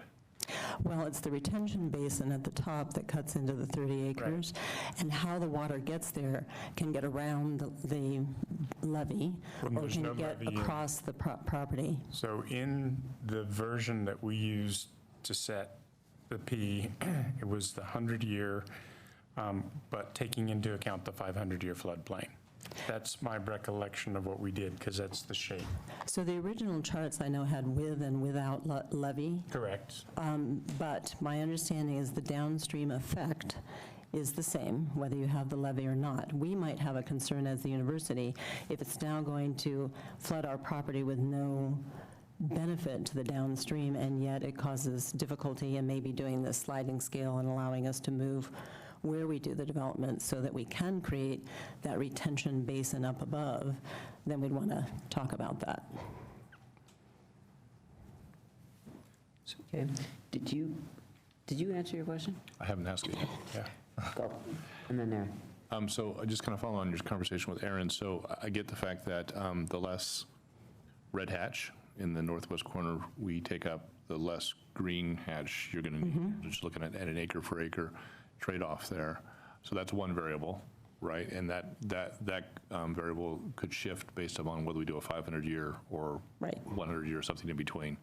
Sounds like 100 years, we're not going to have to do any land swap, and 500, we're going to have to do maybe as much as 30. And depending on what your final design shows you. there's a lot of false precision here. We're just doing the best we can with what we have, right? But regardless of whether you need 5 acres of green hatch or 30 acres of green hatch, they still sit within the 500-year floodplain, right? So that's understanding. That's your understanding, and we can try to confirm that. How do you feel, again, forget about who pays for this, but how do you feel about the idea of raising the green hatch, however much of it we need, to lift it out of the 500-year floodplain? So I don't think we'd object in principle. It's more the issue you hit on, The cost, availability of dirt, blah, blah, blah. And engineers would have to tell us whether that's even effective. Right. But if they say, hey, geez, with an extra 2 or 3 feet and, so many cubic yards of fill, we could actually get that out of the 500-year. And so you could build, you could be confident you're out of 500-year, makes us happy, makes you happy. You have to figure out who pays for that. But that conceptually, you're not opposed to that. Correct. Okay, great. How do you feel about expandable soils? No, just kidding. Are we going down that hole too? We're not going there. Nope. Okay, Aaron. So, Francis, the tennis courts. Yes. I think there's with the 500-year that's in the inundation area, right? And so they need to be moved. In the 100-year version, they're kind of shown as in the area of fill. Yep. But, I mean, would you just keep them where they are? I think we could. We can look at the designs with the city engineers and see what we would do with that fill. Maybe we'd use some of that fill to get the land out of the 500-year floodplain, although in variant 1, we wouldn't necessarily need to do that. But I think that's something we could discuss. In the original plan with the 100 years, the tennis courts would stay where they were, and that would also allow us to add facilities to those. So can you help me out with that? It's the area of fill. For the 100-year floodplain, you were going to fill like 30 acres to keep it high enough that it wasn't going to be in the inundation area. And so that whole P, the original designation assumed this area of fill that looks like it's on top of your tennis courts. I think Well, then, gosh darn it, we'd have to move them. I mean, that's... Yeah, but then if you're going to plan on moving them anyhow, that... Right, but I'm just saying, I think the fill can be probably adjusted as to where it is and exactly lands. Part of that is just needing to fill from excavation. But, you guys might have a comment on that, Jeff or Phil, as to what, does the dirt have to go where the tennis courts are if we are doing 100-year? So the fill was intended to meet CU's objectives in terms of having an area that was elevated. Nobody can hear you. Sorry. So the fill in that area was intended to provide developable land contiguous to the rest, so it doesn't necessarily have to be that exact configuration. I think we could work that out, what we're saying.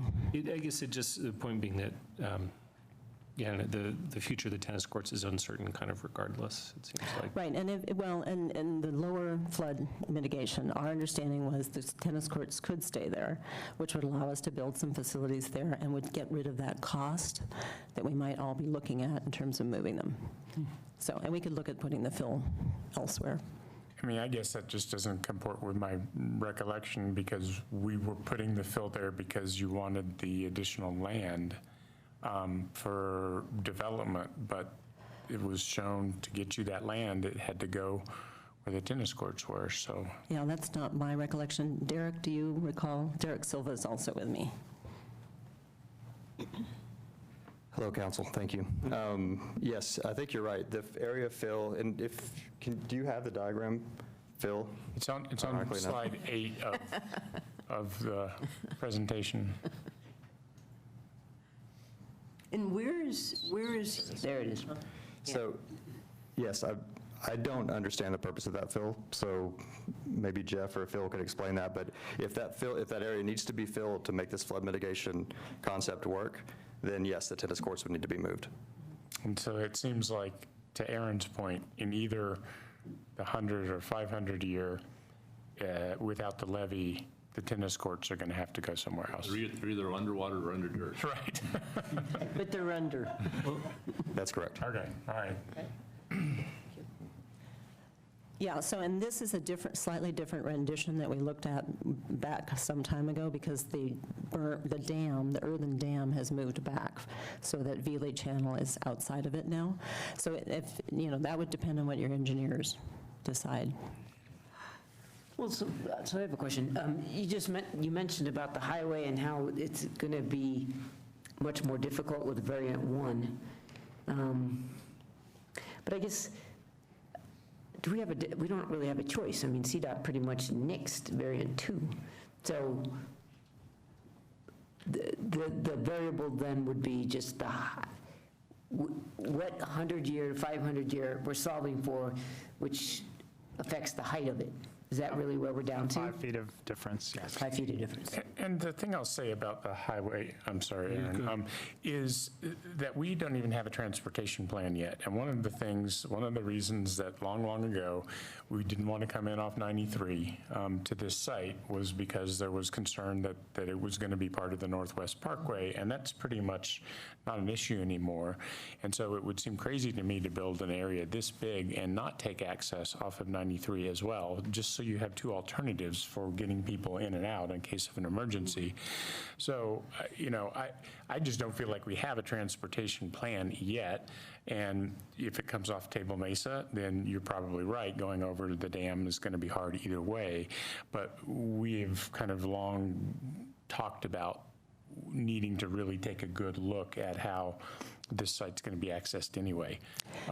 Yeah, I think that we right now, our requirement would be to have access continue off of Table Mesa. If we add 93, which in the Boulder Valley Comprehensive Plan, we talked about making it a access point for emergency vehicles and those kinds of things.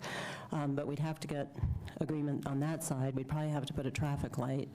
And it would not be a great access to the entire property with no access from the other end. So either way, we're going to have to build something that comes up over that dam on the other side.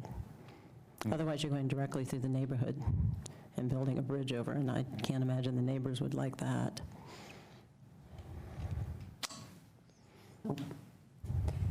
So I did, just on the question of like the variant 2 thing. I mean, I know this council isn't interested in going there, but I just want to Neither point is out, CDOT. right, is that CDOT said, well, you can't put something right up against our bridge, but I don't think, I mean, we didn't delve into the exact details of how that possibly could work out.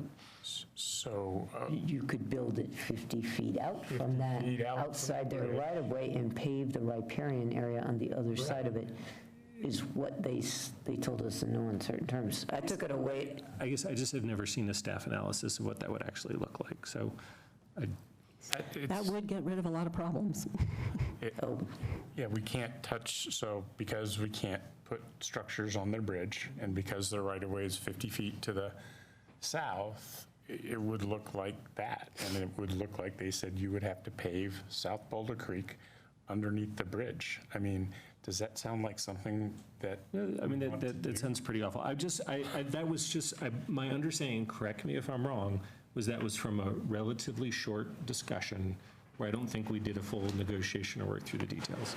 That's just. It was, and I was not the only person there. It was rather unequivocal.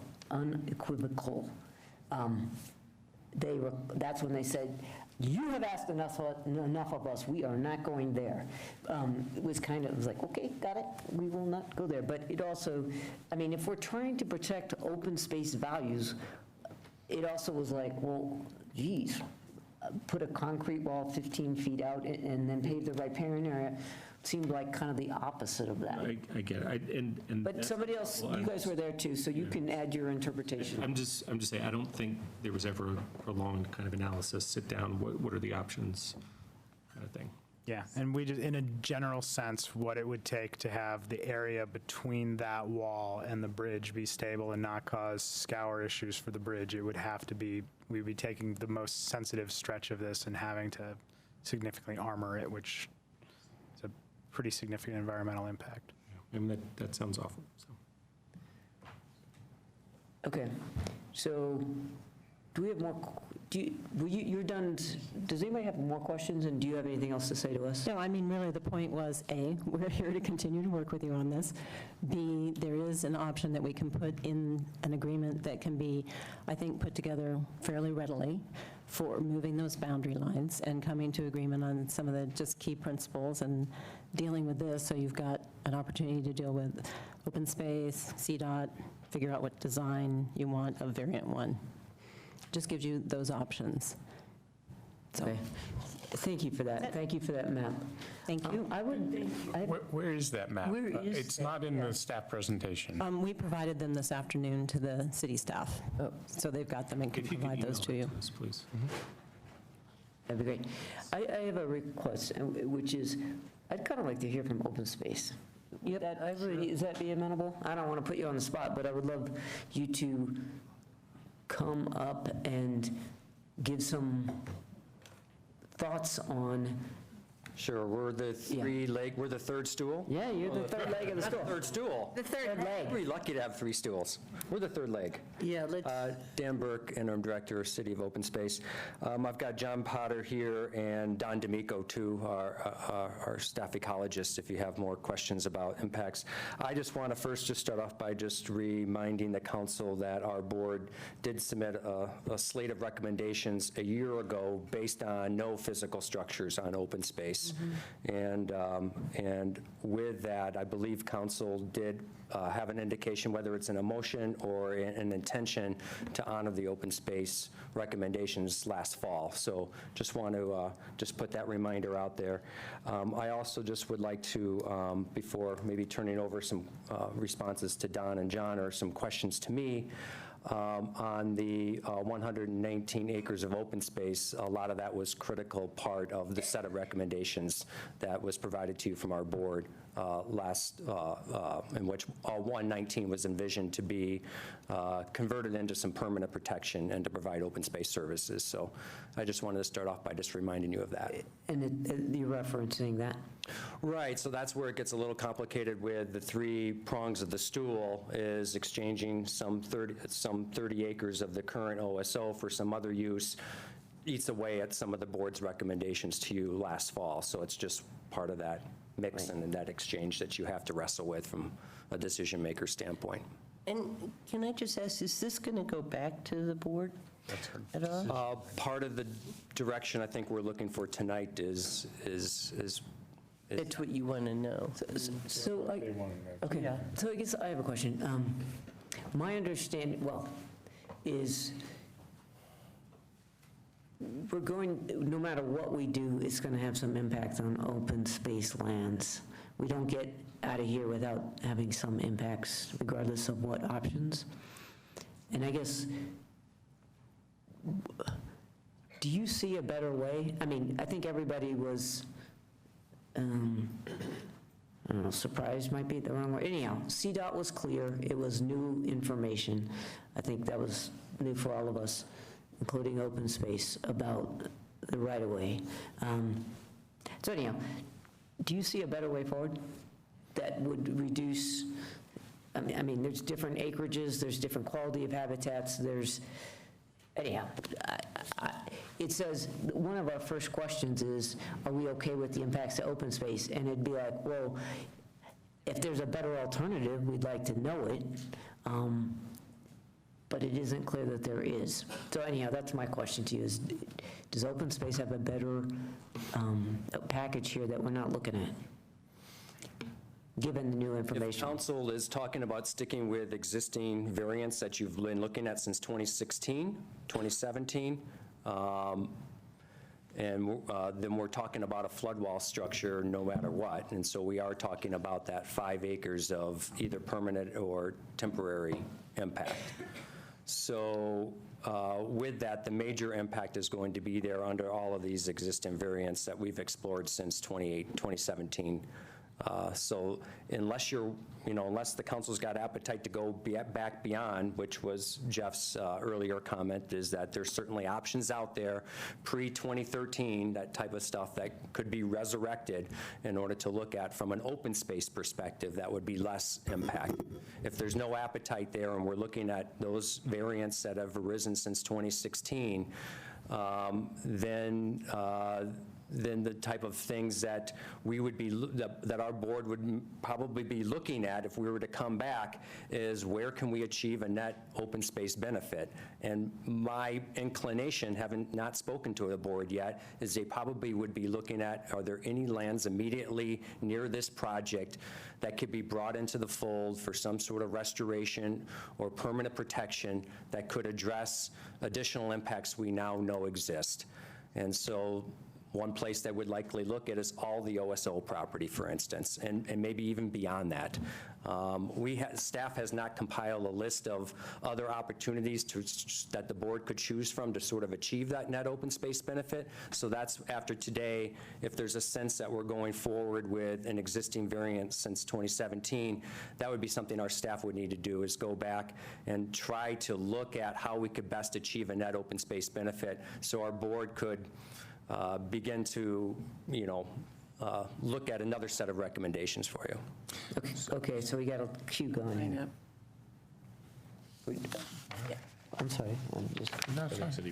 Yeah, Cindy. So, not to put you in a tight spot or anything, but would it be, since the option of looking at other variables came up, and there are 3 issues, landowners we have to deal with in which the playing field has changed fairly radically, CDOT, CU, and open space sensitive, state-sensitive areas. Have you looked at anything that would go back further back in time? John, I think you might be better equipped for that. And again, I don't want to put you in a tight spot or anything. Let them answer something. Open space staff, we're not in the flood mitigation business. That's not what we do. So, but we have been, of course, working very closely with utilities and tracking this project over time. And our understanding is that back when option D came forward, it had a big berm running through open space. And what the council said was, that's not acceptable. And the magic solution at that point was, well, let's put it in the CDOT right-of-way, and when you wouldn't have to impact any of these endangered species. And so ever since that point, we've been moving forward with different variations of that idea of all these structures and everything would be in the CDOT right-of-way. The new information is, no, that is not possible. So if it's not possible to talk with CDOT and come up with a way to, basically put essentially what looks like a noise barrier to us in, close to the highway that would accommodate this flood need, that if that's truly not possible, then it kind of brings us back to pre-option D, when CH2M Hill provided us 9 options, some of which have virtually no impact to open space at all, but they were rejected for other reasons, such as they would disrupt the streets because you'd have to dig up and put in a pipeline, or they were more expensive at the time. And so that's kind of how we've looked at this, but of course, you could decide that, no, the values are more around the protection of all of the dwellings and everything that are threatened by this, not just the high hazard ones, or, it could be that you have a much stronger interest in protecting a large area of this, of the downstream, as opposed to the environmental values that you also have in the open space area. If that weighs more, then we'll certainly work with utilities to find some way to mitigate the option, so. We got a line. Are you done? For the moment. Bob, then Sam, then Lisa. I want to go back to, you can stay up here, John, because I'm sure you can answer this question too, but the point that Dan was raising, can you put the CU map back up, the one with all the overlays? I want to get back to the idea of a kind of a trade, so to speak. In other words, if you know you're going to lose 5 acres along the highway, some permanent, some long-term, where the most desirable trading land. And as I understood from Francis, the darker brown in the yellow zone, the darker brown is the most valuable habitat. Is that your understanding as well? Yes. Yeah. So it seems to me that little appendage that sticks down, that little 30 or 40 acre box that sticks down way to the south, is the most highly valuable land, and that's not being used really for anything. And that analysis was kind of as is, without contemplating any restoration or, okay. Yeah. But I mean, I would just think that if we're going to have to give up a few acres along the highway in that blue area, that a good trade would be, I know it's not our land, it's CU's land, but I'm just ignoring that for a second. That stuff down in the bottom would be something that might be attractive. Potentially, we'd, if you wanted to go in that direction, we would look at probably some different ways to address, I think, what you're trying to get at. One idea was just opening up that whole floodplain, and it might be that we could do more with some restoration in the green X area, in different areas, not way over on the west side. Well, let's assume the green X area is not available. How do you feel about the stuff to the east of that? Yeah, so that bottom area that's in darker, the higher conservation value lands, as well as the lands going up and staying, that land. Those were already recommended from our OSBT recommendation last summer as a way to achieve a net open space benefit from the impacts of additional flood inundation and the disruption, potential disruption of the groundwater flow. So that was already on the table and already before you as a recommendation that comes over to open space. Okay. So I think the issue now is if there's going to be further impacts to open space, and you were looking for a recommendation from our board, where would they go to next to achieve some net benefits that would help make up for these additional impacts that are now before us? That's the question I'm asking. Right, and so it probably, sorry, Francis, but it's probably the same hatched area. Everyone wants the same land. This is like the Middle East, right?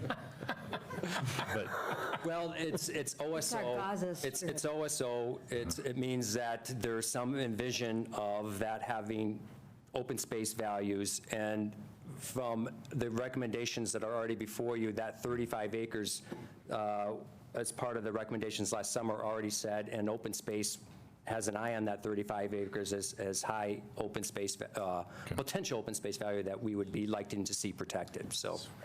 Okay. Red. Sam. Okay, so a couple quick questions for you guys. There was a companion map to this heat map. So there's this heat map that has shading, but then there was annotations that were laid on it as well. And if I recall, one of those annotations of potentially high-value areas, if the levee comes down, was inside the CU levee. Is that correct? I mean, it's somewhat near where the green hatching is, but it also extended all the way to the levee. Yes. All right, so that's another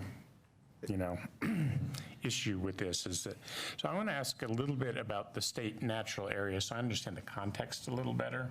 So I looked up the South Boulder Creek State Natural Area, South Boulder Creek Natural Area, and it talks about 1,193 acres within that, and then you have referenced 90 acres. So is 90 acres the wet meadow part of the state natural area? Help me understand the difference between the 1,200 and the 90 and where they are. There are about 1,100 acres total in that state natural area that is protected with that higher level of state recognition and significance because it is threatened habitat. And is that all open space? Is that all 1,190 acres are open space? It's all on city open space. Okay. Yes.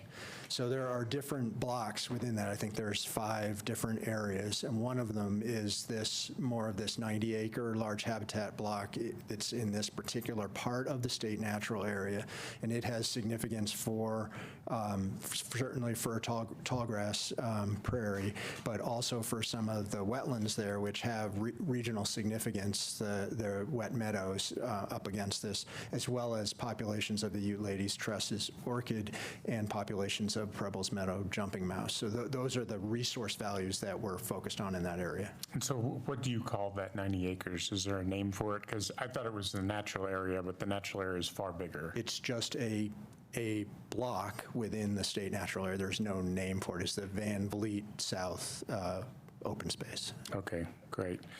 And as far as the 5 acres go, if the memo's right, I know you guys are making estimates now, 2 acres of that is going to be construction disturbance, and then 3 acres is going to be lost to the flood wall itself. Yes. So in your experience in the past, is construction disturbance usually something that can be recovered from, or is it something, because we know that the 3 acres will completely be lost. What about the other 2 acres? Yeah, I mean, that's certainly something, if you decide to move forward with this kind of an approach, we would try to mitigate that to the extent possible. And Jeff mentioned, first of all, we try to narrow it. Can we get it down? We've already been given a range. So, can we keep that on the lower end side? So that would be one of the first things that we would try to avoid any impact in that area. But if that's not possible and we have to run heavy equipment or store materials, other things in that outer part of the 90 feet, we think that the resource values there are sensitive enough that it is likely they could be damaged permanently and not recover well. So that's our concern in those areas. Okay, I think that's all I got right now. Lisa. Okay, so let's talk about the mitigation and what happens when you mitigate. And already in the report, we've talked about in that 1 acre, you had you were not successful in transplanting the Euclides truss orchids. So what do you do with those in the, what do you do with them? Do you just kill them? So again, if you decided to move forward with this sort of, rather than looking at other things, we would work to probably come up with some sort of plan to try to, again, transplant them. We're just not, due to the experience in the past, we're not really confident that we could do that. But I think it would quite likely be worth a try to do that. Mm-hmm. And so I guess I'm curious, you would want to kind of retain or be kept whole, right? And so where would comparable lands be identified, or that would be? That's what we were just talking about. Comparable wetlands habitat to compensate for this loss? We really don't. So for the reasons that we mentioned, that we think it would be difficult to replicate this value of habitat. I don't think there really is any place. We certainly could make an effort on the green X area. That would probably be what we'd look at first to try to figure out, is there a way to now also do mitigation expanded into the rest of the OSO? That was sort of what Dan was referring to. Okay, so I got a map. I guess it's an inventory map of Preble's jumping mice. And it looks like there's a lot of Preble's jumping mice. Anyway, right up next to US 36 in terms of this count. I think it's a count of, and so it seems to be a pretty strong concentration of the mice right up there against the bridge. And could you speak to that, as well as how do you mitigate for losing? I mean, that must be incredible habitat for the mice. Sure. Don D'Amico, Open Space Mountain Parks. I think you might be looking at the Ute Ladies Tresses. Oh, okay. Okay. And they are concentrated largely right up against the southern side of the highway. For what reason? I think the hydrology is just about right there, and so that's where there's just kind of a heavy population density of Spiranthes, of the orchid right along the highway there. Does it fall in that that 90 feet? Yeah. It's largely concentrated in that. In that 90 feet, yeah. So then, I guess, we have kind of, you talk about it, or the report talks about this block, and now we've taken 1 acre already out of the 90 acres, and now we're contemplating taking another 5 acres. What does that do to the whole kind of ecosystem within that block when you start?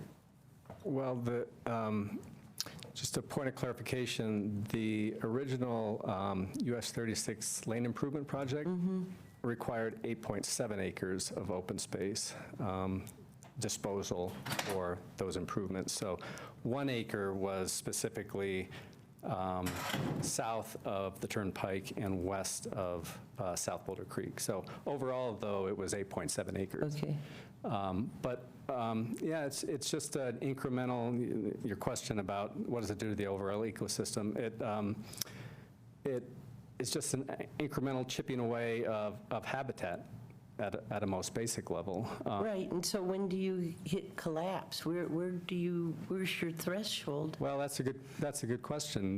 The other issue that we're still kind of working through is the groundwater impacts of flood wall and the associated foundation, and that could have even greater impacts to populations of Spiranthes, Preble's, the wetland habitat, xeric tallgrass than just a wall itself. It could have much greater impacts just overall to the habitat. And then if we went, let's just say if we did go forward, what agencies would need to approve the removal of acreage from the state natural area? Well, so the state natural area doesn't have any regulatory oversight or authority. It's merely a designation and a recognition of the high ecological importance of a piece of property. So it's a designation given by the State Natural Areas Council. But other agencies that would be regulating those resources, the Fish and Wildlife Service, of course, would regulate the Endangered Species Act, which the 2 threatened species, the Ute Ladies Tresses orchid and Preble's meadow jumping mice, they would need to be consulted and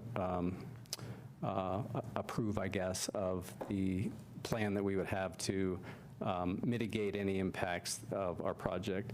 And then, of course, the Corps of Engineers for the wetland impacts. And the city, the city also for wetland impacts because of the city wetland. Okay, and how about the county? I'm sorry? Boulder County need to be? I'm not sure whether that process is relevant to their approval of any types of impacts. Okay. And then, John, you talked about these pre-2013, the C2HM Hill. Yeah. Is there any way we could get, like, you had a table that, Yeah, it's in that report, which is linked in your packet, I believe. do you know where that is? Oh, sorry, I just want to pull it up so that While you do that, Lisa, could I ask a question? So we just previously spoke about the 3 acres over at Hogan Pancoast, and that was potential habitat for Purple's jumping mouse. Is it also habitat, suitable habitat for the orchid? That was looked at in one of the environmental analyses done there, and there was no orchids found in that area. Again, we're challenged by the thought of transplanting orchids and having them survive, mainly just because we've had poor experience with that in terms of success. So I would say probably not, but that is something that we could look at with a more major wetland restoration on that site. Thank you. Yep.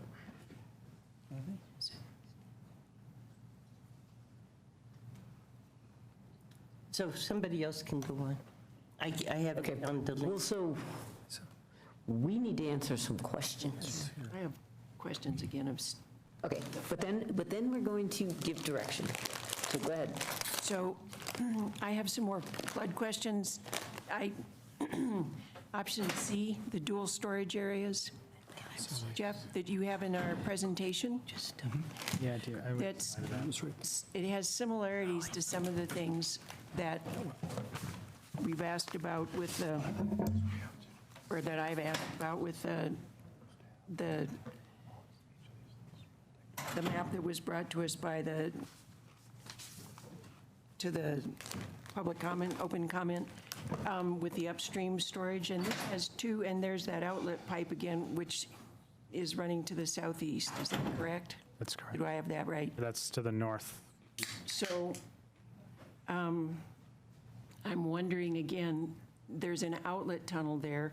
My question earlier had to do with that whole US 36 acting as a dam itself during the flood events that have preceded, and whether or not, I mean, in looking at this and looking at where the water goes in that simulation, if there's not some way, I don't know whether we have the ability to do it, but to make more outlets under US 36 so that we could, that would then go into, is it the Feely Flood Channel? So that would be if we could do that, even while the rest of some of this is getting figured out, it would be a way in the near term to deter or at least move some of the floodwaters should that kind of thing happen. Is that possible? So the challenge with that is the flood issue we're trying to address in the neighborhoods is downstream of this. So if we put more water into the neighborhood, it actually would increase the risk. And so really with this outlet tunnel, what it's doing is it's going to constrict what is flowing out of the pond, and that's what causes the water to back up. So,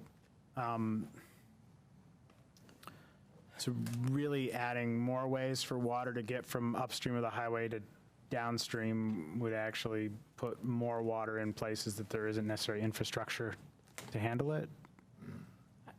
I thought there was a flood channel over there on the other side of 36. Yeah, so Feely Channel is there. Is it clear now? Would it handle, does it have capacity to carry floodwaters now? It carries a portion of floodwaters, but this project is intended to capture what's above and beyond what it's able to carry. And I understand that, but at one point it was all going to go under the bridge at US 36. And still, to a certain extent is, but with much more building determined, right? Well, so with this concept, so I should clarify, so this detention pond does not drain back through the US 36 bridge. So what this is, the concepts we've been looking at are not forcing more water through the bridge because of the impacts to the Cherryvale area around the main stem of South Boulder Creek. They are letting the water get away from a portion of the water, as it does now, get away from the creek, and it's capturing them at that low point just above, just before it goes over 36, and then it's releasing them in a controlled manner through that outlet tunnel. So it's not getting back directly to the main stem of South Boulder Creek. It's going out through Veely Channel and eventually meandering its way back. So that outlet has to be restricted in a way that Veely Channel can handle that flow and get it back to the creek, which is what requires the water to queue up and wait to go out.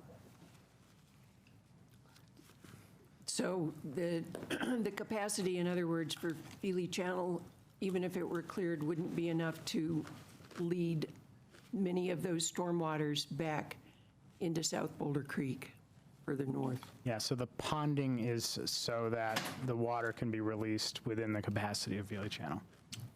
And what is the capacity of Veely Channel?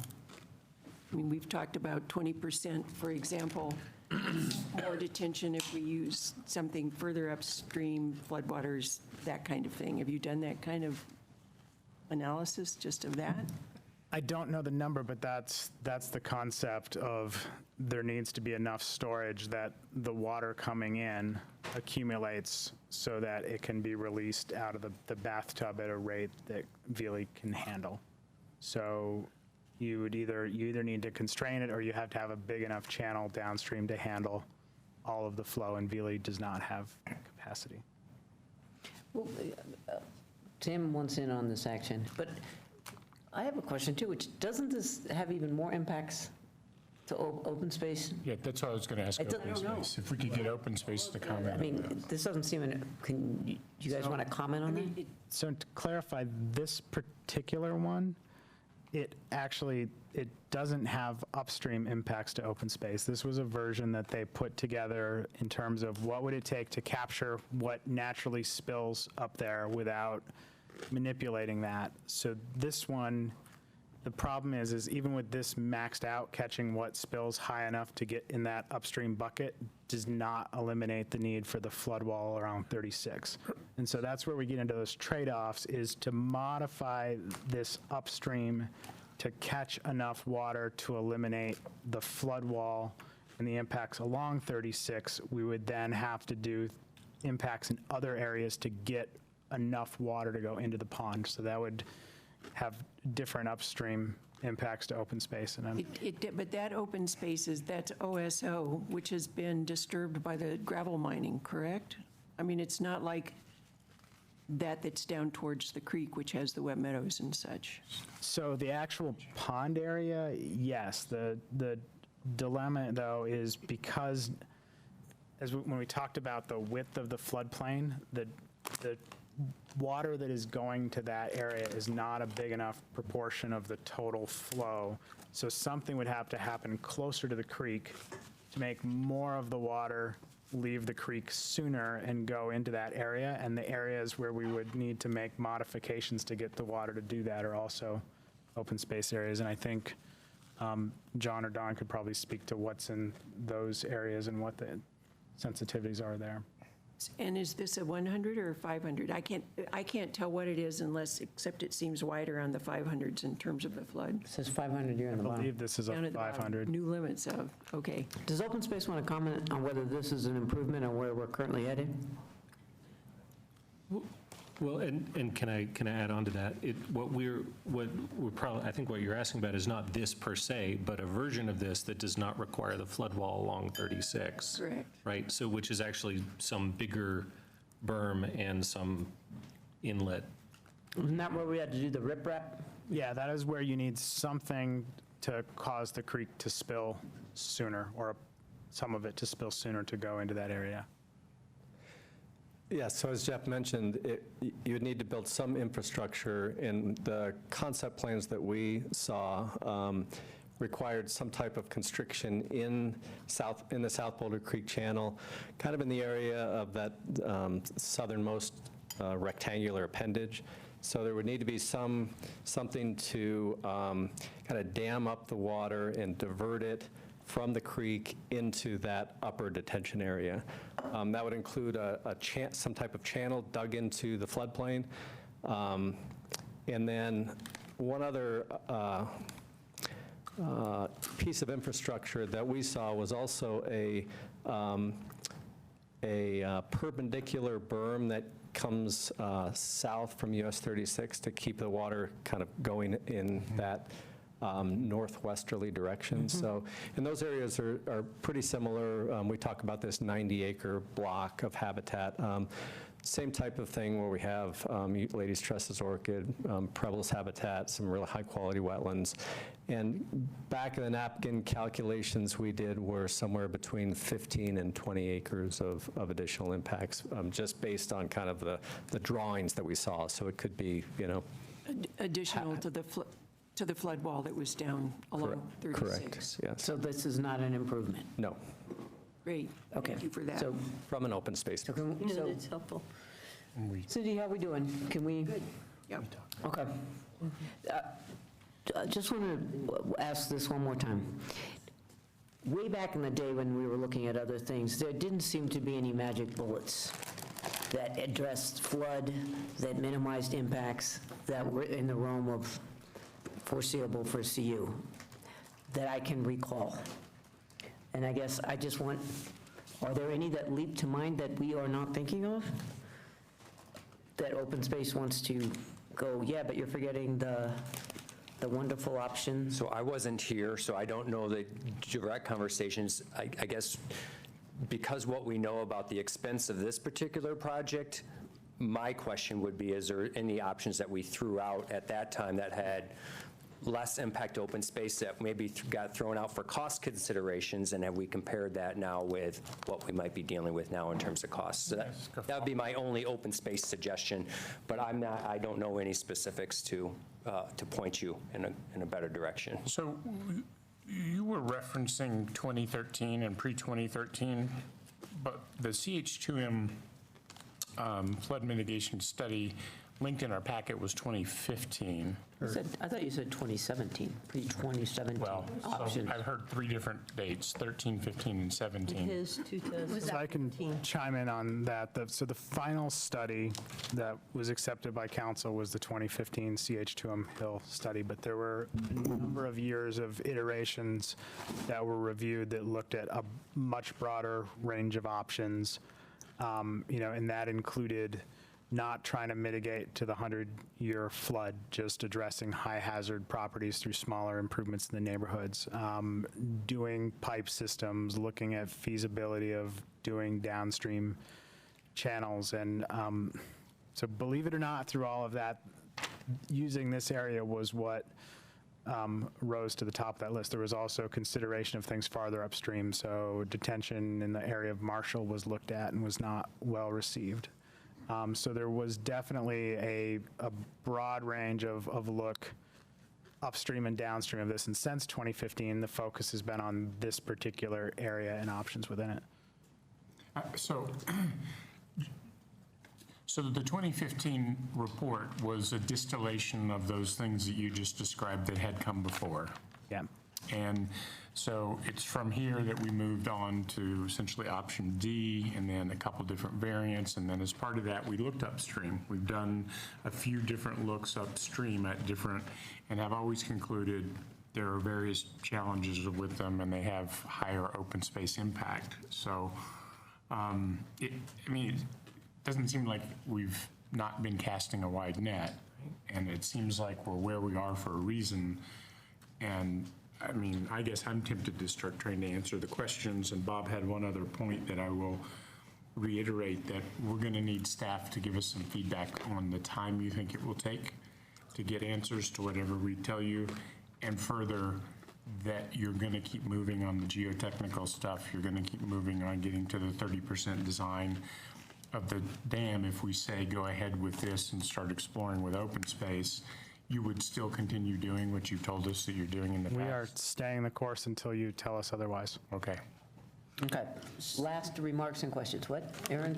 Or I just said, let's move forward. Let's move forward. Okay. So I just have this one question, and you talked about, sorry, but you talked about the Marshall detention, and that was, I think, back in like the late 1990s, or I think it was a little later than maybe 2002. You were here? Okay, but wasn't that detention, I'm thinking of a detention or dam that they thought, somebody recommended that was 70 to 90 feet high along 93, and then the road would go up? It predates me too. I'm guessing if that was the case, it was probably intended to capture the main stem and not just, because what we're dealing with here is not addressing the main stem of South Boulder Creek. We're just catching the spill. And if you were actually going to build something online in the creek and catch that full flow, it probably would have been considerably bigger. So could you just very briefly say what was the detention that you were referring to at Marshall? So that was what was considered, and again, it goes back a ways. Okay, then, let's answer the questions. Did you have something? Nope. Okay, can you throw us the questions up again, since it's been 2 hours? Had it.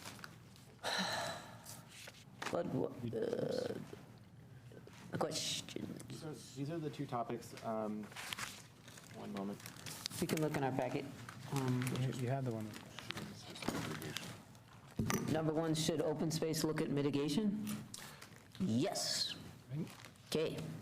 Is it really that? Is that the question? I think given what we know now about the location and the impacts of the flood wall, should we continue on? And that would include conversations with Open Space and the Open Space Board of Trustees. So, yeah. Yes. Yes. Given that we don't have a better option, yes. But, and then what we have to look at is aggressive mitigation, right? Places where we can look at restoration inside some of the other lands. Aggressive and creative restoration. Yeah. Well, right. Given the concentration of these Ute lady trusses, I guess I would like them to try Open Space to see if they could try again on transplanting those with some success before we totally commit to wiping out all of these orchids. We deal with mitigation of impacts to open space all the time for various reasons, whether it's utility easements or whatever. This is the most challenging we've ever had to deal with because of all the things we've talked about tonight and in previous meetings and in memos about all of the resources that are just kind of stacked up in this area for good reason. I mean, it's a well-developed floodplain in terms of the soils, hydrology, everything kind of comes together there. And so back when CDOT was looking at their first lane improvement project, we looked all up and down South Boulder Creek for mitigation sites for their for the impacts that were going to be on open space. We located one site that they're currently using for mitigating all of the impacts from Broomfield all the way up through Boulder. The city allowed the open space, and the city allowed them to mitigate on the Colorado Open Lands project where South Boulder Creek and Boulder Creek confluence right at Belmont, basically Belmont and 55th. Right. So we've taken a real hard look all up and down South Boulder Creek from its confluence with Boulder Creek all the way up through Marshall for suitable mitigation sites that we could do wetland mitigation, restoration, and they're few and far between. We didn't look at the CU property because obviously it wasn't open space. But it's a mined out gravel pit. There aren't any soils there. The hydrology is gone. And so somebody said, and it's kind of funny, I wish I could take credit for it, but you can replace the Mona Lisa with a Velvet Elvis. They're both art, but are they equivalent art? No. Yeah. So, that's kind of a euphemism or analogy, whatever you want to call it, that kind of comes to mind when I think about how you're going to mitigate for these resources that are really hard to restore. We could try take another shot at doing the Spiranthes, the Ladies Tresses orchid mitigation, but I think we took a really good shot at it the first time. We had a great site, the Granite property on the north side of US 36. The methodology we used seemed to be pretty solid. The contractor was great. It just, just didn't work. So, but, it's not to say it couldn't be tried again, but it would just be trying the same thing again, hoping that for some reason something was different. Right, but I mean, when you bring up, the gravel pit and the lack of developed soils and the hydrology, I mean, it's not like you can. So, and I would just add that it's not just that species, but it's that It's the whole ecosystem. Right. So we hear you, and a lot of us care a lot about these values. So if you have ideas of ways to mitigate, we are all ears. If we had a better alternative, I'd like to know what it is. If you have thoughts about that, but I feel like there's nothing more we can do right tonight. I don't know that we have a better alternative, and we have to do flood mitigation. So I guess that's the rub. Otherwise, I'm with you. No, we can take a real hard look at it. Yeah, and I would like you to, and I'd like to look at other things that we rejected in the past and see. And I would ask that the flood engineers do that. I mean, these guys, as they've said, aren't flood engineers, so we should be asking them, how are you going to make Well, I expect these guys to be working together. Well, of course, but still. Yeah, I think as we proceed down the path, this is one of the variables we need to try to optimize for. Yeah. And, come back to us if you uncover something that we aren't missing. Okay, number 2. So we'll be moving forward with the flood wall, like we just mentioned, though we do want to get some feedback around potential changes to the design storm, particularly if we should be looking at potential ways to reduce the inundation in the public area and accommodate recreation fields. Go ahead. How long would it take for you to look at a 400 and a 300 and a 200-year storm for us to be able to take a look at those impacts? Because we would love to have that done so that we can look at our trade-offs, but how much work is it?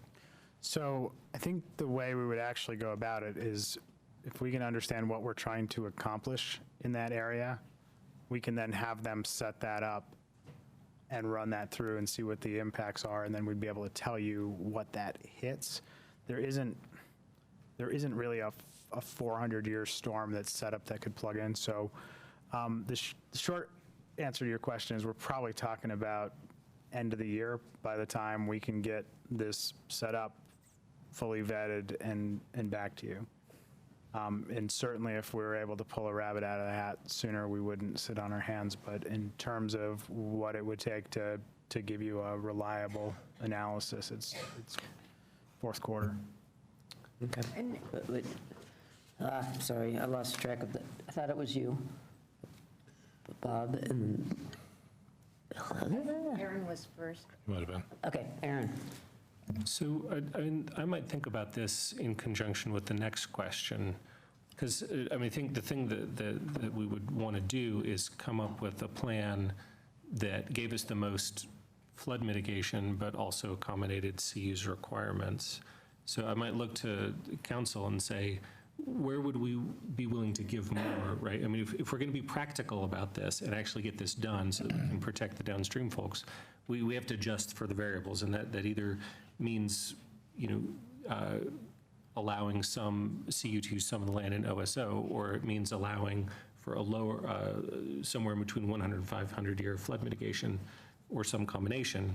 So if the appetite is to say, well, gosh, don't touch OSO at all, let's pull back on the number of years that you protect for, then that's one thing. But like for me, in looking at those maps, and it seemed like you could look at 5 or 8 acres of the OSO on the edge that has the lowest ecological value, and that seems fairly doable, right? And maybe it takes a couple feet of fill to get it out of 500 or something like that. So I feel like maybe if we gave a temperature on the OSO trade-off, that might be able give us the ability to give you stronger direction that would take you less time to analyze about what you look at for the design storm.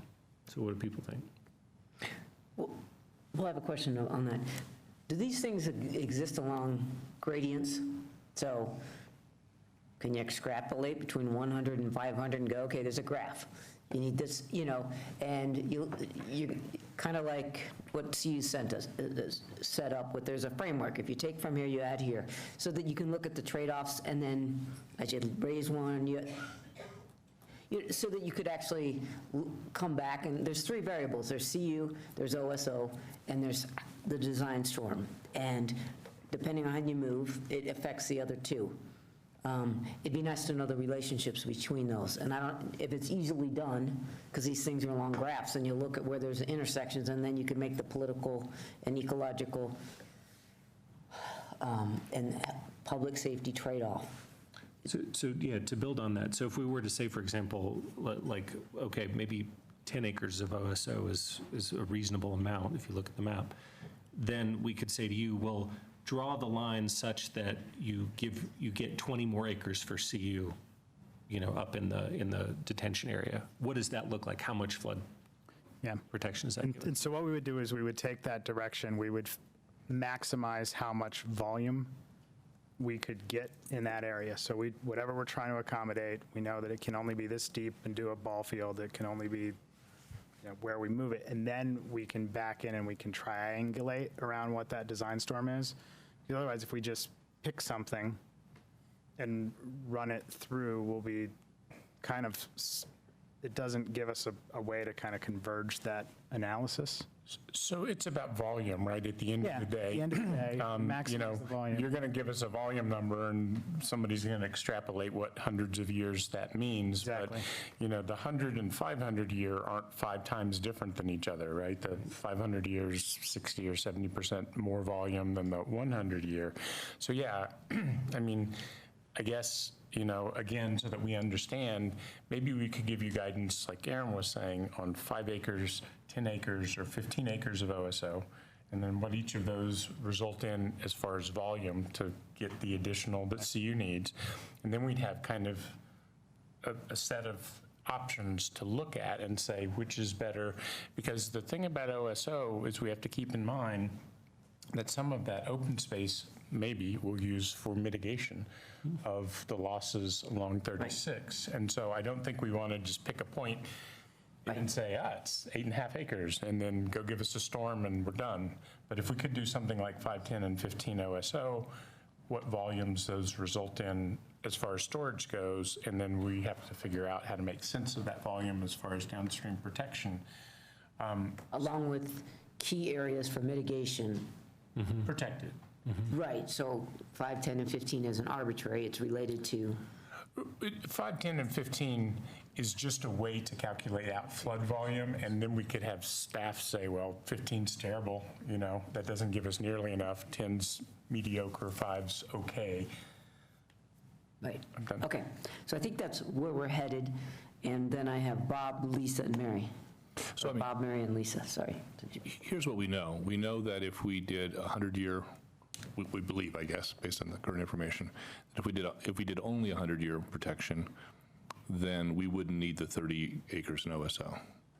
Conversely, if we do 500 years, we're going to need about 30 years of OSO under Francis's swap map, right? And so I think we're trying to figure out is where between that, because I think we have 2 goals, and they're interrelated, right, which is to have the maximum flood protection and to use the minimum amount of OSO space. So you guys can dial, whether you peg it at, 5, 10, 15, 20 acres of OSO use, or you want to dial it on the 500 year, 400 year, 300 year, it doesn't really matter, because we want to know what the correlation is between those two. How many at 400 years, how many acres of OSO, at 300 years, how many acres? Or stated differently from Sam's perspective, if we use 5 acres of OSO, what kind of protection? If we use 10 acres of OSO, what kind of protection? So just the correlation between those two. The only other factor that I would throw in there, so the one variable I think we're holding constant, or at least for these purposes, is 129 acres. Because you asked what problem are you trying to solve? And I think Well, wait a minute. You're giving us, so far you haven't added anything. You're giving us your opinion. Okay. Well, About the 100? I thought we were Well, no, but I meant, No, but you have to hold one of the variables constant, right? You were kind of like saying, which variable do you want to hold constant? And I guess what I would say is, not that we're going to end up here, but the variable I'd hold constant is the number of acres that CU is requested. That doesn't mean that we won't have a subsequent discussion on that point at some point in time, but we have to hold one of these variables constant, and so it seems to me that's one to hold constant, and then dial it between the flood storm on the one hand and the OSO use on the other. We may bring that back in and adjust that number at some point in time, but you got to hold something constant. The one other point I would make, and I'll be done, is please do, if it's not overly complicated, to the extent we're using OSO land, but it's in the 500-year floodplain, which I think everyone feels a little uncomfortable with, can you model about whether fill in there takes it out? If it's a relatively small amount of fill and it doesn't cost a whole lot, it may be worth it, because we may be delighted at the 30-acre answer. We may say, hey, 30 acres of OSO is great because it takes it all out of the floodplain if we just put a couple feet of fill in there. It'd be nice to know, are we talking a couple of feet of fill, or are we talking like 10 feet, and it just doesn't make sense. Is that something that substantially adds to your work? I don't think so. I mean, we already have the topography, and so Right. This all comes down to topography anyway, right? Because it's all about elevations. Yeah. Okay. Can I ask a colloquy on your question? Do you need us to tell you what variable to hold constant? Or can you? I think we do. So if we're. Okay, well, then that's a political decision, and so we need to get feedback. I didn't mean to interrupt you, but that, to me, is the gist of it is you want to pick that variable, and we need to. For now. I mean, I would do it for now, too. That doesn't mean that's where we're going to end up. It just means that's how we're going to. We can't keep giving them more work. We can't say, go hold that variable, and then come back in a month and go, you know what, nah, hold the other one constant. We'll be able to adjust, based upon this information, we will then be able to adjust that 129 if we need to. Because we'll know, we may be short 5 or 10 acres, and we may say, okay, well, then we have a conversation with CEO. Or it may go down to, yeah. So I think we can actually, this would be very informative. I think if we had what Bob has described, or kind of what Aaron's put out there, we would end up with enough information to see our trade space. We would see roughly how much OSO and how much volume and how that's going to add up to 29 acres. And then we can see if that's acceptable, right? We can see if those combinations work for us or not. I mean, there could be a further conversation with CU. But I agree with Bob, in order not to make their work really difficult, we have to hold something. Okay, I would not necessarily, I think we're trying to mitigate some known impacts. Sure. And as long as we're in the ballpark, I would go, if there's really important lands that we, given that we're going to, it sounds like we're going to nix some lady trusses, orchids, if there's some other key areas that we just can't afford to give up, then that, to me, is a very important variable that might trump whether it's 129 or 125. That part I don't care as much But about. we'll have that information. Okay, as long as we come out with that through this analysis. Just, I mean, can you pull back to the map of the OSO, the map that has those 3 colors? What we really want is the CU map with the overlays. Do you have that available? The heat with the heat? Yeah. Yeah. And then we do need to get Mary and Lisa in here. What? So the question I would ask our open space folks is that, right, go to the one without the green hatching, if you don't mind. So if you look at this, and the OSO boundary is the yellow dotted line, my assumption is that the place of least value from an open space perspective is on that left side where it's the lightest color, sort of kind of so just below the blue. Yeah, in the middle of that. In the middle. And so that if we were to give CU any land to do something with, that you would start there. Does that sound right? So still within the... Probably that's the case, without going into doing some large mitigation design where we might, with more information, we could do a better job, but I think that's a reasonable guess, is that the further you are to the west, the better it would be for that purpose. Thank you for that. And that also, I think, would be the most useful area for CU because it's contiguous to the other stuff. So that it feels like you just start there. And so. Fair enough. Okay, final thoughts, Mary and then Lisa. You asked my questions that I had earlier, and So Okay. I don't have anything. Lisa, you, So one, a question, this has to go back to the Open Space Board of Trustees, doesn't it? I would expect that we would want to engage and get their input for sure. I'm not let somebody speak to that, but that's our I believe at understanding. this point in time, we would be treating it as providing some feedback. You know, the nature of what type of requirement open space have versus recommendation, that could be a later discussion. I think for right now, you're looking for some initial feedback from the Board of Trustees. Would it be better to talk to the board once you had some of these trade-offs that we've talked to Jeff about, or would you rather start with, here's the 5 acres, what should we do about thinking about this, and then wait and have another meeting when you have some information about open space versus flood detention? I mean, how do you think open space is going to think about this? I would imagine they're going to want some time for staff to look at, again, we were, a year and a half ago, we came into this project as how do we achieve a net open space benefit versus what we're going to lose. And so we provided the board with some lists of options to choose from of how to achieve that net open space benefit.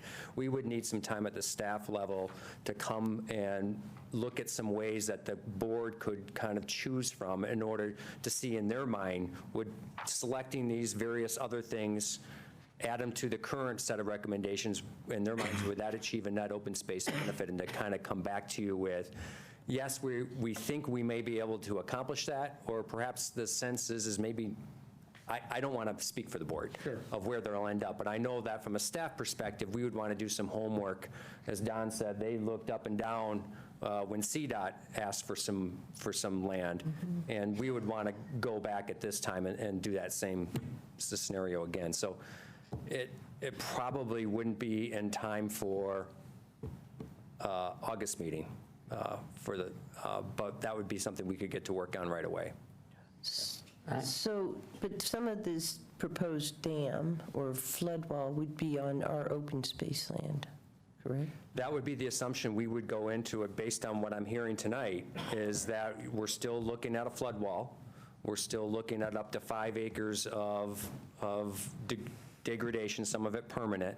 And so based on that, that's new information that our board's going to want to hear about, and they're probably going to have their own discussion on that, but from a staff perspective, we would want to start preparing them for this net open space benefit concept of how that could be achieved. And so we would start to look at if it's possible and how might the board be able to look at that. But they would, I mean, it would require disposal, right, of land?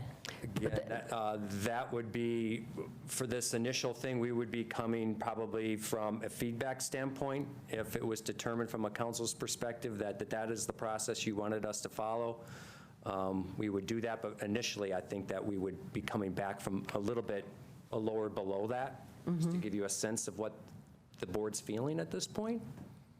right, because at some point, we have to get real specific about acreages and whatnot, and that requires some time. So I do have one last question, and that has to do with if we lower, go from 500, thank you, from 500 to 100 or some other threshold, what does that do to the West Valley and flooding in there? Because my understanding, or my recollection, part of our 500-year designation was to protect the West Valley from and downstream from flooding. So, I mean, massive flooding. Essentially what we would end up with is hopefully a very conservative version. You could think about it as freeboard, right? Because really, 100 years the regulatory piece, and what we would have would be a lot of wiggle room in that pond. So if climate change changes and the maps change in the future, if we get something bigger, the other thing that I think I don't want to lose sight of, even if we get a storm that is bigger than the capacity of this pond, having a pond there that's going to take some time to fill up and is going to give us more wiggle room to identify and to evacuate people and take action is still going to be a benefit. So I don't know that there's anything entirely magical about the 500 as a threshold. What's really important is I think we want to try to optimize to get as close to that as we can to provide a more conservative design to give us room. Thank you. Rabbi? I'm sorry, Dan, can I have you come back up? So can you just clarify, so this is open space other, so OSBT, will they have to vote to dispose of this or not because it's not OS? It is OS. It's OSO, meaning it's not permanently protected, capital O, capital S. Right. It's not city's open space at this point. Okay, It's just a land use designation. So then, But the flood wall would be. The flood wall is in OS. okay, so they could vote to not do this, correct, and stop the development of this moving forward then, correct? The conversation, Tom, chime in, if the conversation of if this is a disposal or not is under your purview to determine if this is an open space use of the placement. So we're going to open space under those 5 acres. The majority of that will be turned over to utilities. It will no longer be open space lands. So we will be transferring those lands to utilities to help them operate and construct the flood wall. And if that transfer in the council's minds triggers a disposal, then we would have to go through a formal process with our board and with the council through the disposal. At this point in time, what I'm recommending is that we start off with more of a feedback type of thing from our board, and eventually the council may want to address the issue of, does that feedback need to be codified through the formal disposal process or not? So, I'm sorry, little brain fried here. So the only way the Open Space Board of Trustees can stop this is if council chose to dispose of it, rather than just transferring it. The transfer is a disposal. Tom, if you wouldn't mind. I thought Open Space Board had Whether or not flood prevention, flood protection is an open space use. That's the question for you to have to decide first. If it's not an open space use, then it would have to be a disposal to build it. If you decide that it is an open space use, then a disposal isn't necessary. Okay, let's not do this tonight, but. Well, no, but I think that this is important. Maribai's questions are important because it is the Open Space Board, and according to our process, which has to make the determination first about the disposal of lands. And I would hope that they had gone through this as well before, that they weren't just transferred out of the open space system without going through the board for some review and some dispensation from them, because that's what the charter says. Right, but my understanding, Before it comes and to I'm council. just trying to get it, is this idea of, is there a way we can mitigate this so it ends up being a plus? And to figure that out, and then, because that's a much, much better place to be in. The other reason that actually having the formal disposal question at this point and running that through our board, if that's the decision, is that we just don't know enough information about the project. This is all sketches. And our board is going to eventually want to know more details about what the really impacts are, which may be at a little bit of a later stage. So at this point, I think you'd be well informed by what's the thinking of the board at this time to help you in your decision-making. We certainly, if it's the council's prerogative and the council's decision to treat this as a disposal, we certainly could begin that process sooner than later, but for the sake of expediency, we could have that a discussion below that at this point. I think that's right. I think feedback is, It's important. makes sense. Yep. Okay. Good enough?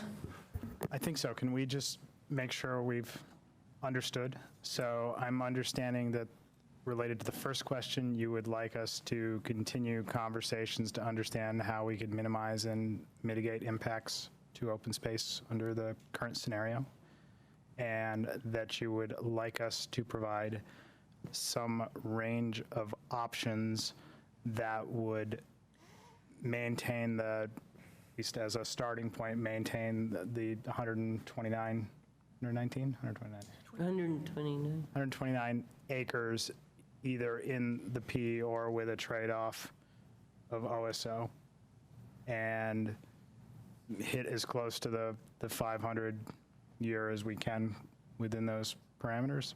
That Yeah. While mitigating. I had suggested a few different levels, and you could maybe talk with Open Space about OSO and what that would do, so that we at least understand a little bit about how OSO trades with flood detention. That's the only thing that I would add to that.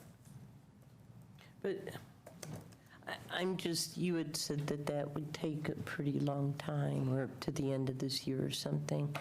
And I guess, Would that take to the end of the year? I was not clear. If we held the 129 constant, I thought if you had targets for volume, you could do that, or targets for my land. preference at this point is to underpromise and overdeliver. So I'm going to say end of the year, and if we are able to pull a rabbit out of that hat, or there is information that would be worth discussing in between, we certainly would get on your agenda to do that. But I guess I'm curious is how much work do we want? So if we do 200, 300, 400, wouldn't it just?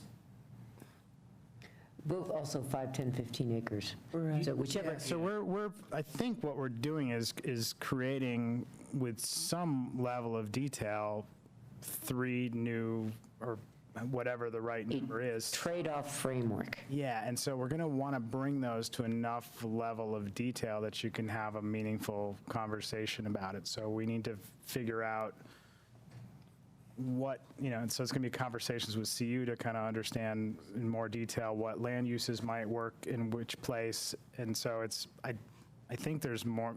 We're not going to be able to just throw 3 different design storms through the model and see what happens. We're actually trying to figure out what are we adjusting in terms of the topography, and then figuring out what does that give us in terms of options as volume and then design storm. So I guess from my standpoint, end of the year could be fine. Before, if you over-deliver, that would be fine, as long as we're not slowing down progress towards the flood wall and flood protection.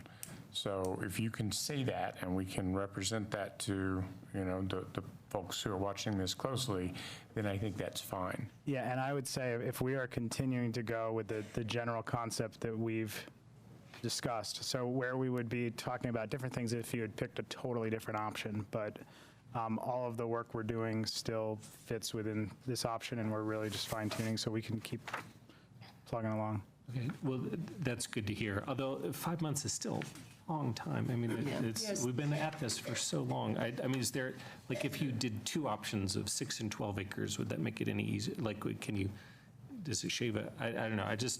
This is priority, Aaron, I agree. So even though we're still working on all the geotechnical and the other things like that, 5 months is a long time. Well, I mean, you can tell us if it's just one, can you get it to us sooner? Do you want it? Because it seems to me like you have to set up a model and a framework, and then you're just turning a few dials to get different results. But if that's not true, tell us. So I think so playing this out, I don't know that the modeling is actually the hard or time-consuming part. I think it is working with the other parties to figure out what scope we want the engineer to pursue, what we want them to model, what they want them to set up. And then it goes in their court to take a first cut at that. And there's often some back and forth to make sure we're getting the right thing. What other parties are we talking about? Because I think for sake of discussion, some of us said let's hold the 129 constant. So I'm not sure that CU, they've kind of showed us with hatch marks where it could be, but it sounds like there's some flexibility there. So I'm not sure CU's at the table for this. We're already going to work on flood mitigation for open space, recognizing that we'd like to have as much of that OSO as possible to account for the loss. So I'm not sure what party do we have. I'll give you an example. So if we can have a conversation with CU and understand what percentage of that acreage is ball fields that might be able to go in a pond or not in a pond, or might be able to go on OSO that's going to be in the 500-year floodplain, narrowing that down, I think, is going to help us better optimize. I'm not sure that we have to get to uses. I mean, let's just talk about acreages, and we'll talk about usages later. Well, I think we're trying to simplify this for you, and we don't. I wouldn't want to find out that 3 of those 5 months is chats with other folks. I think this is desktop work for you guys. And I would just add that part of that is, rather than looking at OSO and how to mitigate there, look at conserving the OS. Well, but I think for this purpose, the OS is not implicated. This is OSO. There's really two models, two projects. One's OS, which that's a work stream, but then this other work stream is OSO versus design storm. Well, and in which acres, if there's a difference between them, matters in terms of OSO. Yeah. Right, but if they could just give us a number, we can then decide. Let's say they say, okay, well, the best we could do is we still got to cut it into 20 acres of OSO. We can then talk about which 20 acres. We don't have to decide that now. Okay, given what we just said to you, can you do it faster than 5 months? That would certainly be our goal. It'd be great if you came back to this council before we left. I don't have the consultant here. I'm reluctant to commit to something and they have to follow up and say that we can't pull it off. What about So process suggestion? I certainly understand the interest and we would endeavor. Okay. So how about updates to CAC? How about if in 3 weeks, once you've had time to get oriented with your consultant, you come to CAC and spend 10 minutes with us, tell us what we can expect, and we can work with council to make sure everyone's up on the schedule. But I agree with Aaron that this is priority, which is why I wanted to check in and make sure that we were still doing all the work required to get us on the way to the dam. May I point out? I know, just quit talking, we'll get on with it. Are we done with this? Are we good? Study session next month was scheduled to talk with CU about the outcome of this meeting, though CAC or process committee talked and. Sounds like we don't need it with CU unless you think we do, because we won't have that input. We should talk to you next time we have input, yeah? Yes, there are other things we can talk about. I thought you didn't want the August study session. No. Oh, that's what they told CAC. Oh. Okay. I'm confused now. I thought The discussion among staff was whether or not we would have it then and at the process committee, and whether or not that would happen when it would be a more substantial conversation around annexation terms and some of this information would be available, if that makes sense. So I think conversations on the staff level were we would schedule that at a time when some of these things are more fleshed out. Okay. Yes. That makes sense. Why don't you let CAC know when that is? Because there's probably only one more before the end of this council. So, okay. Thank you. Thank everybody. Thank you for being here so late. Yeah. Okay, now, agenda check. It's 11:15.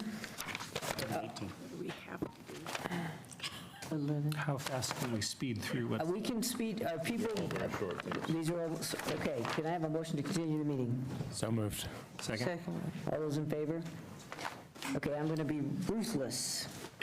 Swoon Art House. Tom? So the purpose of this agenda item is to just daylight the settlement we did with the Swoon Art House. You may recall the Swoon Art House is located at 4795 Broadway. It is a single-family home. There have been concerns by the neighbors about use of it as basically an events facility. The city issued a notice of violation based on an event on November 22nd, 2017, arising from an event that was held there a few days earlier. There was a penalty of $100 for violating the Boulder Revised Code as having a reception banquet facility in a residential neighborhood. The Boulder Municipal Court upheld the penalty after a trial. The owner of the house appealed to the district court. While the appeal was pending, members of the nonprofit community reached out to me and expressed concern that this set a precedent, making it difficult to have fundraisers in private homes. The owner of the house had always asserted that she didn't want to have that many fundraisers and that it was not really a commercial facility. So I sat down with the lawyer for the owner and worked out a settlement to put parameters around the use of the house voluntarily that I believe is more effective than a $100 fine. Among the parameters is a limit on the number of fundraising events that they can have. There's no limit on family events or church or political events. there's a prohibition on them getting any money for any compensation for any event. The requirement that one or the other of the owners be there during any event, a requirement that they build a fence to protect the neighbors immediately adjacent. So this is all summarized in this, and one of the things we wanted to make clear is that this does not mean that people can run commercial operations in residential zones.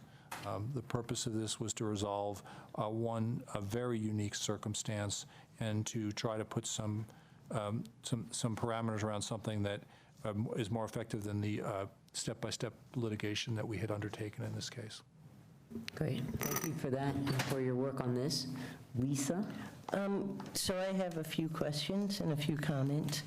So you referred to this as a single-family home, but in fact, we know that these people don't live there as their main residence and never have, and that they basically applied for a building as a single-family residence and have never used it for that. So they basically deceived the planning department in terms of what their intention of use of that building. So I want to know, what kind of penalty fees do we have when somebody intentionally misleads the city on an application? So there's probably a violation for filing a false application. Right. We don't have a requirement that people live in a single-family home for it to be a single-family home. This was approved by the planning department as a single-family home when they built it. And so that's, when I say it's a single-family home, that's the way it's considered by our planning department under the code. And that's triggered not by the design, not by whether or not somebody lives there. No, I We understand have it. many single-family homes in the city where people don't necessarily live. But this particular couple is also using it as a short-term rental, and in our short-term rental requirements, we require somebody to be living on site more than half of the year. And I believe that our short-term rental enforcement folks have looked at this property and continue to look at this property to enforce on that issue. That's a different issue than this one. No, I understand that, but this whole leads to a complete mockery of our codes. And from my perspective, I'll just say, let me see if I have other questions first. But from my perspective, there's nothing like being rich, entitled in this community. And I know, because we've worked on this, that you have worked hard on this, but this is allowing one individual to basically disobey our current laws and basically thumb their nose at it. And for me, it's like, why do we even have laws on this if we're not going to enforce them? And so, because these individuals are rich and entitled, they're able to get this. But if I recall, recently, there was a woman who lived in South Boulder, and she had an ADU in her house, and she was, in order to continue that use, I think our building department or whoever said that that house would need to be moved something like 6 inches to accommodate, I think, additional parking or something like that. And this person wasn't rich and entitled at all. This was just a person who was trying to supplement her income with the ADU in her basement. So I feel like this is really inconsistent, it's unfair, and I know, I know that this is going to go forward, but for me, it just invites people to go ahead and violate our rules, and it sets a really bad precedent, and I think we'll regret this, and anybody will follow suit on this. And so right now we have people moving into this community, living 1 or 2 months out of the year, and investing in these houses, and it will just encourage them to do whatever they want to do in these houses. I have a couple more questions, and why is there just a 3-year limit? That was what we negotiated. Why isn't it in perpetuity? Well, their pushback was that there's no restriction like this against anybody else, and the leverage I had was a $100 fine. I'm hoping that in 3 years, we can calm this down. And that the productive part of this was having the neighbors represented at the negotiations and identifying the specific concerns which they have and trying to address those concerns. This is largely about trying to help neighbors live together in a very uncomfortable situation. Yeah, but they're not really neighbors. They don't live there. So, and where's the signature of the Thorntons? I didn't see their signature anywhere. We have a signed copy. It may not be the one I put in the memo. Okay, and what do you think is the land use? No, I'm sorry, the Thorntons did not sign it. No, they're not. No, I don't think so. Their attorney was not very happy with this outcome. Yeah. So it doesn't make me think that the Thorntons are very happy with this outcome. I'm sorry, I didn't mean to represent that. They're not. No, and so it's not a settlement. It's a settlement between some rich entitled people and the city. And for me, it is unbelievable. Okay, we have some other people who want to talk. Yeah, just a second. I'm going to finish my questions. So I do have a question about what's the land use effect on the North Boulder Sub-Community Plan, because you've basically now brought down, it is commercial. She sells art there, I assume. She does not sell art there. She has a license for a home occupation as an artist, but that prohibits sales out of the place. Okay, well, let's make sure that happens. And anyway, I just think it's really a bad precedent. And, for me, we're trying to have an equity lens. It's not. It's like if you're rich and you're entitled, you can do whatever you want in this community. And if you're not, then we're going to come after you. Aaron? Well, Lisa, I certainly respect your disagreement with the settlement, but I think some of those negative remarks were uncalled for. I mean, They are. These people have done it before. Let Aaron talk. anyway, but I'll just say that one of the factors at work here is the ability for people to hold fundraisers in their homes, which is a time-honored tradition. We've all been to many of them. I've been to some at your house, for example. And it's important, I think, to be able to preserve that. The event in question that resulted in the fine was a fundraiser for a local nonprofit that we all know and like. And so, to me, that's the crux of it here, is just making sure that we preserve the ability for people to, support nonprofits and good causes in their own houses. So.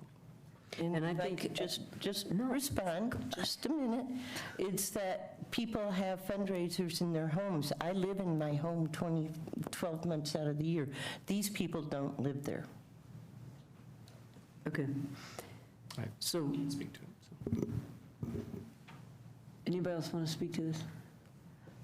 I'll just echo that I appreciate the guidance it gives around being able to hold fundraisers. I'll disagree with what Aaron said. I think it's important. I understand that you have some issues with this particular incident, but I think in general, it sets up a good framework in general for approaching these fundraisers in private residence. Okay. Anything else needs to be said? I'll just say one thing real quickly. It was striking to me that a $100 fine is taken to court and fought and upheld, and then we settle. So I did find that striking, and I'll just agree with the whole, the idea of the equity lens. Definitely, the glasses came off on this one, and I, but I understand that it is something that, on the face of it, was trying to settle a dispute between two people, so. And I'll just make a comment that I think the reason this became something that could get a conviction is because there was a price for a ticket to get in. And typically, people do suggested donations or other such things when they do fundraisers, and so I think that was probably the hook. And I also think that that is, generally speaking, something that shouldn't be done when people are doing private fundraisers, particularly in a situation where it's not really acting as a home, it's really acting more as a convention space. So I appreciate the rock and a hard place that Tom was in, because it's a $100 fine, right? And people will just write the check, you know, particularly if there's something else going on there. So I just hope that we do not do much of this, and that typically, I don't think our citizens game the system quite like this particular system is being gamed. So anyway, tough situation. I don't hold anything against the city for settling this, because hopefully it helps improve the lot of the neighbors. Not a 5 for staff to draft a resolution declaring a climate emergency. We just wanted to alter the timing to jive with the congressional hearing, and that's why we would do a special meeting on the 23rd. Thank you. Sweet, thank you. Okay, discussion of Attention Homes request for a council member on the advisory board. I guess I'll just lead this one, because I responded. Chris Nelson is the executive director, and we all got an email from him a couple of weeks ago asking if council wanted to have a council appointee serve on an ongoing advisory board that Attention Homes has, consisting of, I think, staff members of Attention Homes and neighbors around their new facility at 1440 Pine. So that it was just an invitation to council to appoint somebody if they wanted to. And the thinking is? Well, I'll just tell you my view. We serve on lots of other intergovernmental boards and nonprofit boards and so on and so forth. We have a list of like 60 or 80 of them that we serve on. And I'm not so sure that we need to bind future councils and designate this as yet another one of those things. Obviously, if somebody wants to serve on an advisory committee in their own personal capacity, they can do that, but I'm not so sure that we need to create a new situation. I'm not sure that we have, the nonprofit boards that we serve on are all organizations who are tenants in our buildings, like Chautauqua and the Dairy Center and Pomoka. Attention Homes is a wonderful organization, and they can operate a facility at 1440 Pine, but I'm not so sure that council members, we have to have an ongoing designated council member to serve on this advisory committee. That's just my personal opinion. Just because. I'll just add that it's a slippery slope, and it just would add thousands and thousands. So, and I agree, if somebody wants to go to the meetings, go for it. Also note that they're doing a darn good job with the neighborhood, so maybe they don't need us there. Does anybody feel differently? Okay. I'll write a note back to Chris on behalf of council. Thanks, and thanks for the offer. We think you guys are doing a great job. You don't need our help. Great. Council expectations of appropriate behavior for board and commission members. Wait, aren't we doing appointed boards? We changed the order at the beginning of the meeting. Go ahead. So we've just had some more incidents from some board member, and so we're looking to council, I guess, for direction on how we want to move forward with this development, because it's been multiple times and there's been warnings. And so what we want to talk about tonight is that, just a reminder to all boards and commission members, current and future, as well as council members, that there is a sense of decorum that must be maintained. And it's a reminder to us as well that we need to, we're not above any kind of, there is no acceptable behavior of calling out ad hominem attacks on people. You can't do that. You can do that if you want to, but you're not going to get to serve on a board. And if you're on council and you do something like that, you're going to get censured. So it's a reminder that we need to have a sense of decorum and as public officials, and that we will take action, whether it's on a member of a board or commission or if it's a council member. So just a reminder. Sam? I mean, I guess I want to say for me that this is really about respect, and it's really about, you know, if you're going to go to the trouble of getting yourself appointed to a board or running for council and get a council seat, you should be doing that partly because you care about the community. And that doesn't mean that you will agree with all of the other members of the community, but you should have the respect for the members of the community to hear them out on issues. And, you know, when people call residents names because they disagree with them, or, you know, imply that gaming the system is a good or fair or, you know, positive thing to do, it's not respectful to the community. And the reason that it's important for staff, council, and board members to respect the community is because you asked for these positions, right? And you're making decisions that now affect people's lives, and they have every right to expect that they will be able to say what they think, and that you will take that in as part of the decision-making process. And, you know, that's just something that I hope that we model. So to the extent that we fall short, bad on us, but to the extent that board members fall short, I hope that it's not seen as us trying to curtail their First Amendment rights when we point out that, you know, this kind of expectation was set kind of from the get-go, and their orientation hopefully showed them that, both respect for the members of the community, but also avoiding the appearance of impropriety. I mean, it's something that we're all taught, and it's something that I hope, again, we model and that other board and staff members pick up on. So thanks for bringing this up.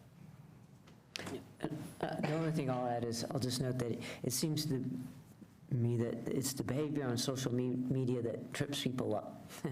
And just a reminder that what you say and do on social media is very relevant to the public space. So that is included. Okay, anything else on that? I'm just going to add just one more thing, that if you're a public official, you really can't separate that from your personal self, whether it's social media or otherwise.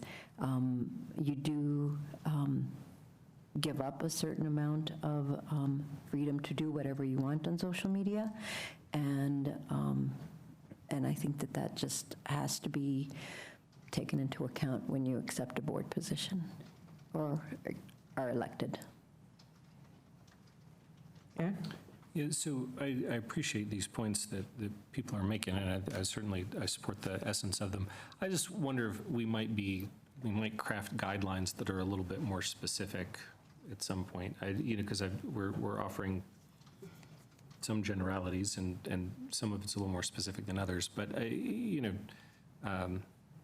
if we want people to follow guidelines, it might be helpful to have something more specific. And Tom, you fashioned a letter not that long ago, but is there anything that could be added to the council rules that gets a little more, just a reminder of? Well, we have guidelines for board and commission members that were written maybe 10 years ago. We could take a look at those and update them and maybe put some things about social media behavior in them and bring them back to council, if that's something you'd like. That would be helpful, because it is a bit of a, not super new, but a bit of a new world, and it matters. Yeah. And so maybe addressing some social media norms. Yeah. And expectations. I don't know.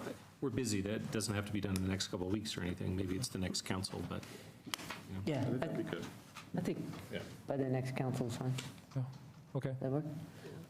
Okay. And I think it's a good idea, given what, that social media just keeps coming on and evolving. And when we last did our guidelines, it was like 5 or 10 years ago, so. Great. Okay. I don't think this slide's right, though.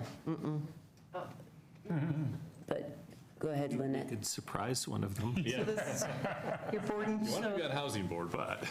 your board and commission appointments to Colorado Chautauqua Association Housing Advisory Board, and the Open Space Board of Trustees. So I'd like to nominate Mary Young. Second. Oh, cool. Can we do a little process thing? Which was, there was a suggestion at CAC that I'll throw into the mix to have you fill in and have this happen with the new council? No. This won't work. Okay. And it just won't work because their orientation is in September, and that's when the whole board becomes oriented. The new members get receive orientation, and so it would really throw a wrench into the mix.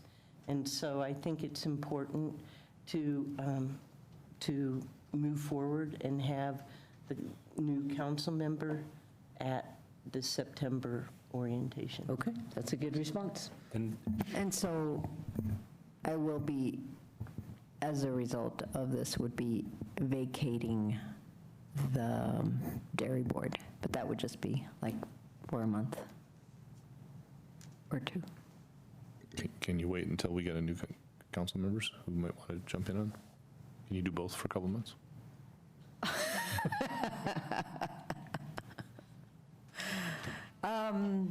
I'm sure. I'll give it a shot. Sure they'd appreciate it. Okay.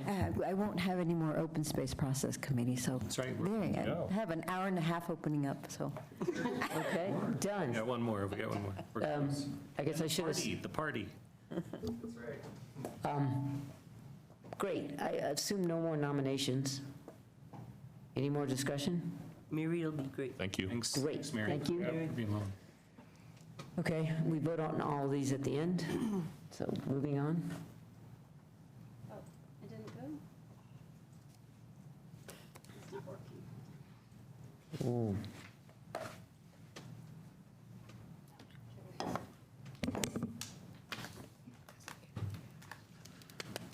We're doing HAB, right? Housing? We are. Okay, while you work on that, I think most of us know who's being nominated. Does somebody want to go ahead and nominate? I would like to nominate Dan Teodoro.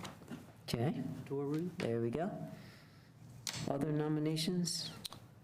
I'll nominate Claudia Thiem. Okay, Bob? I'll nominate Art Oakner. Okay. I think I'll put in a plug for Laura Kaplan. Claudia. Anyone else? Okay, we'll close nominations. Do folks want to speak to their candidates? Nominations, I mean. So Dan, I thought he had a really good interview, and he's a real estate and land use attorney, and he's been working in, I think, Summit County, where they have affordable housing crises, and he's got a lot of experience from that in affordable housing and in housing in general, and I think we don't have anybody like this on the board. He's also, I said he's an attorney. So I just think he would be really good and rock solid and would bring a lot of knowledge to the table. Okay. Aaron?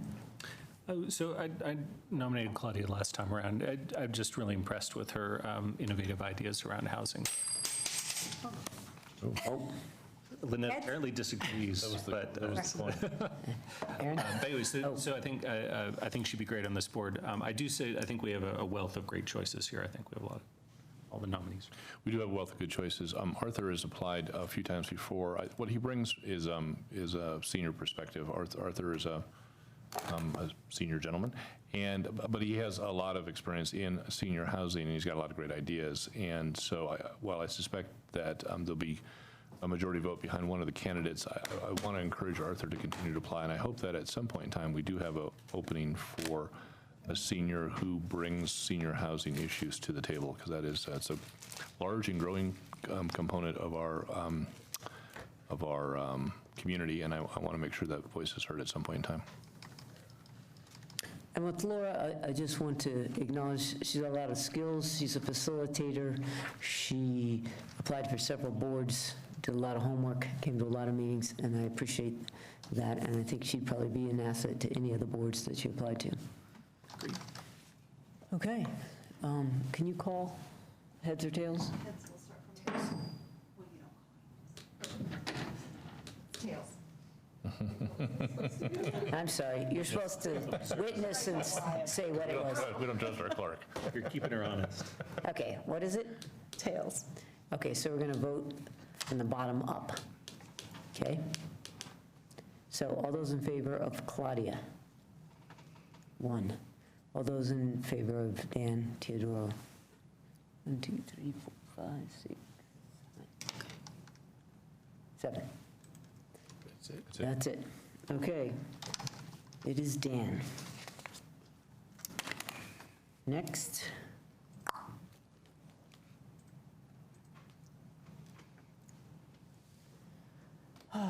Okay.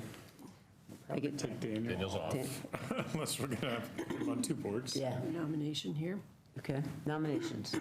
I nominate Hal Hallstein. Okay.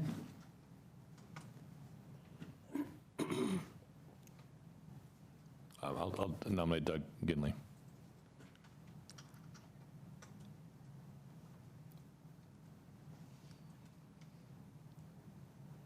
Others? Okay.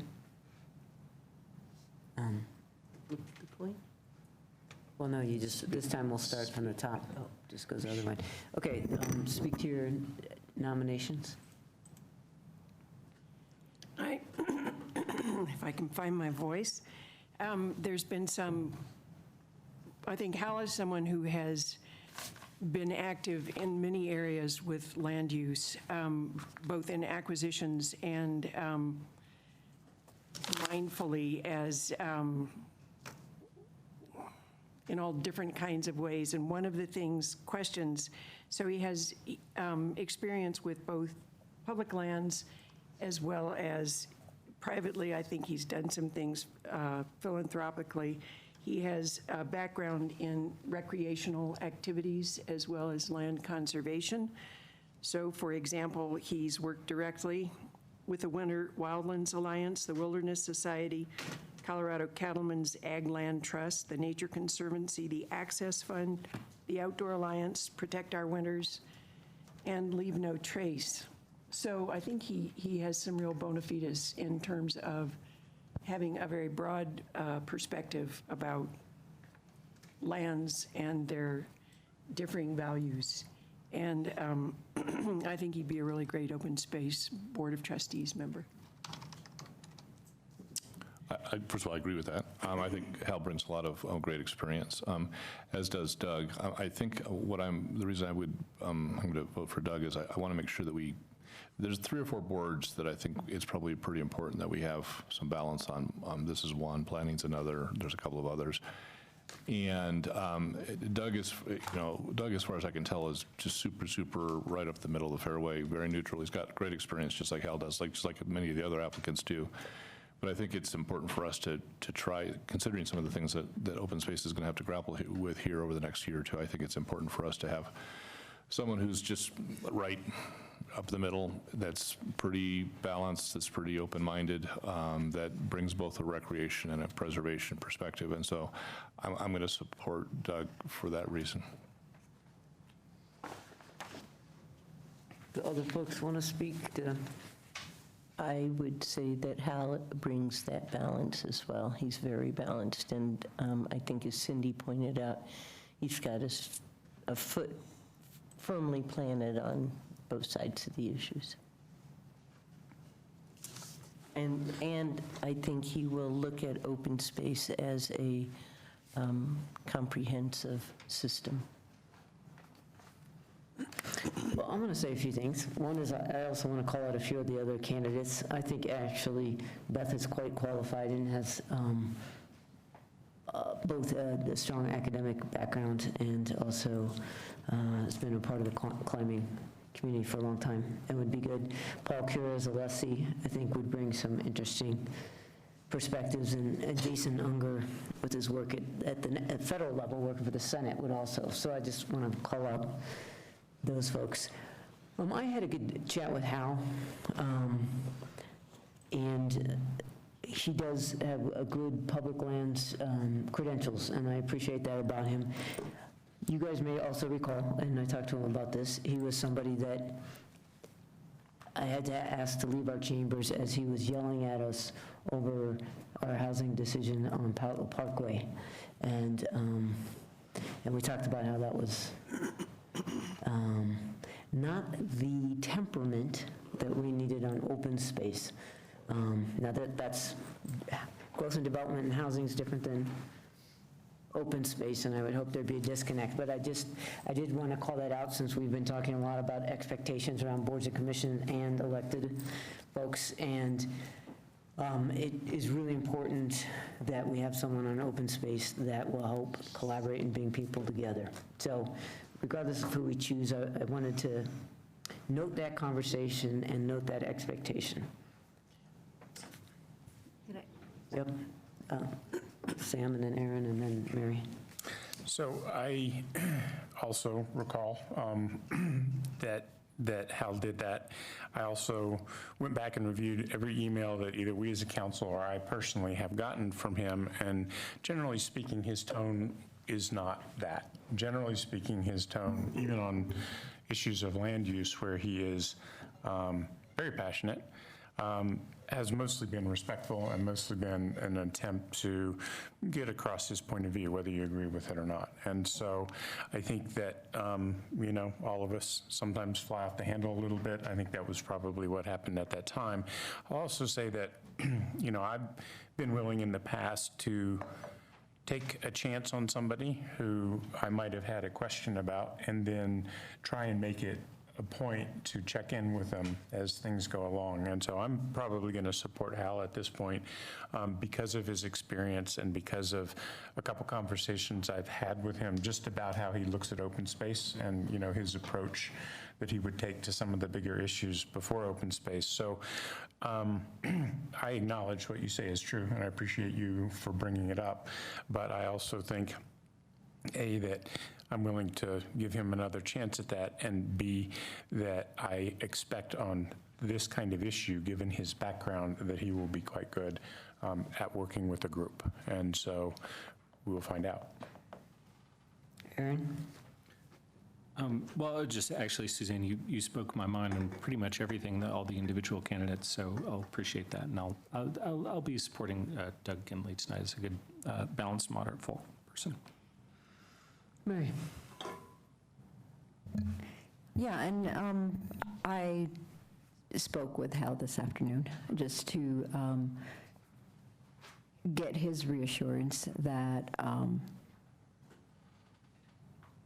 that there will be some personal growth expected of him, and he reassured me of that. I also spoke with some folks that wanted balance and that actually felt like he would provide it. So I feel pretty certain that having spoken to Hal and gotten his word that he will have a sense of decorum, that I'm willing to support him. Jay, anybody else want to speak? Okay.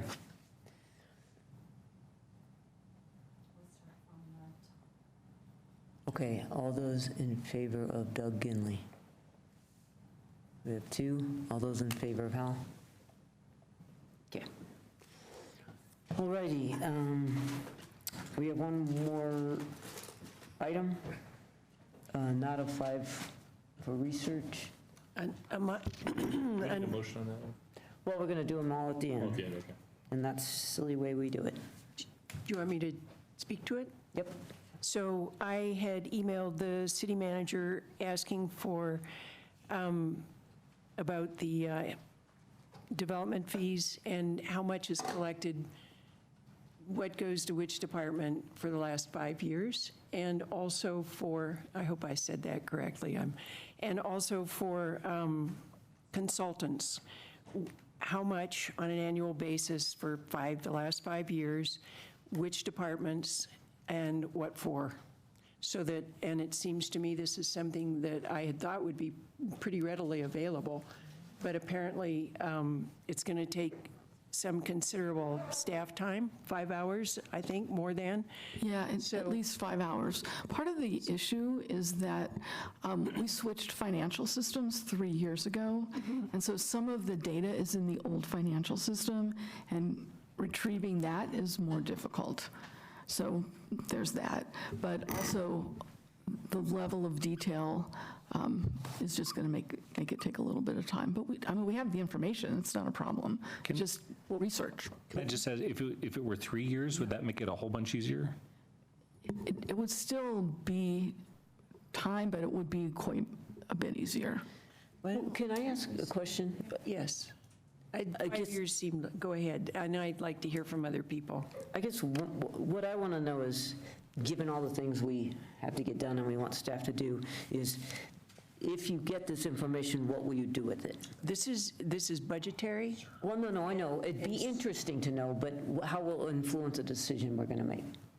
I think, again, budgetarily, in terms of, how, I don't know how much we spend on consultants, do you? But to what end? To what end are they always needed? Are they someone that, is it something that staff could actually pick up and do for a short period, or is it just the easy kind of reach? Or, I mean, for whatever reason, my question is, how much is spent by department for what? So until I know what the information is, and it seems to me, I had thought this would be fairly readily available, because it seems to me we should all know these things, because we talk about how much things cost, how we can't do things because we don't have enough money. But if we were to find out that we're spending, X amount of the pie on something that maybe isn't needed all the time, then we may have choices to make within that purview. And again, because I just think it's something to know. Maybe one department over here spends a whole lot, and this one over here doesn't. So where does it go? Who's expending these kinds of monies? Well, several years ago during a budget cycle, I think we had spent something like $16 million on consultants. And I remember asking if we could have that broken down. And at that time, it was too late in the cycle. And so we never did that. But it seems to me each department should know, okay, here's the consultants I hired this year, and here's what it was for. And so to me, it's just understanding how the budget works and what money is being spent on.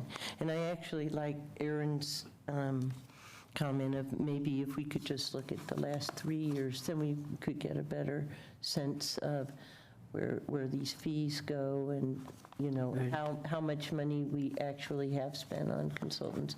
And I'm not against consultants. Consultants have allowed us to do a lot of work that we would not be able to accomplish without them.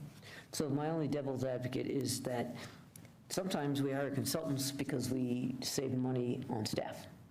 So we hired them to do a project, and just asking how much money we spent on consultants won't tell us that. So I guess that's the thing is, it's interesting, I get that. But then I feel like we'll need to know more information in order to do something useful with it. So that's the only caution I have is, in this scheme of things, is this a priority for you? Okay, but as opposed to just interesting to know.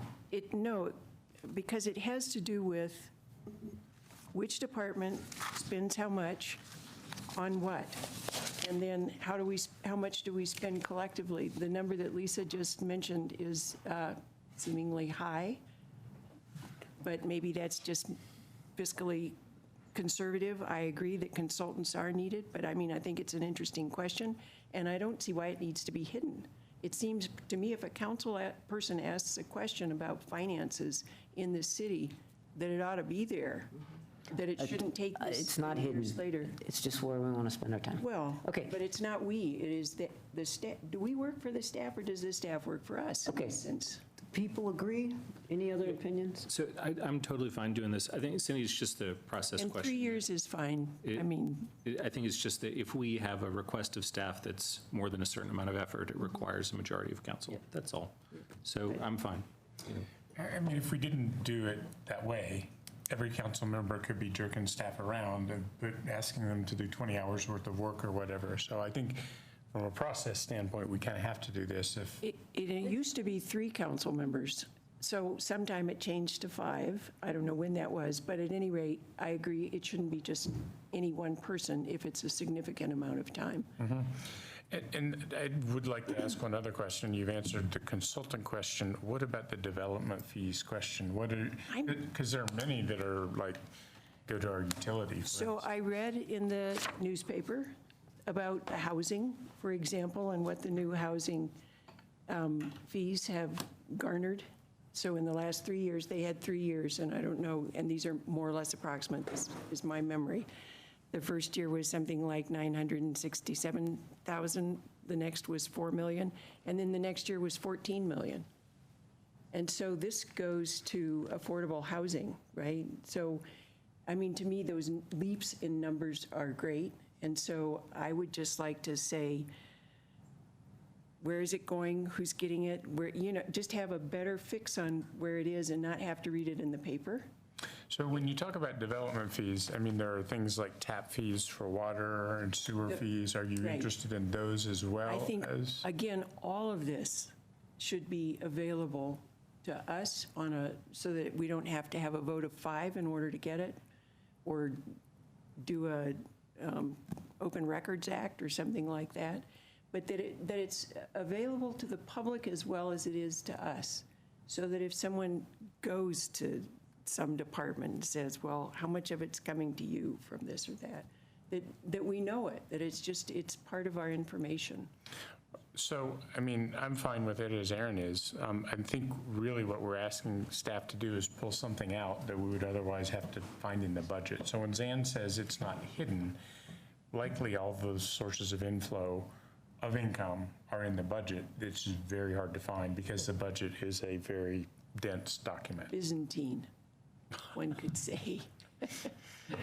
Way better than it used to be. I guess I have a question for Jane. There are some of these fees that go into the general fund? Yes. And so those will be difficult to parse out and say what departments they went to. So to the extent that they go into the general fund and then you can't tell what piece of what fee went to where, I mean, you really can't parse that out. So I guess, I support that, but there's a limit to where you can look at it. And I'm ignorant. I'm starting from this basis of thinking it would be not just interesting, but it could be helpful in terms of going through the budget. It could unravel some of that Byzantineness, some of the mazes as one, because again, in reading this, I thought, well, and I have talked to this man at the beginning of January, sent us all a letter about having this piece of property for sale. He also wrote to Thistle and Boulder Housing Partners and everyone else. I was going through this big stack of papers today, and here's this letter from him, and I thought, well, this is really interesting. I never heard anything about it back from the staff, from anyone else. I never heard, as far as I knew, it wasn't brought up by council, so I called him. And he said, you're the only person who has called me, of all of us, including all of these housing people. And ostensibly, I realized the annexation issues, but he was going to sell this piece of land which could be developed when annexed for housing that he wanted to keep. He wanted it to go for low-income housing, which I thought was a real altruistic kind of thing, and it was not that expensive for the piece of property it was. And nothing has happened. Wait, what's that got to do with research? So this has to do with, again, so this is the housing piece of it. So I'm was going to ask, I said I'd follow up on it. It's not to talk about now, I'm just bringing this up, is I read these things in the paper, I come across these things, and I have no idea where they've gone or what's happened to them, but they look like something that's trying to go into our goals and what we're trying to do. So if we've got monies, I want to know how they're being expended as well. So can we nod, please, because it's after midnight? Yeah. Yep. So, but that's it. I mean, that. it's Okay, just- so nobody's raising objections? Nope. Okay, cool. We need a motion on our appointments. I want to talk about. So moved. I Second. move that we accept all of our nominations and appointments to Chautauqua Housing Advisory Board, and Open Space Board of Trustees. Second. All those in favor? Oh, I'm sorry. Is anybody from the public out there that wants to speak to this motion? No. We will close the public hearing. All those in favor? It is unanimous. Is there any other matter before us? Did we vote on Cindy's nod of 5? Well, nobody objected, so. Anything else? Anybody want to say anything about process? Well, just that a lot of extra stuff got hung on here, and the estimates for timing were way off, so it'd be great to. I give up trying to make things more efficient. Dan, you did a great job. Wasn't too far off, 20 minutes. Yeah. Okay. Not bad at all. Happy.